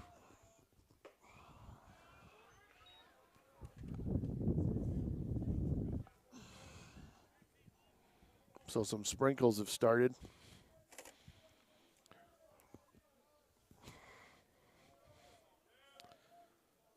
And we'll see how that plays out here. Missed.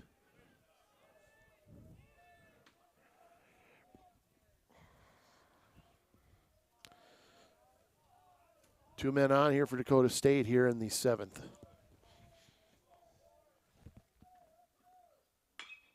Ground ball to third. Go to second. Out first. And out. Just in time. Got him at first. The double play. Because Holler runs pretty well, but the third baseman, Aguiar, made the throw.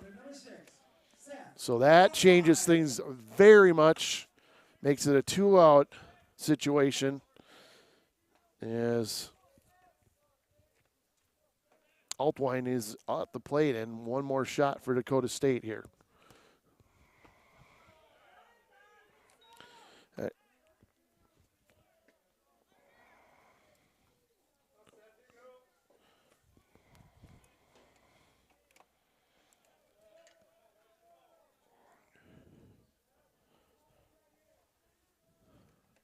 The 1-0. Center field, Acosta looking up at it. We're still in this game, aren't we? It's 16-10 as Altwine blasts one. Dakota State's 8th home run of the afternoon.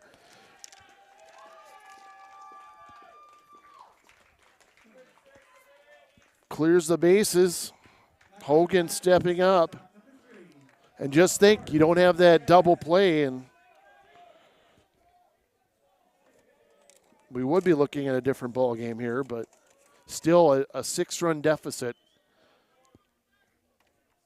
So we'll see what Hogan can do.